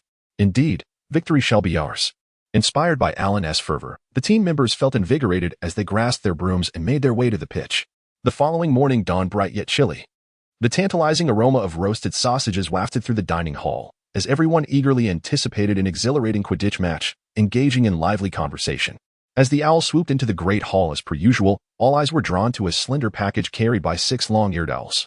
With Harry's previous experience in mind, nearly everyone surmised that it contained a flying broomstick. But whose broomstick could it be? Alan quickly cleared his plate, relieved as several owls descended, landing directly in front of him. causing the tail of the package to topple Edward's milk. Anna promptly offered him a napkin, while Edward fumbled to clean up the mess. Oh, this must be yours.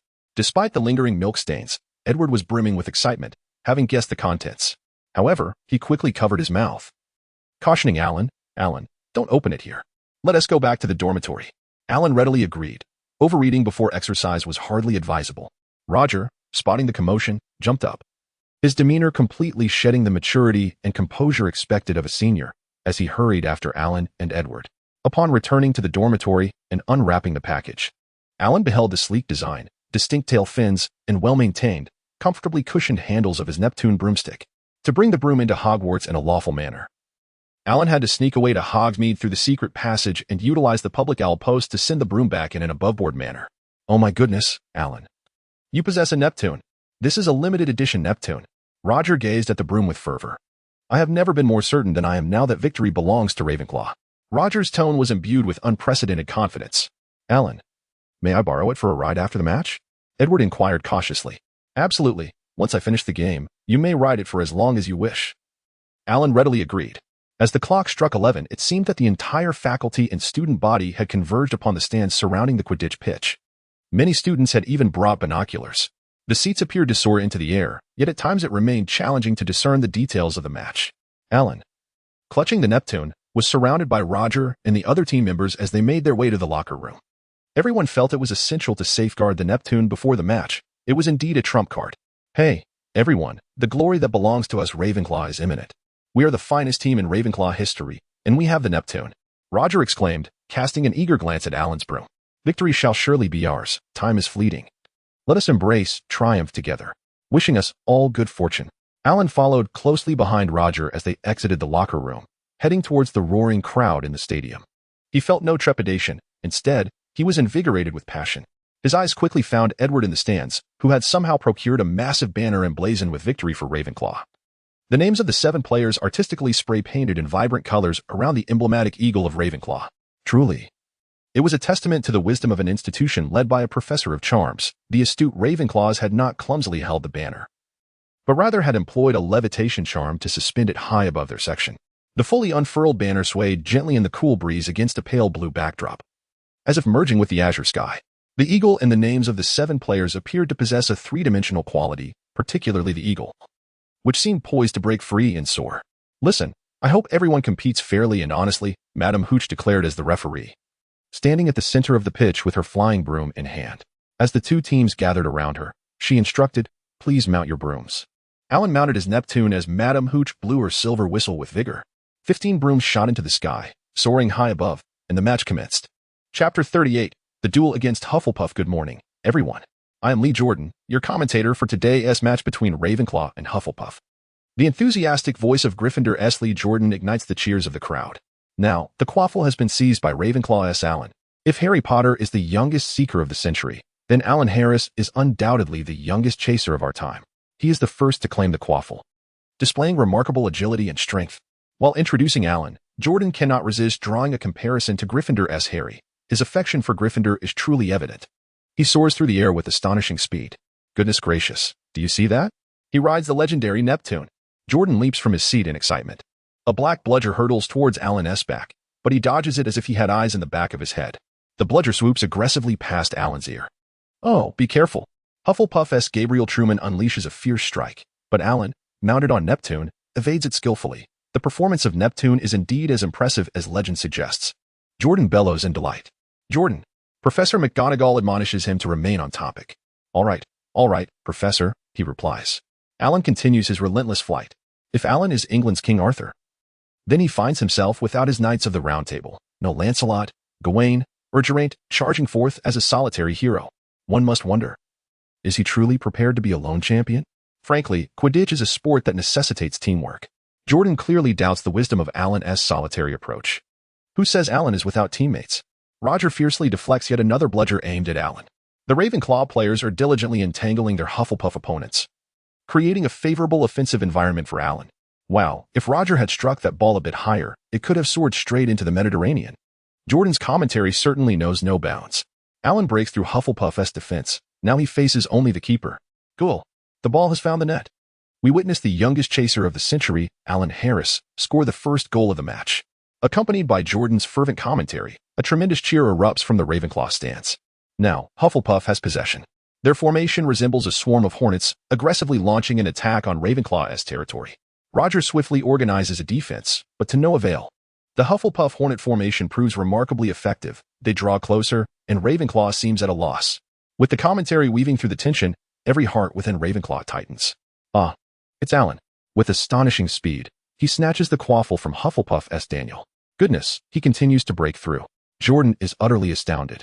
He barely comprehends how Alan intercepted the ball from Daniel's grasp. Roger has acquired the bludger, and the advantage has returned to Ravenclaw. Their teamwork is truly remarkable. Alan's sole responsibility was to sprint, while his teammates devoted themselves to intercepting Hufflepuff. Hufflepuff's previous WASP formation had proven effective, yet their defense was now somewhat delayed. Jordan succinctly remarked that Hufflepuff's goalkeeper, James, could block Alan's shot once, block it twice, but could never stop Alan from shooting altogether. Jordan lamented. With his agile finesse, Alan, assisted by his teammates, scored goal after goal, transforming the usually mild Hufflepuff into an enraged bull, darting about under the relentless pressure from Ravenclaw. Yet they could never land a blow on Ravenclaw. Hufflepuff's only glimmer of hope now rested upon their seeker, Cedric Diggory. If he could capture the golden snitch, victory would belong to Hufflepuff. Professor McGonagall could not resist poking Jordan in the lower back with her wand. Professor Flitwick beside her also felt a twinge of excitement. Had they not yet spotted the golden snitch? Jordan teased. Suddenly, Autumn Zhang dashed towards the Ravenclaw stands.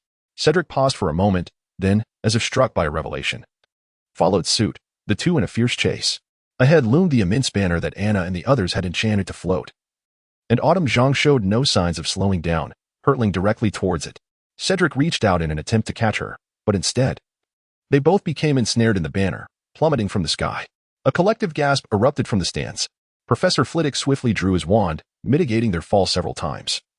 And they tumbled onto the grass, rolling for a few moments. Madame Hooch halted the match, and players descended to assist them in extricating themselves from the tightly wound banner. As they stood, the stand seemed to momentarily pause, then resumed with thunderous applause.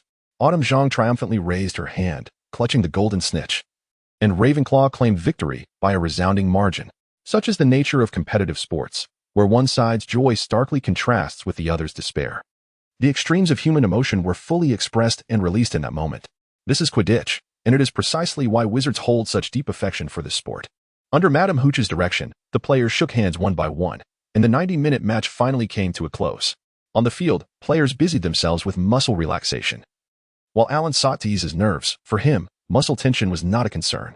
Alan, you were absolutely phenomenal. Watching you score time and again was simply exhilarating. Edward had completely become Alan's admirer. To be honest, Alan's stunning performance on the Quidditch pitch had indeed captivated many.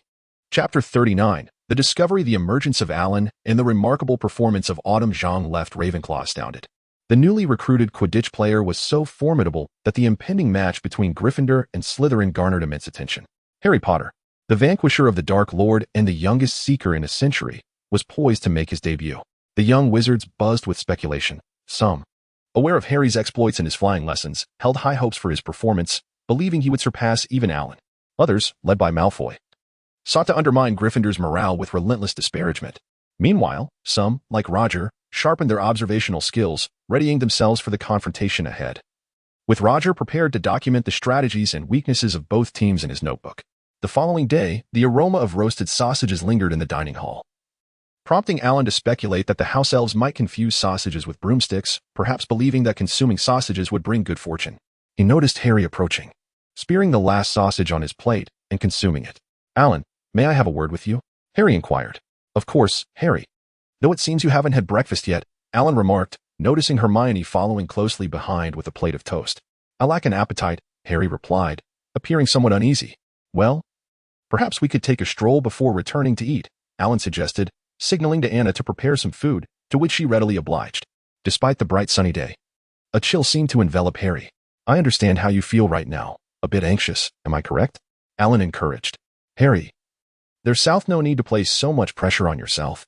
Trust in your abilities. You fly exceptionally well, don't you? But I can't seem to eat anything. I'm very nervous, Harry confessed, feeling secure enough to lower his defenses in Alan's presence. Feeling a tad anxious is perfectly normal. Yet it can also be a state of optimal performance, just a touch of nerves, a hint of anticipation, a dash of excitement. That's the best mindset for a match. And I see that in you. Give it your all. Leave no regrets. I believe in you.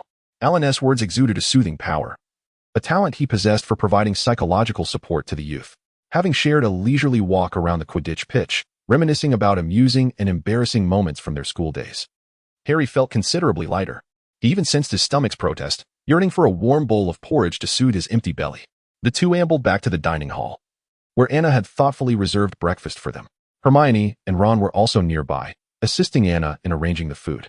Bread was filling and would sustain their strength, and Hermione insisted on carrying a large stack of toast. Roasted sausages are delightful, rich, savory, and high in calories, Ron remarked while slathering a thick layer of ketchup on his sausage. No, I enjoy them all, but mates, I would prefer a bowl of hot oatmeal. Harry declined the toast and sausages.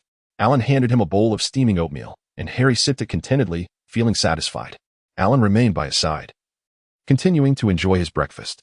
As the clock struck 11, the Quidditch pitch was alive with vibrant voices, seemingly filled with the entire student body and faculty. Harry had bid farewell to his friends and headed to the changing room to prepare for the match. Ron and Hermione ascended to the highest row, joining Neville, Seamus, and Dean, the enthusiastic supporter of the Hufflepuff team. To surprise Harry, they crafted a grand banner using a bedsheet stained by the little mouse, Pigwidgeon, emblazoned with the words Potter for victory. The artistically inclined Dean added a majestic Gryffindor lion beneath the inscription. Hermione then cast an ingenious spell, causing the paint on the banner to shimmer with a kaleidoscope of colors. Observing this grand celebration of Gryffindor, Alan suddenly realized it was an opportune moment to further explore the secrets of Rowena Ravenclaw's statue. He quietly slipped away from the stands and swiftly made his way to Ravenclaw Tower. Indeed, the common room was empty. Alan employed his previous tactics, moving a chair behind the statue before nimbly climbing up to place the diadem atop Rowena Ravenclaw's flowing locks. Subsequently, he retrieved the magical orb of fortune from his system's storage, cradling it in his hands as he uttered an arcane incantation. Gradually, the orb began to emanate a soft glow, its light coalescing into a beam that Alan instinctively directed at the diadem, and a miracle unfolded. The diadem shed its old guise, slowly revealing its original form from the center to the edges. It resembled an eagle soaring majestically, its wings composed of countless brilliant diamonds, each arc exquisitely crafted, symmetrical yet uniquely distinct. Embedded in its center was a colossal emerald, its facets refracting dazzling rays of light. Beneath the gem hung two other stones, one perfectly round and the other teardrop-shaped, of the same exquisite material. The base of the crown bore the famous Ravenlaw motto, "What beyond measure is man's greatest treasure? Success." Alan was elated. The statue of Rowena Ravenclaw gracefully pivoted to one side, revealing a narrow passageway. The walls of the passage were adorned with carvings of young boys and girls engaged in study, play, and life, their figures vividly brought to life. Alan barely spared a glance, hastily moving forward until he heard a thunderous sound. The statue had returned to its original position. The passage was suddenly illuminated by a soft blue light, revealing sconces spaced 10 paces apart along the walls. After navigating 3 turns, Alan found himself before a magnificent bronze door, grand in stature, with 2 eagles gazing at one another carved in the center, surrounded by swirling patterns reminiscent of ocean waves. The 2 enormous bronze rings lay quietly against the door. This grand entrance evoked memories of the entrance to the Ravenclaw common room. Gripping his wand tightly with one hand, Alan conjured a glove from his wizarding robe to encase his other hand, then grasped the door ring and knocked 3 times. The metallic sound resonated like a bell, and in that moment, Alan felt as if he was transported through time, an ancient and profound aura enveloping him. The twin eyes of the 2 majestic eagles radiated a cerulean glow, converging to create a screen upon which was inscribed the renowned motto of Ravenclaw: "The exceptional intellect is humanity's greatest treasure." Chapter 40. The challenge. The characters on the luminous screen gradually faded, revealing a profound question: where does time begin? For Alan, this query was indeed extraordinary. In his previous life, time had reached its conclusion. Yet, having been reborn in the world of Harry Potter, it was as if time had regressed to an earlier point. Thus, from Alan's perspective, time was merely an elusive concept, devoid of any tangible physical form. It existed with his presence and ceased with his absence. However, it was evident that this question was not intended to evaluate Alan's personal understanding of time. After organizing his thoughts, a revelation struck him. The present time has just concluded, while the future commences now. It must be said, this was a rather clever answer. The bronze door swung open in affirmation of Alan's response. Beyond the door, a dense fog enveloped the surroundings, and Alan seemed to glimpse a realm of nothingness. He stepped into this void, and soon, A yellowish-brown star encircled by wispy clouds appeared before him, slowly rotating in the air. Alan observed it intently for a prolonged moment, captivated by its beauty and enigma. Unconsciously, he reached out to touch it. Just as his fingers brushed against the softness of the clouds, the star, startled like a frightened creature, abruptly darted away, vanishing into the mist. Instantly, the swirling fog began to spiral around Alan. He felt as though he were at the eye of a tornado, where chaos raged outside while tranquility reigned within. Maintaining his composure, Alan observed the unfolding scene. Time slipped away as he spun in the vortex, and gradually, the outer fog dissipated, revealing the inner layers of mist. Before him lay an expansive interstellar vista, as if the ceiling of a common room had been magnified countless times. An ethereal female voice resonated throughout the space. Only a wizard of exceptional wisdom can traverse the misty realm. Please locate the star you have just witnessed within this universe. You have 10 minutes to accomplish this.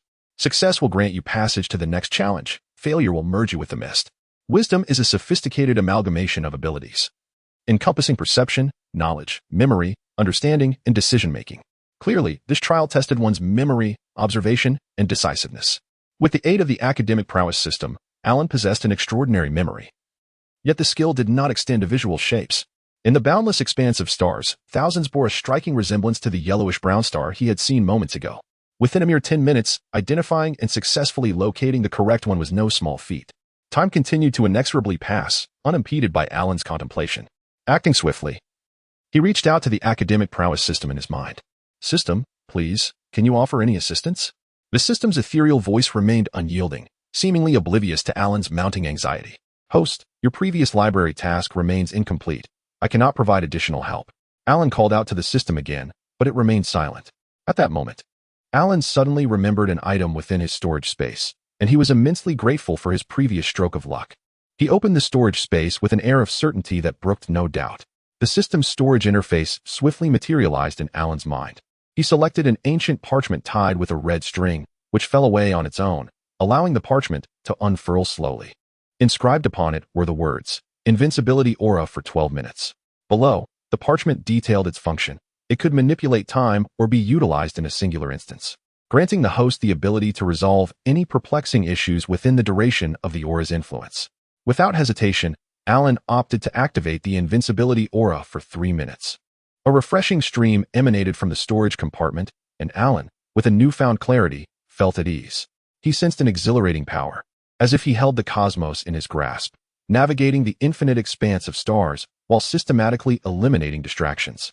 The image of the target star was vividly etched in his mind. In comparison to the surrounding celestial bodies, he could swiftly discern even the slightest discrepancies.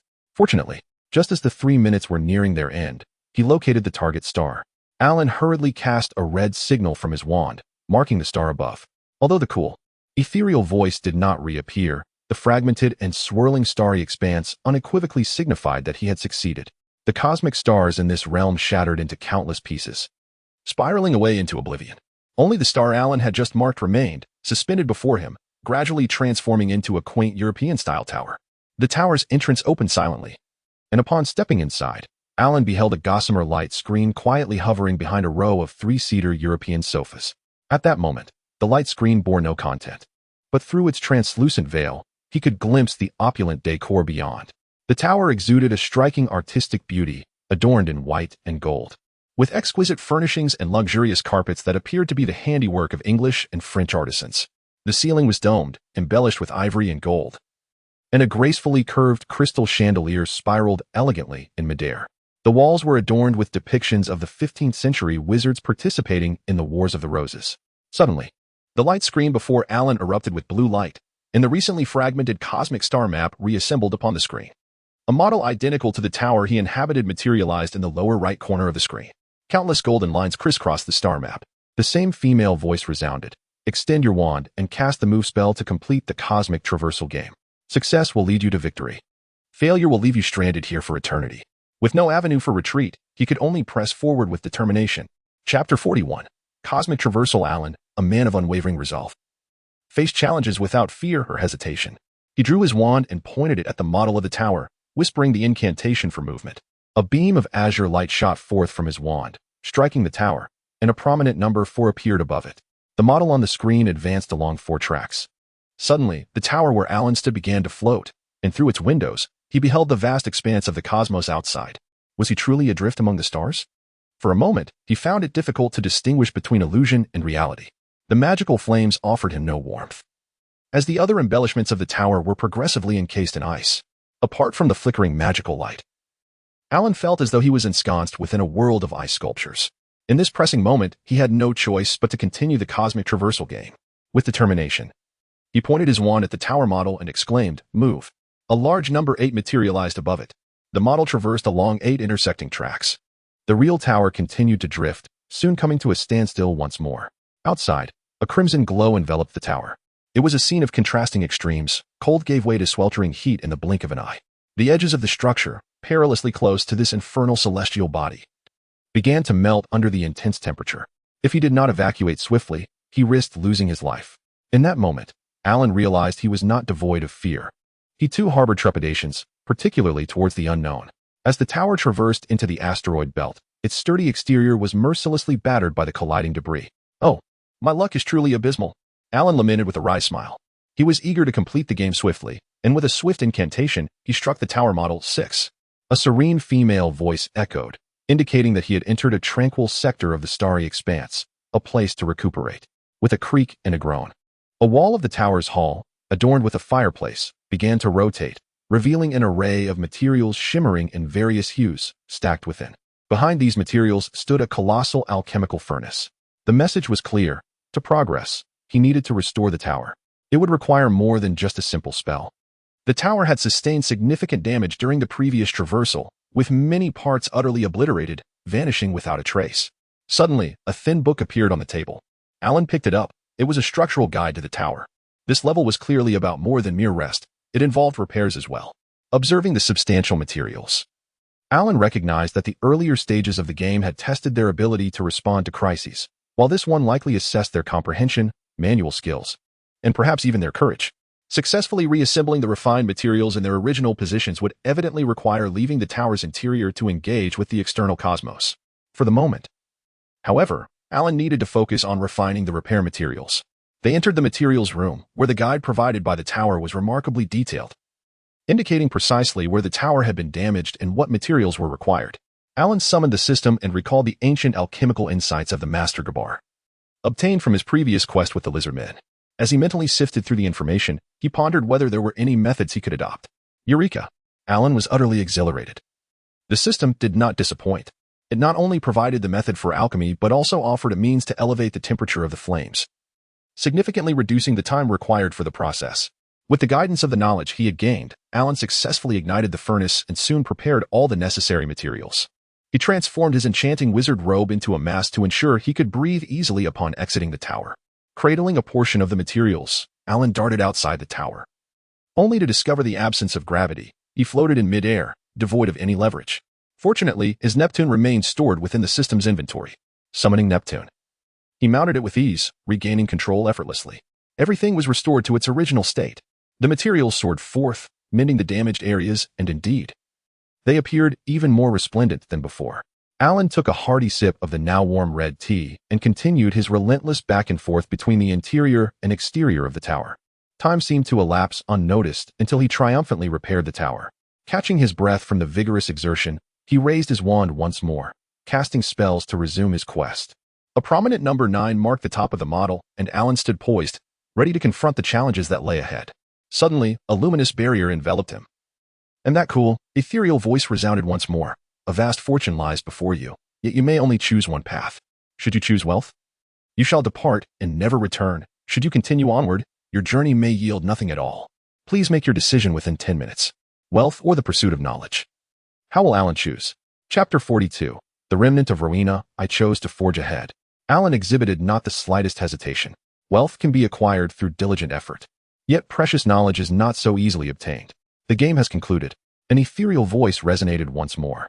In an instant, Alan felt as though his abdomen were ensnared by a hook, and before he knew it, he found himself in a space that resembled an office. The reason for this resemblance lay in the sumptuousness of its decor, where every surface gleamed with gold. Even a mere piece of notepaper was adorned in gilded embellishments. The opulence, often a term associated with moral decay, here evoked admiration rather than indulgence. Every detail exuded a gentlemanly restraint and a ladylike elegance, devoid of any crassness. From the desk to the chairs, the curtains to the cushions, each item was a harmonious blend of the mundane and the refined. "Greetings, Alan Harris." A voice of immense authority resonated from behind him. Alan turned swiftly, his eyes wide with astonishment. A figure of exquisite beauty stood before him, her allure awe-inspiring, inspiring a reverence that bordered on intimidation. In an instant, he recognized her as Rowena Ravenclaw, for she bore a striking resemblance to the statue in the Ravenclaw common room, yet infused with a greater air of majesty and vitality. How curious it is that a Ravenclaw exhibits no greed. Rowena gracefully seated herself behind the desk. Alan comprehended her insinuation. The literal interpretation of Ravenclaw denotes the claws of a raven, suggesting an underlying connotation of avaricious plunder. You are well aware of the criteria for selection among Ravenclaws, are you not, esteemed lady? Intelligence must surpass the ordinary, ideally accompanied by wisdom, fairness, shrewdness, erudition, cleverness, foresight, and an insatiable curiosity for inquiry. Alan offered a deep bow to Rowena Ravenclaw. Whether as the founder of the house or a formidable figure, Rowena commanded his respect. "I would prefer you address me as Professor or Headmistress," Rowena Ravenclaw insisted. "Very well, Professor." In Alan's heart, Professor Flitwick was the true head of Ravenclaw. Though Rowena Ravenclaw was the founder, she could at best be regarded as the former headmistress. Thus, Alan settled for the title of Professor. "Now that you have ventured into this realm, if you complete the final trial, the treasures of Ravenclaw shall be yours." Rowena scrutinized Alan intently, her gaze unwavering upon his face. "What is the final trial?" Alan inquired, confidence surging within him. "The final trial is the creation of a philosopher's stone, capable of transmuting base metals into gold and granting immortality." Alan detected a hint of urgency in her cool, feminine voice. "The philosopher's stone? Forgive me, but why would you, in your current state, desire such a stone?" Alan's curiosity was genuinely piqued. "Are you suggesting that, though I am but a remnant, I still yearn for the elixir of immortality?" Rowena Ravenclaw's voice carried a touch of melancholy. "Initially, my daughter Helena pilfered my crown, and I dispatched Barrow to retrieve it. Unexpectedly, he ended up slaying her. My intention was to create a resurrection stone. However, through extensive research, I discovered that the resurrection stone does not truly bring the deceased back to life. Rather, it summons a substance that is more real than the soul yet more ethereal than the body. Furthermore, the resurrected individual may not find happiness in their return. Thus, the resurrection stone held no significance for Helena, as this child, in her fear of death, had transformed into a ghost. I yearned to accompany my daughter in a more enduring manner, yet I did not wish to become a specter myself, which led me to contemplate the magical stone." Rowena did not mind revealing the lineage of dragons to Ellen in the future. "However, you no longer require the magical stone, do you?" Ellen remained quite perplexed. "Indeed. But I am still unsatisfied without thoroughly researching the magical stone. Hence, I left behind this remnant imbued with the mark of my soul, designing this magical statue, into which I would infuse all my magical power when I was gravely ill and nearing the end of my life. In order to maximize the protection of this remnant carrying the imprint of my soul." Rowena recounted the events to Ellen in their entirety. It was evident that Rowena Ravenclaw's mastery of soul magic was not inferior to her achievements in alchemy. Ellen recalled that Voldemort's fragment of soul possessed the ability for self-reflection and communication. And yet Rowena Ravenclaw could achieve a similar effect with merely a remnant imbued with a soul mark, showcasing her superior prowess. "Very well, Harris. Are you willing to accept the challenge? If you can successfully develop the potion based on my notes, you may claim all my wealth. If not, I shall erase your memory and release you." Rowena emanated a formidable aura, yet Ellen remained undaunted. "I accept the challenge, though I lack the materials." Ellen spread his hands, expressing his predicament. Rowena rotated a magical sphere on the table counterclockwise 3 times, causing the wall on the right to vanish, revealing a vast alchemical chamber before Ellen. She handed him a thick roll of parchment, then vanished without a trace. Ellen quickly perused the precious manuscript, noting the neat, elegant script and the diagrams drawn by Rowena herself. The materials required for the magical stone, alex, carmit, mercury, sulfur, aqua regia, were all prepared, and the alchemical techniques were annotated on the parchment. Why then would Rowena's attempts have failed? As he pondered this, inspiration struck Ellen. He retrieved a copy of Jobber's Insights from the system. The process for creating the Philosopher's Stone bore a striking resemblance to Rowena Ravenclaw's research on the magical stone, differing only in some nomenclature. However, it could be concluded that the effects of the Philosopher's Stone were nearly identical to those of the magical stone.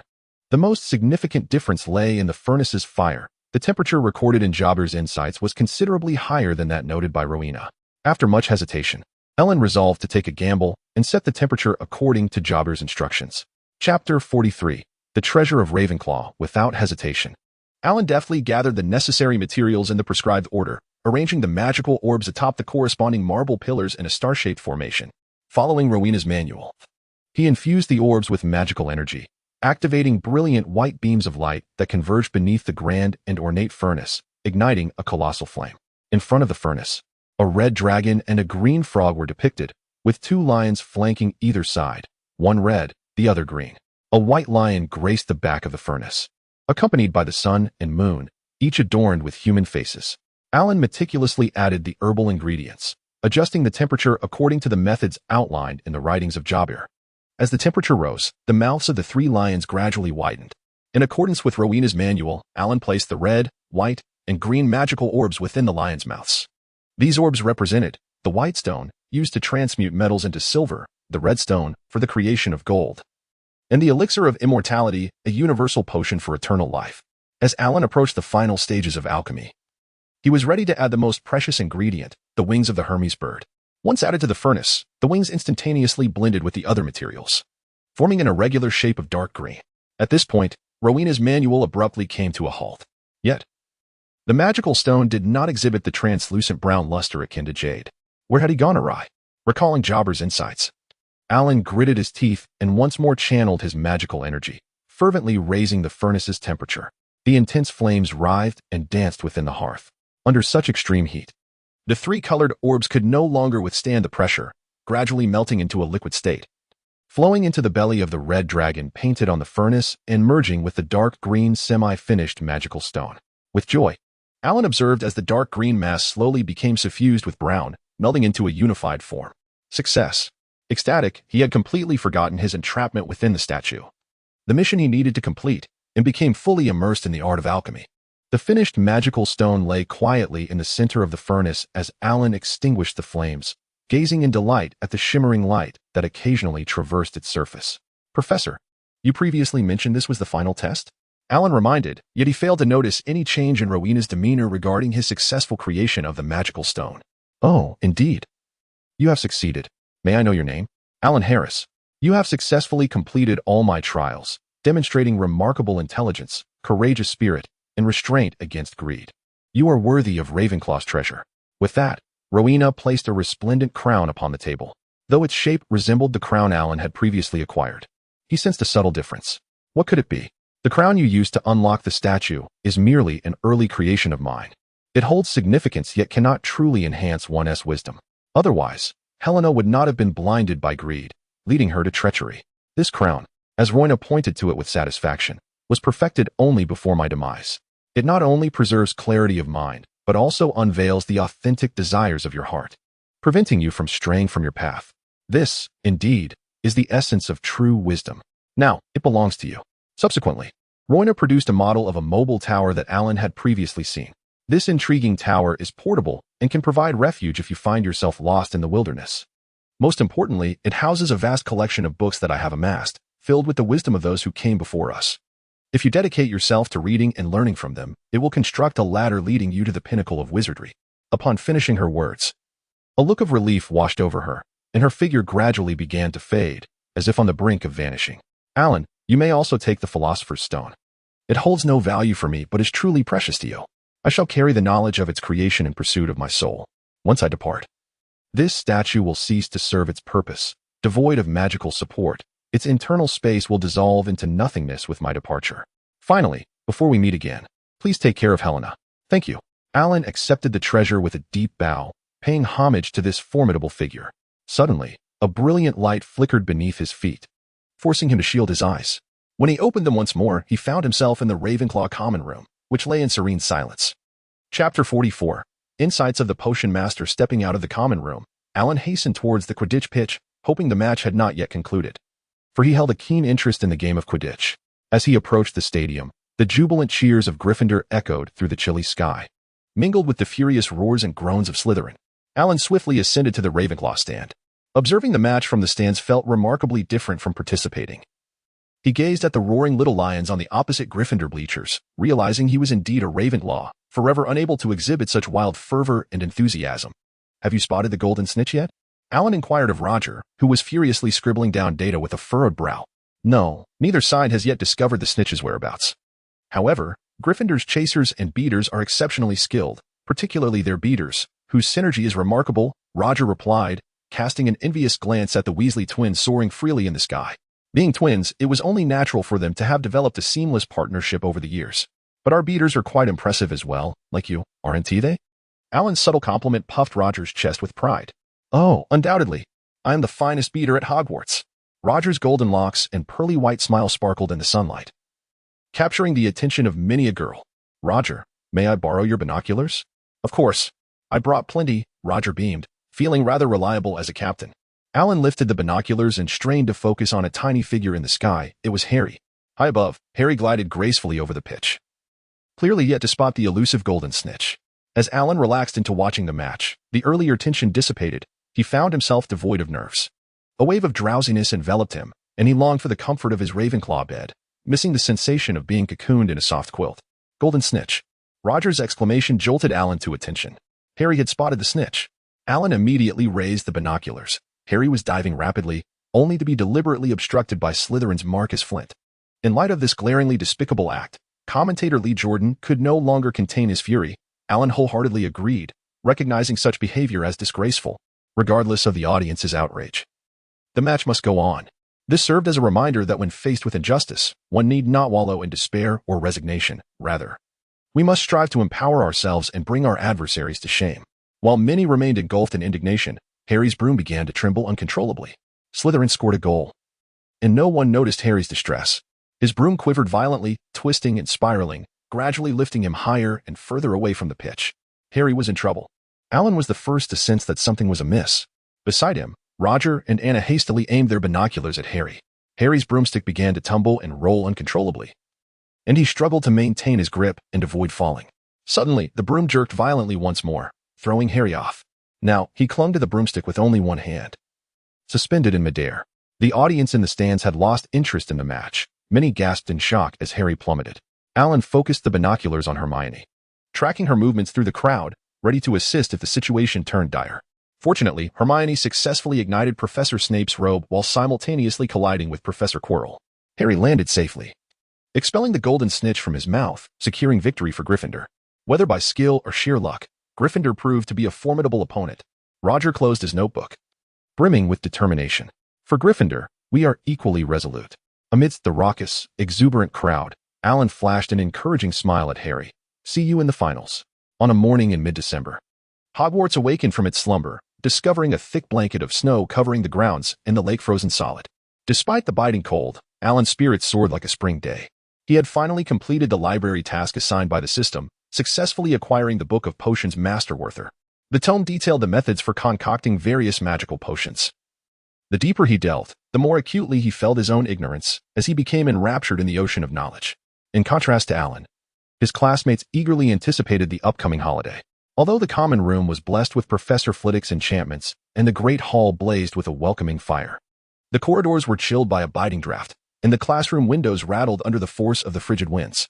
Most disheartening was that Professor Snape's lessons were held in the dungeons, where their breath formed clouds of mist, compelling them to huddle near their warm cauldrons. Only Alan exhibited an extraordinary enthusiasm for potions class. He experimented with the techniques from Werther's book while diligently absorbing Professor Snape's lectures, solidifying his foundation. In comparison, Alan felt he had made significant strides in his potion-making skills. Professor Snape evidently recognized Alan's exceptional talent, finding no fault in his concoctions. During one potions class, when Snape discovered that Alan had not utilized the prescribed methods from the textbook, he remained silent, a reaction that astonished the other students. Aside from the Slytherin students, Snape regarded Alan with a distinct appreciation, offering guidance without a hint of criticism, while other students suffered under the dual assault of mental and physical chill. Alan's state of ease and contentment was truly enviable. Not only in potions but in all subjects, Alan excelled. When the disparity in ability is vast, one is left with no choice but to look up in admiration. Thus, no one dared to trouble Alan, as everyone believed that the top of the class in the final exams would undoubtedly belong to him, leaving the rest to vie for second place.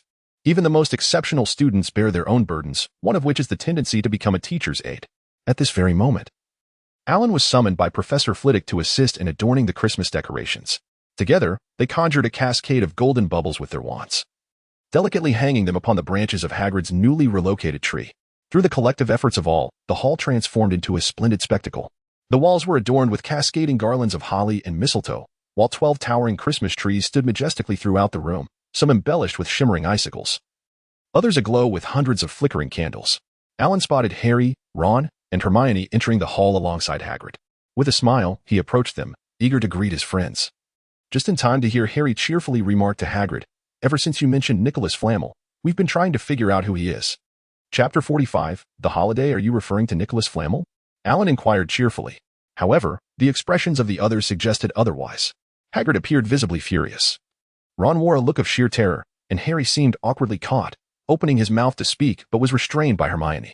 Hermione, instead, challenged Alan. "Alan, although your excellence has earned you praise from all the professors, eavesdropping is unethical."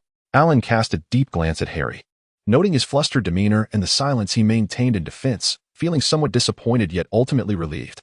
The most uncomfortable situation arises from overestimating one's significance in the eyes of others. Harry did not disregard Alan, but he shared a secret with Ron and Hermione. And without their consent, he was unsure whether to divulge the matter to Alan. Alan always believed that when someone ceases to trust you, one should not mourn. Everyone has their own life, and no one can be by your side perpetually. Do not cling to the past or linger on what has been. Thus, with a smile, Alan addressed Hermione, who looked bewildered. "First, the praise from the professors is a result of my efforts. Secondly, I did not eavesdrop on your conversation. I merely intended to greet Harry. Lastly, I am aware of who Nicholas Flamel is, but it seems unnecessary to share that with you. Wishing you all a joyful holiday." With that, Alan departed, a smile on his face, thinking that if they did not trust him, he would withhold the knowledge they sought.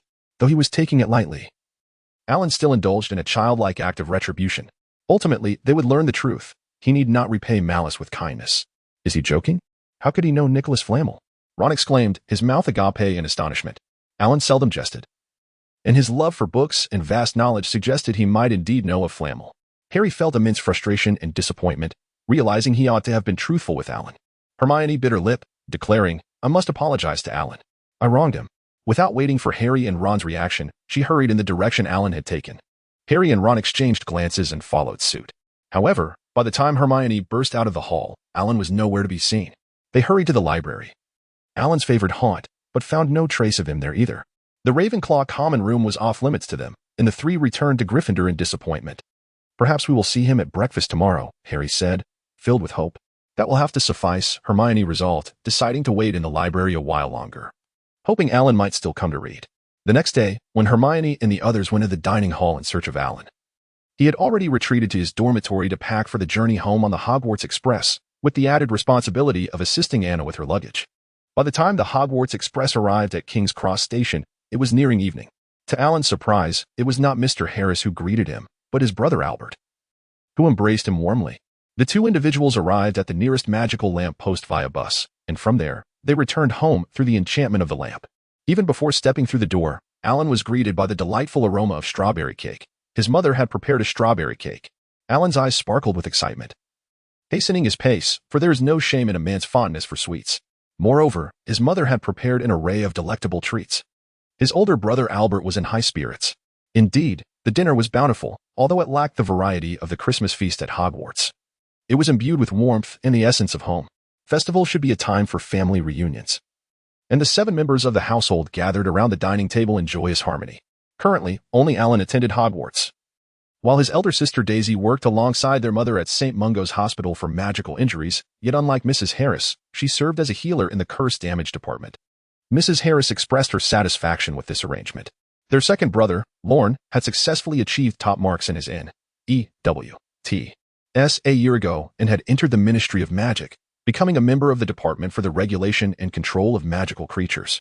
As a result, the entire family was deeply invested in Alan's life at Hogwarts. Once one begins to work, the carefree days of school are cherished all the more. Youth is fleeting. When Alan mentioned that he and Potter had become a seeker and a chaser in their first year, the Harris family displayed great surprise. Alan's athletic prowess was undoubtedly inherited from himself, as he had once been an exceptional chaser for Ravenclaw. Mr. Harris beamed with pride, declaring, "Indeed, splendid, Owen. You looked quite dashing atop your broom." Unintentionally, the Harris couple showcased their affection in front of the children, prompting a shared chuckle between Albert and Alan. During this holiday, Alan had made no additional plans. After all he had experienced, all he desired was to rest at home, to relax his taut nerves, and to peruse the tomes of Ravenclaw. Yet, as life often goes, it does not bend to one's will.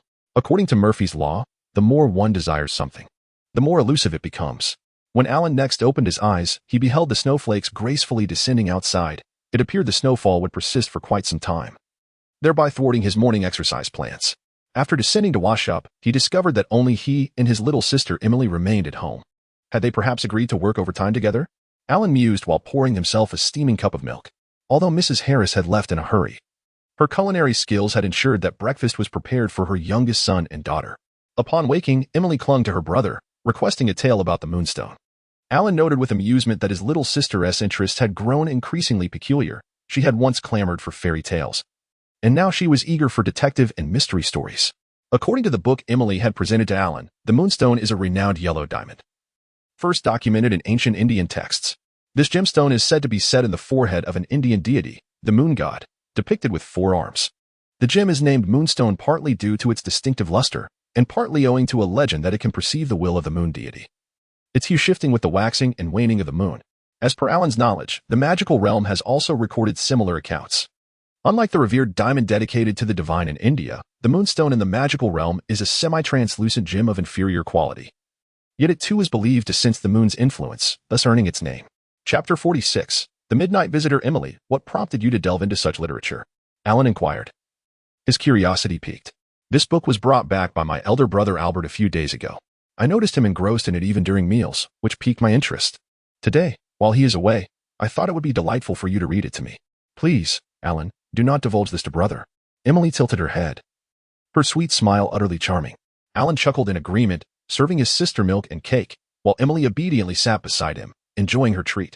As Alan reopened the book, he stumbled upon a few lines inscribed on the first page. Now I comprehend that undertaking actions without considering the consequences, or recklessly proceeding without assessing one's own capabilities, is indeed foolish, yet it is too late for regrets. The date inscribed was exactly a week prior. This must be Albert's handwriting. What has transpired with him? Wait. This passage seems eerily familiar. Isn't this an excerpt from Robinson Crusoe? What relevance does this have to the Moonstone? Alan was beset by questions, his concern for his brother deepening, for Albert was a proud orar tasked with perilous missions. His anxiety escalated further during dinner, as Albert's absence became palpable. Mr. Harris conjectured that Albert must be engaged in an urgent task, unable to inform the family. Mrs. Harris, however, was genuinely troubled. Such a lack of communication had never occurred since Albert commenced his career. Knock, knock, knock. Who would choose to visit on such a stormy night? Mrs. Harris gestured for Daisy to take Emily back to her room. Regardless of what happened, it was best for the young girl to retire early. Mr. Harris drew his wand and approached the door, peering through the peephole before wrenching it open. A tall, bald, dark-skinned wizard entered, accompanied by the howling wind and snow. I apologize for disturbing you at such a late hour, Owen, but I have pressing reasons for my visit. A deep, measured voice resonated in the room. Alan noticed a golden earring adorning one of the man's ears. Kingsley, what brings you through such inclement weather? Is something amiss with Albert? Mr. Harris asked, his worry evident. The entire family fixed their intense gazes upon the uninvited guest, while Mrs. Harris clutched her clothing tightly to her chest. Let me gather my thoughts, Kingsley Shacklebolt began. The matter is this. Last night, I received a notification from the department to collect Albert today for a briefing at the Auror office. If I did not locate him, I was to remain here. However, unforeseen circumstances have arisen, and I must discuss them with you. Alan observed the man's hesitance. It appeared that Mr. Kingsley Shacklebolt was concealing certain details. Mr. Harris also took note of this. Regardless, we can accept it. However, what we most desire to ascertain at this moment is whether Albert is safe. Mrs. Harris, despite her keen interest in her son's well-being, graciously poured a steaming cup of fragrant tea for Kingsley. He took a small sip and let out a sigh of contentment. Thank you, Mrs. Harris. I have been observing outside all day, and the weather is quite frigid. Owen interjected, Albert should be safe, at least for now. Otherwise, I wouldn't have observed those individuals searching for him during the day. Someone is searching for Albert? Why? Mr. Harris astutely grasped the crux of the matter, gesturing for Mrs. Harris to prepare some food. Ellen restrained Mrs. Harris, believing that as a mother concerned for her son's safety, it was better for her to remain present. He stood up and made his way to the kitchen. Fortunately, since practicing basic physical training, his senses had sharpened, allowing him to overhear the conversation in the living room. Albert had previously accepted a task assigned by the office. However, I cannot disclose the details at this moment, Kingsley remarked, recognizing Mrs. Harris's curiosity. This is classified information. Ellen speculated that it might pertain to the so-called moonstone. Today, in your village, I encountered 3 Indians adorned with reddish-brown turbans, clad in white linen robes and trousers, accompanied by a fair-haired, handsome English boy. It seemed as though the boy was being coerced by them, as his expression conveyed reluctance. At that moment, the tantalizing aroma of sizzling sausages wafted through the room, causing Kingsley to swallow hard. I apologize. I have been hungry all day. Not to worry, sir. Your selflessness in enduring hunger and cold is commendable. Ellen empathetically handed him a plate filled with sausages and toast, refilling Kingsley's cup of tea. What a polite young man you are. Kingsley continued. I was concealed behind the fence that separates your house from the road when I witnessed those 3 Indians. Once they realized no one was around, they fixated on your residence. They commanded the young boy to extend his hand, pouring a dark, ink-like substance into his palm. Then proceeded to touch his head, gesturing as they inquired whether Albert resided here, whether he had returned yesterday, and when he had departed today. They gestured over the boy's head, awakening him, after which he stumbled towards a house approximately 3 miles away. Subsequently, the 3 Indians muttered to one another before departing. I had expected them to return, but as of now, they have not resurfaced. After consulting with the department, we collectively believe it would be prudent for you to temporarily vacate the premises. The department has agreed to grant you leave from work. Kingsley concluded his discourse with Mr. and Mrs. Harris. Have you noticed anything unusual about Albert lately? For instance, has he met anyone or read any particular books? Mr. and Mrs. Harris exchanged glances. Realizing they had been neglectful of their eldest son, Alan contemplated for a moment before handing the book recounting the legend of the Moonstone, which he had read to Emily today, to Kingsley. Albert has recently developed a fondness for this tome. I wonder if it might prove beneficial to you. Thank you, Alan. We shall certainly resolve this matter promptly, ensuring it does not hinder your return to Hogwarts, Kingsley assured. It appears that this capable auror has grasped the fundamental situation at home. I shall remain here to protect you, Mrs. Harris, and I appreciate your understanding. It is difficult to imagine Kingsley, with his courteous demeanor, as a seasoned auror. Of course, it is my pleasure to serve you, Alan heard Mrs. Harris respond. Were it not for the sight of Mrs. Harris's tightly clasped hands beneath the table, Alan would have believed her to be quite composed. Chapter 47.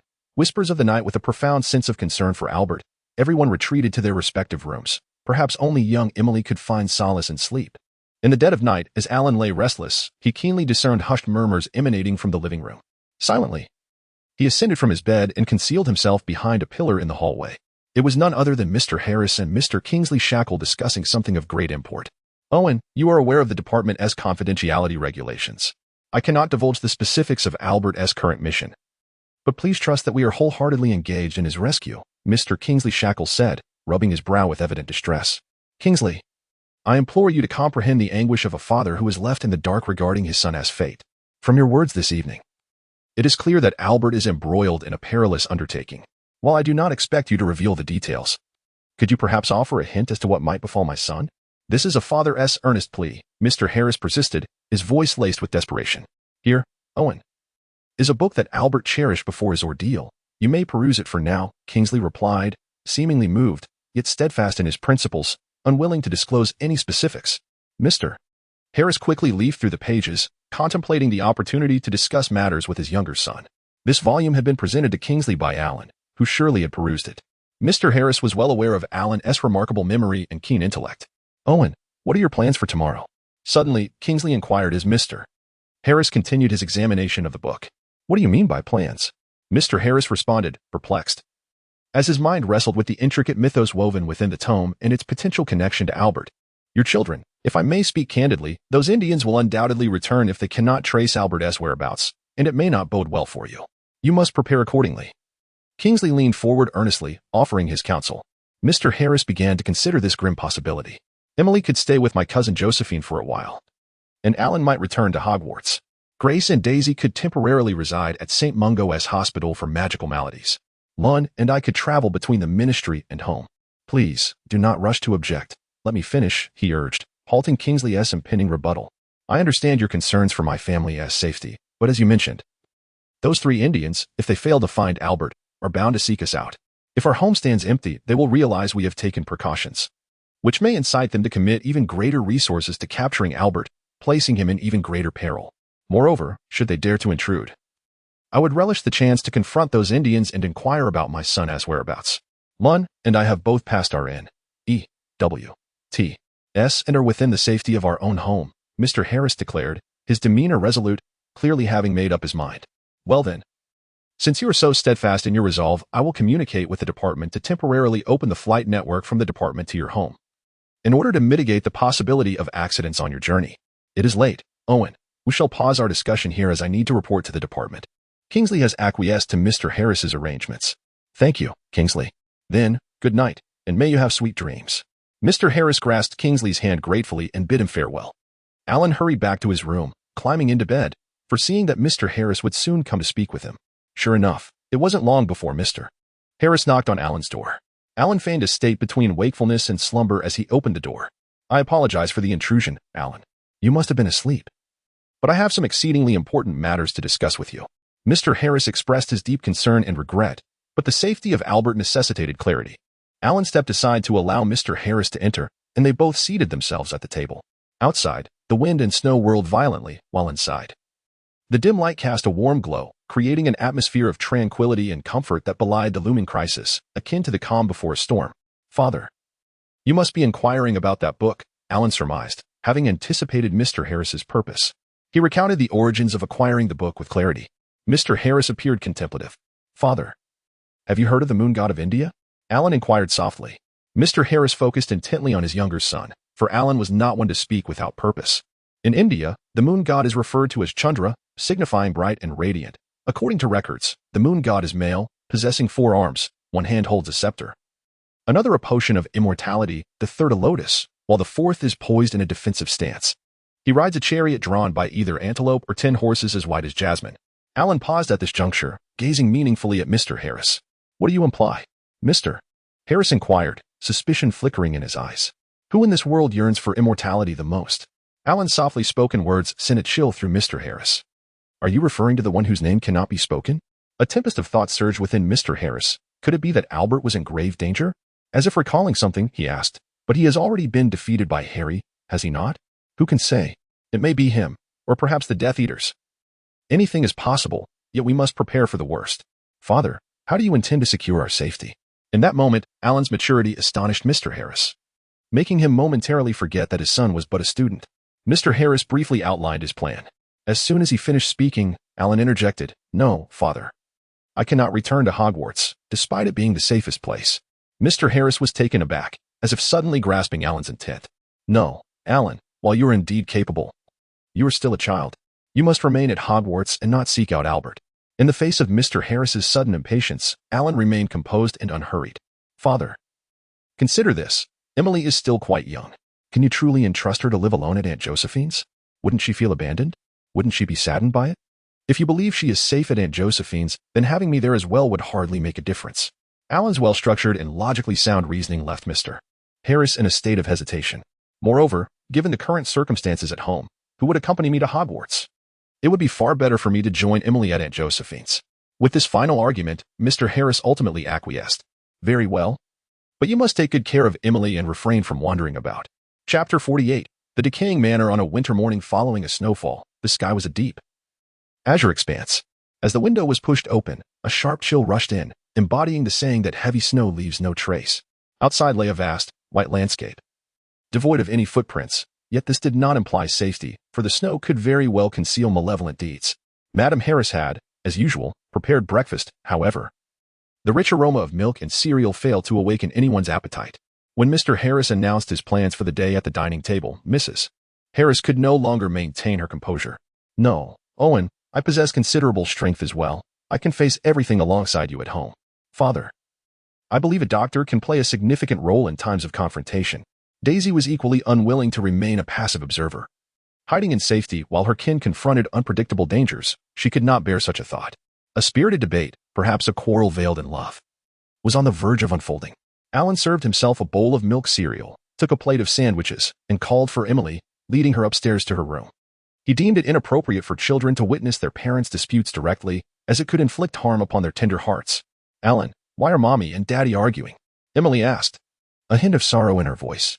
Emily, it is due to certain necessary matters. We all must be apart for a time. Though Mother and Father may be at odds, you must believe it is all born of love, Alan patiently explained to his sister. Are we really going to be separated? Emily asked, her voice tinged with fear. I will be with you, Alan continued to soothe Emily. Hearing that Calm had returned downstairs, Alan took hold of the neatly packed luggage and led Emily into the living room. They would travel to Aunt Josephine's house via the flight network. When Mr. Harris entrusted his son and daughter to Josephine, he appeared quite reluctant. We will proceed as planned. May all go smoothly. Alan, take good care of your sister. Mr. Harris embraced his children and resolutely turned to leave. Aunt Josephine was a robust witch with rosy cheeks and piercing blue eyes. She was adorned in a deep purple dress. Her black silk cloak embellished with dark tassels, and atop her head rested a black hat crowned with purple velvet flowers that quivered whenever she turned her head. Oh my! What delightful children! Aunt Josephine exclaimed as she scooped Emily into her arms. Emily looked helplessly at her brother, and upon seeing Alan's encouraging smile, she shyly nestled against Josephine's shoulder. Have you had breakfast? After receiving affirmative replies from the two children, Aunt Josephine led them to settle their luggage. This was likely an ancient and dilapidated manor. Aunt Josephine guided them away from the grand living room, with its immense fireplace, into a long corridor branching into several passageways. They followed one of these paths to a series of ascending stairs, which continued on in succession. On either side of the corridor were numerous doors, most of which were locked. The walls were adorned with various paintings, some depicting eerie and bizarre landscapes, while many others portrayed men and women in extravagant garments made of satin and velvet, exuding opulence. Alan strolled slowly, gazing at the myriad faces depicted in the painting, each visage seemingly fixated upon him. An unsettling realization dawned upon him. Unlike the animated murals of Hogwarts, these figures, though capable of movement, remained eerily silent, their stillness profound. Emily, unable to contain her trepidation, edged closer to her brother, for such imagery was undeniably overwhelming for a young girl. They halted before a door adorned with the portrait of a little girl, clad in a resplendent red dress woven with threads of gold and silver. A dark green toad perched motionlessly upon her hand, her expression inscrutable yet her gaze sharp and inquisitive. Miss Clark, these children require temporary lodging for a few nights. I hope you will grant your permission, and Josephine unexpectedly bowed towards the painted girl. The toad on the girl's hand leapt, vacating the canvas, and shortly thereafter, the girl herself stepped forth from the frame. Very well. With a gentle push, Aunt Josephine caused the massive door to creak open slowly and heavily. Beyond the threshold lay a vast bedroom, adorned with embroidered decorations and filled with intricately designed wooden furniture. A grand window, embellished with an array of colorful stained glass, framed a view of the white wilderness blanketed in thick snow. A spacious, plush bed, draped in a thick blanket, was positioned before an ancient, nearly indecipherable mural, its content enigmatic at first glance. Do not fret. While this place may appear somewhat foreboding, it is indeed the safest of havens, Aunt Josephine reassured, sensing the children's unease. Thank you, Aunt. Rest assured, we can look after ourselves, Alan replied with a respectful bow. Very well then, take some time to rest. I shall call for you shortly for lunch. Should you find yourselves bored, the library is just next door. I recall there are many children's books Miss Clark has perused within, and Josephine added, affectionately patting Emily's head before departing. As Alan busied himself with unpacking, neatly hanging their clothes in the oak wardrobe, he pondered how to discreetly slip away to seek Albert. If only he were an adult, he mused. At least he could move freely, unbound by the constraints of youth. This opportunity soon presented itself.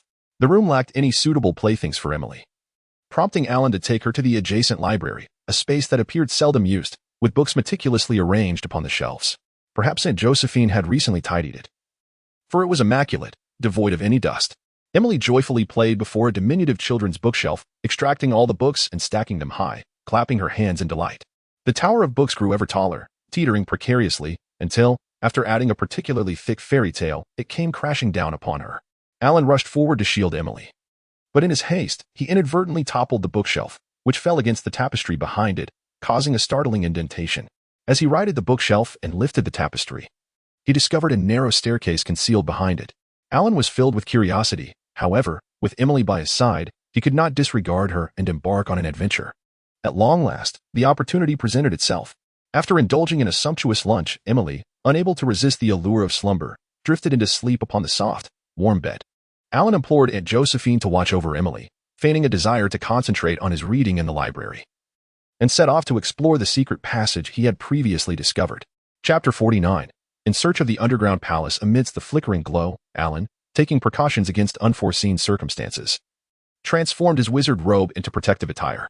He then lifted the tapestry hidden behind the children's bookshelf and, bending low, crawled into the tunnel. The walls of the tunnel were remarkably smooth, seemingly treated by magic, solid and sturdy.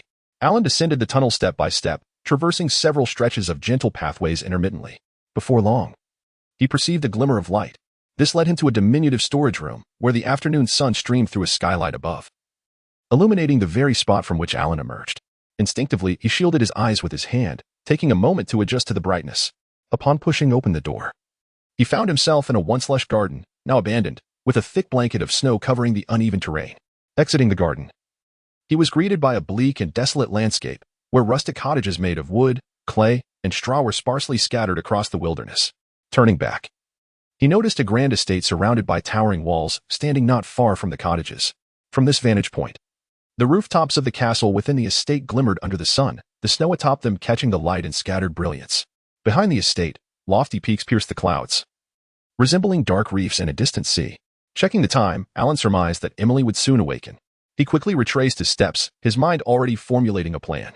Restoring the tapestry to its original state, he approached the bedroom door, where the little girl dressed in red, who tended to toads, appeared once more. She cast a swift glance at Alan before vanishing into thin air. Entering the room, he found Aunt Josephine absent, but fortunately, Emily was still sound asleep. Alan tiptoed over, gently climbed onto the bed, and nestled beside Emily, closing his eyes as he called upon the system. "What can I assist you with, host?"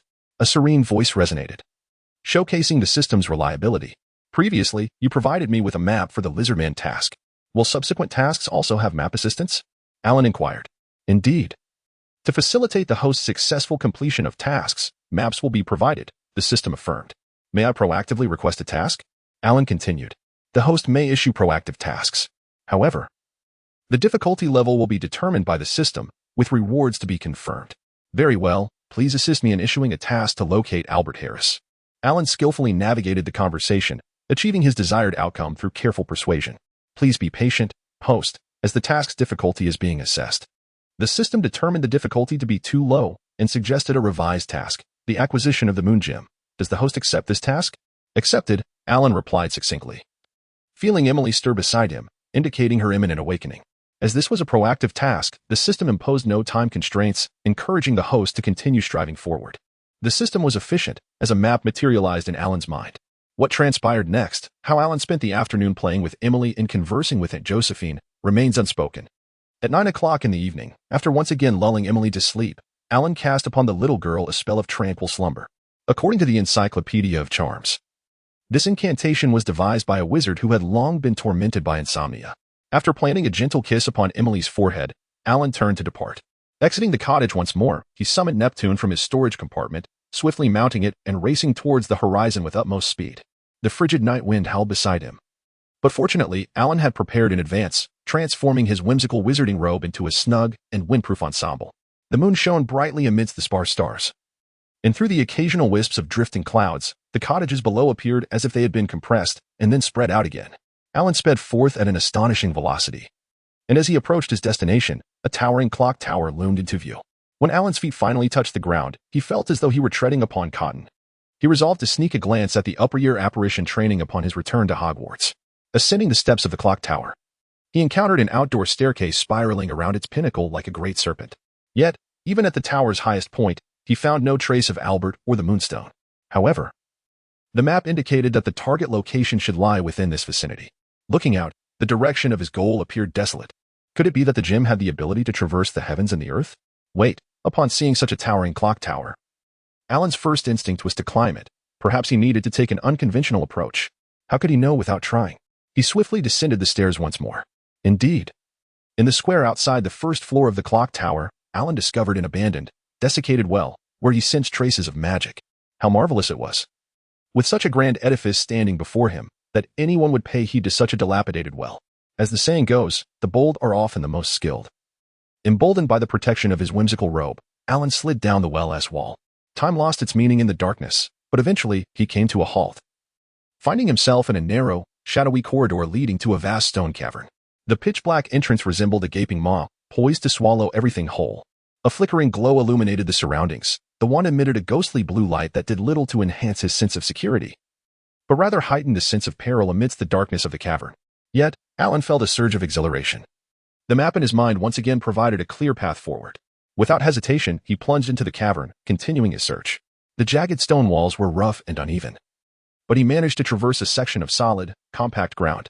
Gradually, the terrain became increasingly muddy, posing a significant challenge for any Muggle attempting to navigate it.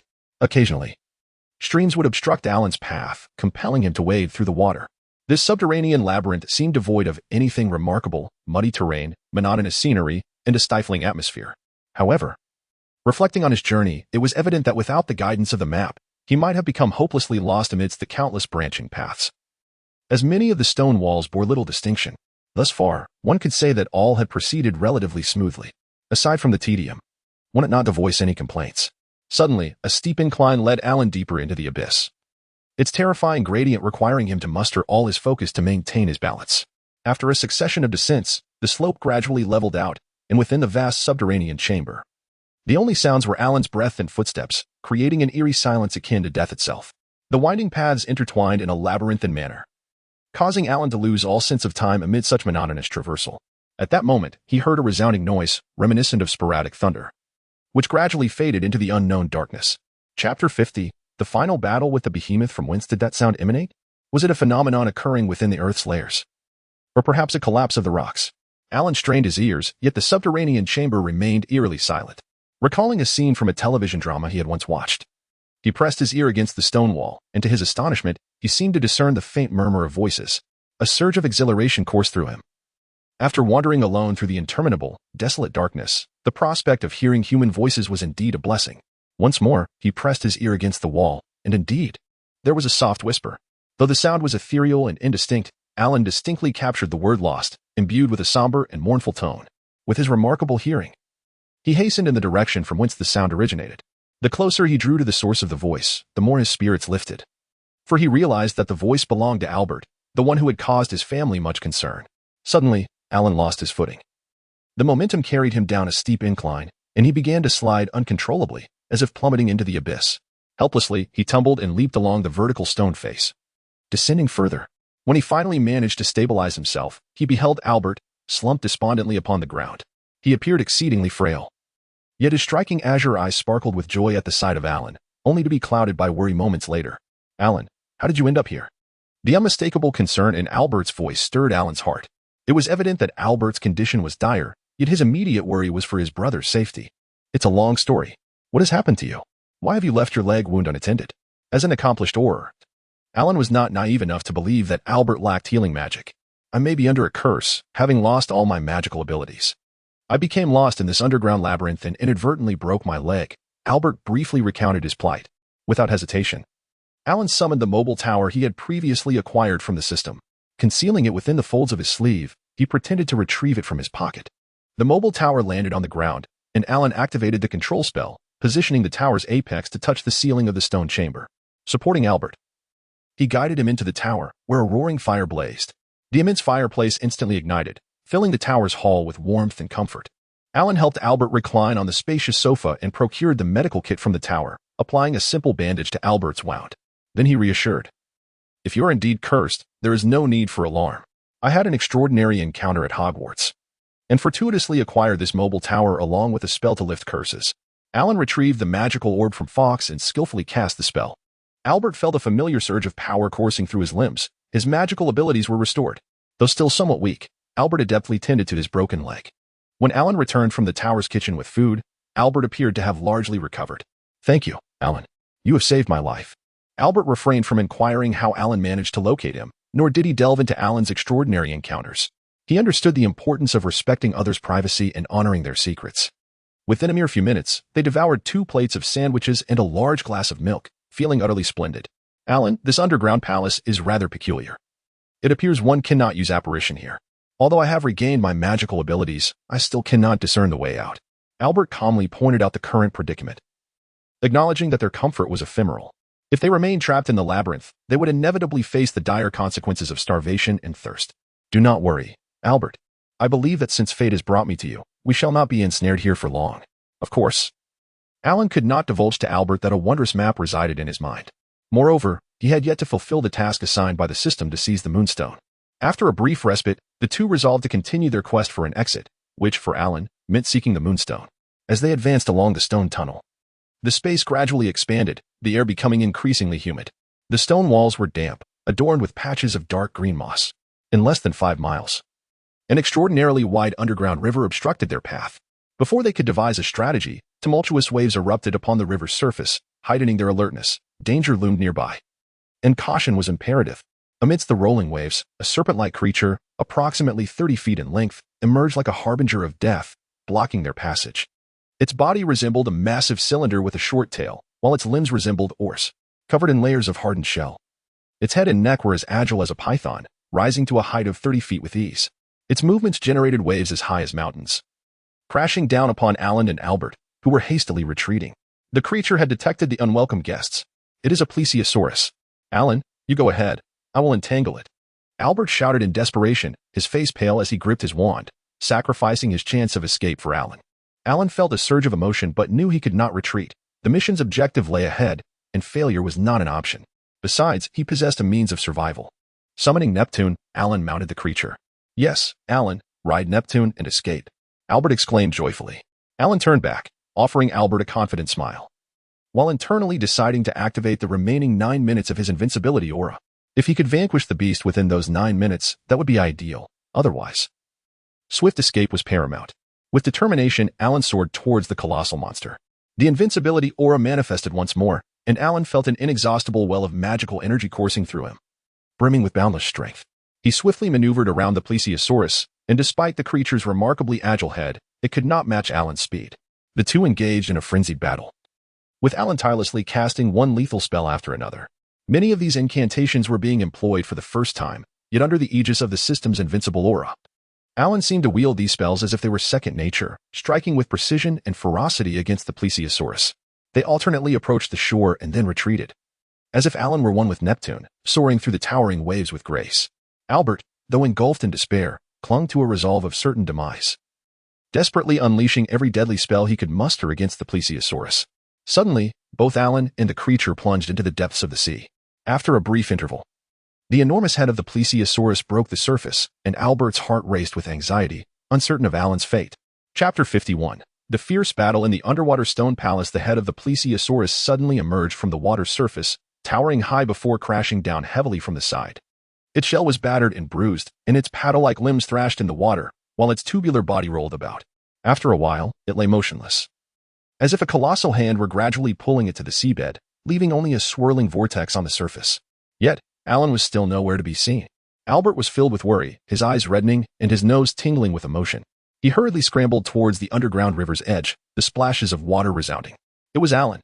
Riding Neptune, he soared from the depths, and Albert's heart soared with joy as he rushed to embrace his brother. Alan gracefully arced through the air, heading towards Albert to receive the warmth of familial affection and concern. Albert meticulously examined Alan, relieved to find him merely disheveled but unharmed. "Alan, it is truly wonderful that you are safe.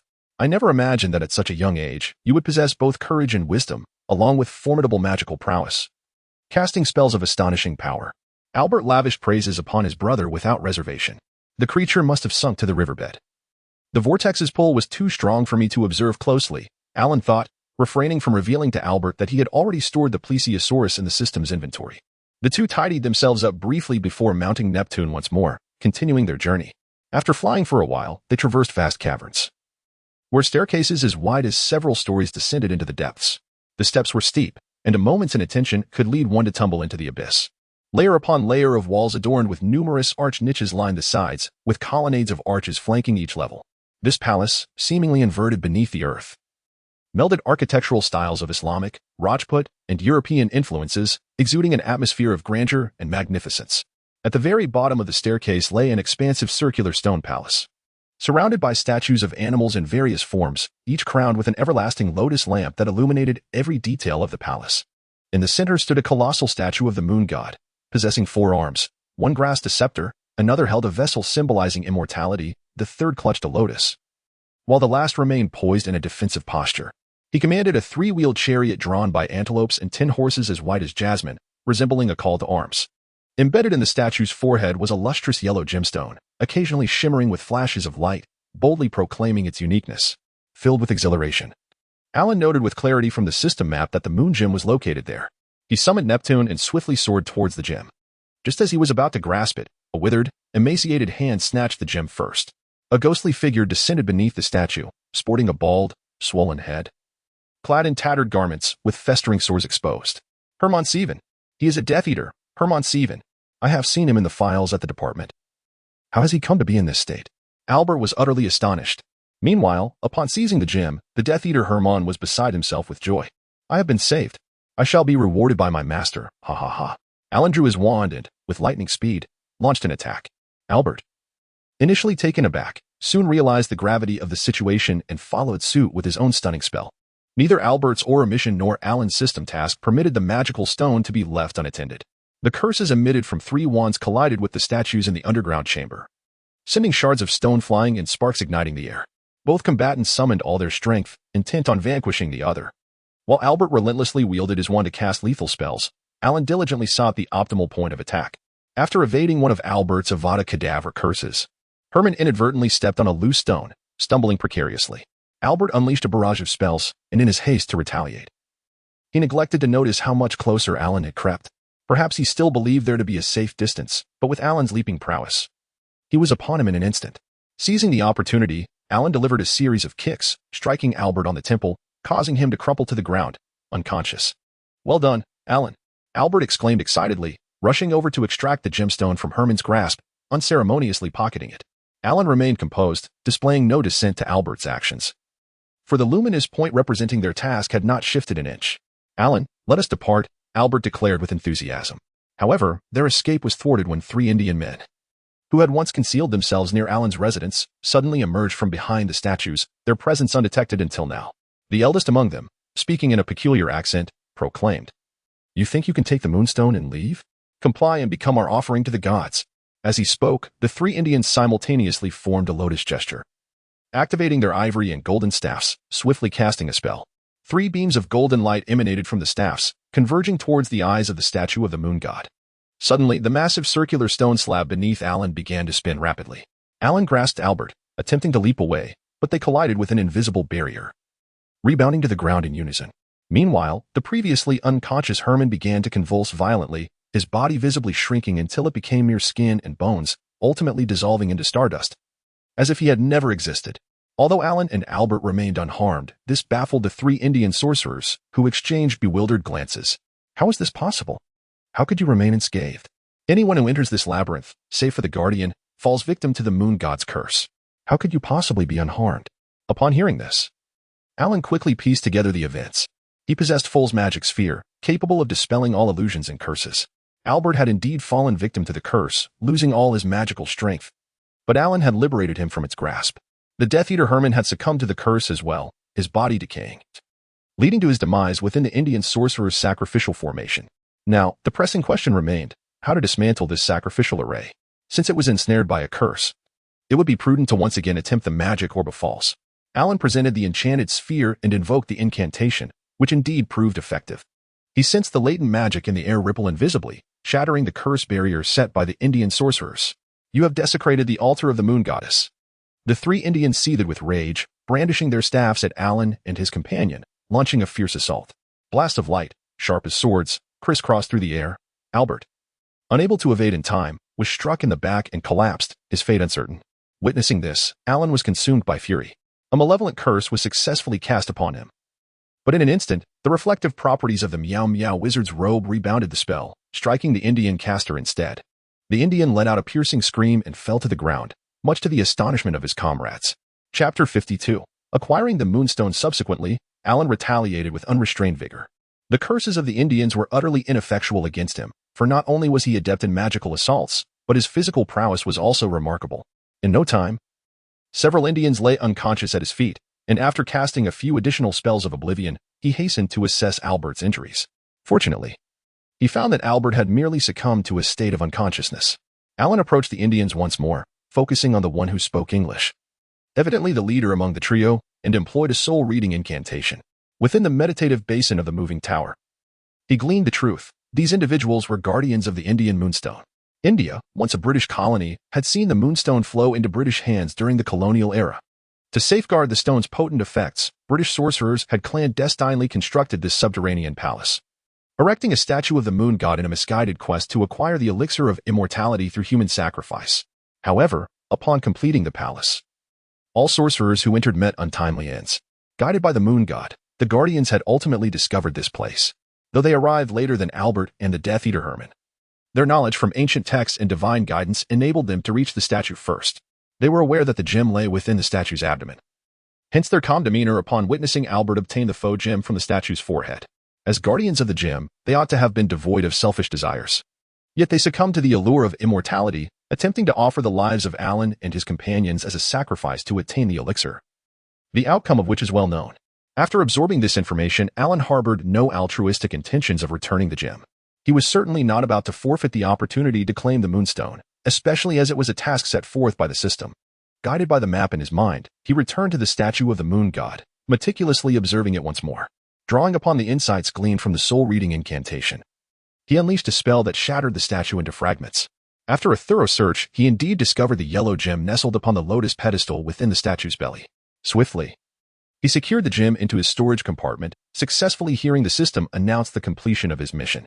With no desire to scrutinize the system's rewards further, Alan lifted Albert and summoned Neptune, propelling them towards escape at full speed.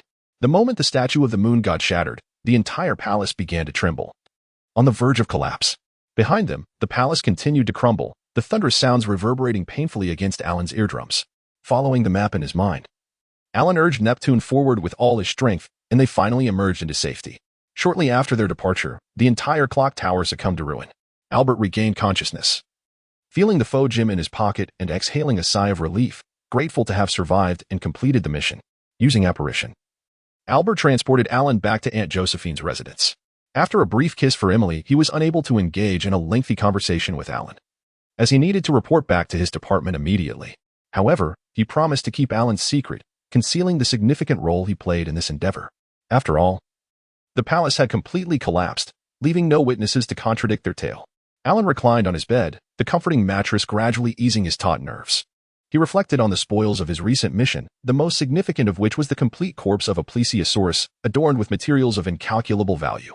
The system's reward filled Alan with elation, as it was precisely the illusory transfiguration virtual training room he so desired. Mastering this technique would liberate him from the arduous task of riding a broom, traversing starlit skies, braving the cold, and enduring fierce winds to fulfill his quests. Another reward awaited him, the ability to communicate with beasts. Could it be a boon from vanquishing the plesiosaurus? Setting aside his musings, Alan stretched his weary form and succumbed to a deep slumber. The following day, Mr. Harris arrived cheerfully to escort Alan and Emily home. When Aunt Josephine inquired about the urgency of their return, he faltered in his response. Upon their arrival, Alan was greeted by an extraordinarily sumptuous lunch: celery soup, ham and eggs, cardamom-flavored bread, tender beef with sour plum sauce, and a delightful dessert of sugar-cured shrimp, accompanied by delectable butterbeer. Of course, Mrs. Harris's renowned strawberry cake was not to be missed. It was truly splendid. The family joyfully devoured the meal, nearly leaving the plates empty. Albert informed Alan of the commendation he received from the department, along with a substantial sum of galleons as a bonus. What thrilled Albert most was the 2 months of vacation he had earned. Generously, he offered to share all his galleons with Alan, but Alan graciously declined the offer. The treasures he had amassed during his mission were far beyond mere monetary value, and thus he readily refused Albert's gold. During the remaining days of his holiday, Alan finally embraced the tranquil life he had longed for before the break, reading, practicing physical training, and playing with Emily. In this serene state of mind, after multiple sessions in the illusory transfiguration virtual practice room, he successfully transitioned from his bedroom to the living room just before returning to school, a feat that exhilarated him. On Christmas Day, Alan was presented with a plethora of gifts. He was particularly astonished to receive a large box of horseshoe-shaped chocolates from Hermione. Among the gifts, the most heartfelt was a self-portrait from his little sister Emily, the most serious, a collection of magical tomes from the Harris couple, and the most surprising, an owl from Albert, a striking creature with an aloof demeanor, which Alan named Benny, hoping it would prove to be a wise owl. As for the gifts Alan sent to others, they were quite simple, a series of small backpacks enchanted with the concealment extension charm. Before returning to school, Albert sought out Alan for a heartfelt conversation. Understanding his brother's concerns, Alan selectively shared his adventures at Ravenclaw, while Alan basked in the warmth of family affection. Harry was lost in the enchanting vision of family reunions conjured by the Mirror of Erised until Professor Dumbledore gently roused him. Nevertheless, time marches on, heedless of human desire. Alan reluctantly waved farewell to his loved ones as he boarded the Hogwarts Express. Soon, he found Edward, and the group settled in a carriage, joyfully recounting the amusing events of their holiday. Alan vividly described the ancient estate of Aunt Josephine to the two, who eagerly implored him to take them along to visit it should the opportunity arise. Chapter 53. Forgiveness. Upon returning to Hogwarts, Alan was filled with joy. akin to reuniting with a long-lost friend. He playfully engaged with Edward, and even the frowning Grey Lady, unable to access the statue's space, appeared amiable. The students of Ravenclaw were particularly delighted to discover that the common room was imbued with a delightful fragrance, a result of Professor Flitwick's magical endeavor to cultivate various rare and exquisite flowering trees in celebration of their return. During lunch, Alan's spirits soared even higher as the Ravenclaw long table was laden with an array of delectable dishes. Edward, equally exhilarated, shared delightful tales of his peculiar experiences during the holiday, to which Alan contributed his thoughts intermittently. For a contemplative mind, such insights were far more captivating than the mere recounting of events, as Anna would attest. As Edward animatedly recounted his adventures, his eyes sparkled and his hands gestured expressively, alternating between open palms and clenched fists, his speech quickening with excitement. In stark contrast, Alan exuded a serene charm, approachable yet composed, his demeanor refined and exceptional. Nevertheless, even his subtle movements and slight changes in tone conveyed a depth of strength that surpassed Edward's exuberance. When the conversation turned to Alan's own experiences, he merely glossed over them, causing listeners to unconsciously drift past the mention. Having satiated their appetites and enjoyed a hearty exchange, Alan proceeded towards the Ravenclaw Tower, envisioning the perfect complement to this day, a rejuvenating afternoon nap. As they navigated a secluded staircase, they unexpectedly encountered Harry, Ron, and Hermione. Noticing the rock cakes in Ron's hands, Alan surmised they had just returned from Hagrid's hut. "I ask for your forgiveness, Alan," Hermione spoke cautiously, stepping aside politely to grant passage, as her position coincided with Alan's intended route. Alan, perplexed, regarded Hermione. After experiencing numerous thrilling escapades over the break, he had long since dismissed any lingering discomfort from their prior misunderstandings. Edward, visibly weary and yawning, suggested, "It's nothing. We should be on our way." He tugged at Alan, attempting to leave. Hermione's face flushed with embarrassment, her hands fidgeting with the sleeves of her robe in a display of helplessness. Observing this, Alan signaled for Edward to return and rest, wishing instead to hear what Hermione and the others had to say. "Alan, I apologize for the misunderstanding regarding the eavesdropping before the break. I'm truly sorry. Please forgive me," Hermione said, biting her lip yet summoning the courage to articulate her apology. "Very well, I forgive you," Alan replied, a friendly smile gracing his features as he recalled their minor discord. Soon, the tension dissipated, and laughter filled the air. "Alan, do you remember the three-headed dog? It was guarding something," Harry inquired. "And that something is what Professor Snape seeks." Professor Snape cast a malevolent curse on Harry during the match between Gryffindor and Slytherin. Hermione interjected swiftly. "We asked Hagrid, and he inadvertently revealed the name Nicholas Flamel. Hence, what Snape seeks must be connected to him." Ron assumed a sage-like demeanor. "So, you wish to uncover the identity of Nicholas Flamel?" Alan inquired softly. The air suddenly fell silent, and Harry and his companions felt a bit awkward, having misunderstood Alan in their attempt to conceal this matter. "What is so significant?" "Nicholas Flamel, a collaborator of Professor Dumbledore, is an illustrious master of alchemy." Alan smirked mischievously. Lowering his voice theatrically, "Nicholas Flamel is also renowned as the sole creator of the Philosopher's Stone." However, his words did not achieve the anticipated effect. "What stone?" Harry and Ron asked, while Hermione appeared contemplative. Ancient alchemy involved the creation of the Philosopher's Stone, a wondrous substance with astonishing properties.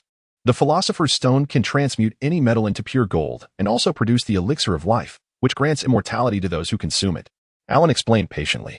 Harry and Ron were astounded, with Ron's mouth agape in amazement. Alan continued, "The only known remaining Philosopher's Stone in the wizarding world belongs to Mr. Nicholas Flamel. He celebrated his 665th birthday last year and now resides in seclusion in Devon with his wife, Perenelle." "Do you understand now?" Alan asked. "That large dog must be guarding Flamel's Philosopher's Stone. I wager Flamel asked Dumbledore to safeguard it for him, as they are friends and he is aware that someone is coveting the stone. Thus, he moved the stone from Gringotts." Hermione conjectured rapidly. "A stone that can produce gold and grant eternal life," Harry exclaimed. "No wonder Snape is after it too. Anyone would desire it."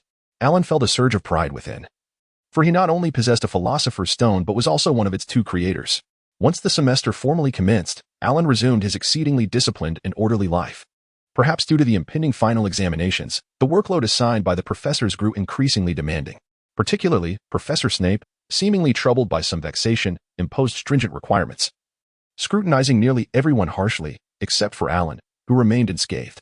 If it weren't for Alan's exceptional memory and profound knowledge, it would indeed be challenging to cope with this heavy academic burden, especially with the prospect of winning the Quidditch Cup. Roger was fervently enthusiastic, holding tactical analysis meetings incessantly and practicing relentlessly. His expectations of the team members were more stringent than ever, and even amidst the persistent dreary rain following heavy snowfall. His zeal showed no signs of waning. Despite the fatigue, Alan's heart brimmed with joy. For he understood that this fulfilling life and these exhilarating days would crystallize into cherished memories in the future. During an exceptionally damp and muddy practice, Roger excitedly informed everyone that Professor Snape would officiate the Quidditch finals. Why not Madam Hooch? Indeed, it is Ho-Chi who exemplifies true professionalism. What does it matter why? With a grand gesture, Roger exuded confidence. Although Professor Snape shows favoritism towards Slytherin, we, in Ravenclaw, are far more favored by him compared to Gryffindor. The team members engaged in lively discussions, while Alan smiled to himself, reflecting, that is not the case. The professor aims to protect Harry. Chapter 54. Conflict. In stark contrast to the buoyant spirits of Ravenclaw, the members of Gryffindor appeared utterly despondent. They were convinced that Professor Snape would devise every possible means to deduct points from Gryffindor, assuredly lacking in impartiality. Snape is the referee? George Weasley was so terrified that he tumbled off his broom. Spitting out the dirt from his mouth, he queried when Snape had ever officiated a Quidditch match. His long-standing disdain for Gryffindor assured that he would not make fair judgments. However, it was also conceivable that in the House Cup, Ravenclaw had indeed outscored Slytherin in terms of the number of gems collected. Should Snape desire Slytherin to win the House Cup, he would likely suppress Ravenclaw's scoring opportunities. This was the perspective of the optimistic members within the Gryffindor team. Yet, it was also worth noting that Alan Harris of Ravenclaw was the only student whom Snape had never criticized. As a chaser, perhaps Snape would show him some favoritism. Moreover, his evident disdain for Harry was undeniable. The sole consolation was that Alan was merely a chaser and not a seeker. The Gryffindor players landed beside George, some voicing their complaints while others harbored glimmers of hope. Regardless, Wood stated, as long as we adhere to the rules during the match, Professor Snape will have no excuse to trouble us. Ultimately, after completing their training, the members of Gryffindor emerged from the pitch, their faces dark with worry. Having finished Quidditch practice, Alan, after freshening up in the restroom, made his way to the library, accustomed to settling into a secluded corner for his assignments. From a distance, he spotted Draco Malfoy of Slytherin reprimanding Neville and Flitwick at the library entrance. One was a fool, the other a weakling, a perfect match, indeed. Why not add a bit of amusement to our day?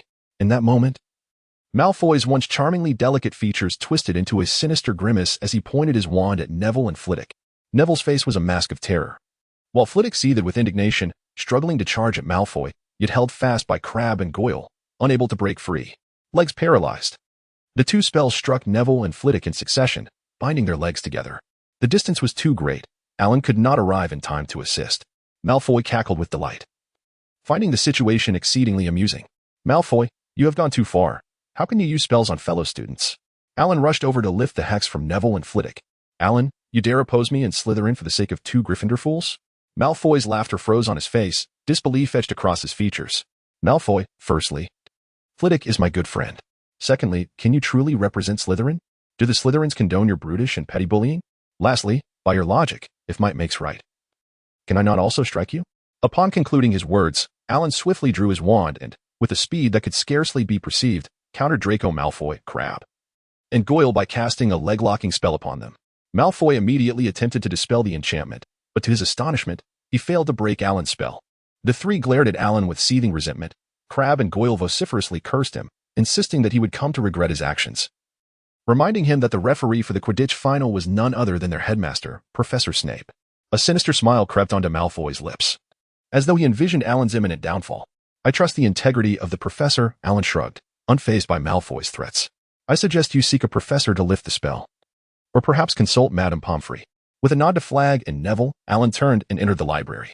Meanwhile, Malfoy and his companions hopped away like rabbits, leaving the library amidst the mocking laughter of their peers. Thank you, Alan. Neville and Flagg rushed into the library, finding Alan who had just opened a book. It's nothing. We are friends, Alan remarked. Flagg's emotions were conflicted upon hearing his words. Once they had shared everything as close friends, yet now they seemed to have drifted apart after arriving at Hogwarts. Alan was not surprised by this, such is the nature of friendship, which flourishes through the passage of time yet can also wane with the years. Observing Flagg's reddened eyes, Alan patted his shoulder. You displayed remarkable courage just now. I saw it. Truly, you are a Gryffindor. And you too, Neville. Alan turned his gaze to Neville, offering an encouraging smile. As the Quidditch final approached, Alan, as a member of Ravenclaw, eagerly anticipated victory. He was well aware of Harry Potter's formidable prowess, yet he believed that without striving, one cannot concede defeat. He spent considerable time in the room of requirement, conjuring a substantial sum of gold using the Philosopher's Stone to upgrade Ravenclaw's Quidditch brooms, replacing them entirely with Firebolt 2000s, which he anonymously donated to the house. Roger was elated by this gesture, convinced that as long as Professor Snape did not show favoritism towards Gryffindor, victory was assured. Professor Flitwick was also delighted, but he took all the mysterious brooms for a thorough inspection. "Professor, can we take the brooms now?" became Roger's customary greeting to Professor Flitwick. The other team members eagerly watched Flitwick, keenly observing the developments. Finally, 3 days before the match, Professor Flitwick returned the brooms, encouraging them with his high-pitched voice, "Play well. This time, we have a chance to win the House Cup." Upon learning of their opponent's upgraded equipment, Gryffindor's Quidditch captain, Wood, sighed heavily before advising Harry. "I don't mean to pressure you, Potter, but we must capture the Golden Snitch faster than ever in this match. We need to be swift and decisive." On the day of the match, as Ravenclaw's Quidditch team entered the pitch with their brand new brooms, the stands erupted with enthusiastic cheers, filled with an ardent anticipation for victory. Their confidence was unwavering. The footsteps of the Gryffindor team were heavy, yet imbued with a spirit of determination and an unwavering resolve. Observing this, Alan squinted, recognizing the formidable opponent before him. In contrast to his teammates, Harry appeared considerably more at ease, for his most trusted ally, Professor Dumbledore, had graced the match with his presence. In truth, it seemed as though the entire school had congregated at the event. However, Harry believed that as long as Professor Dumbledore was present, Snape would not dare to harm him. He was resolute in his conviction that Snape intended to bring him harm, particularly given Snape's current state of agitation, which only served to reinforce his judgment.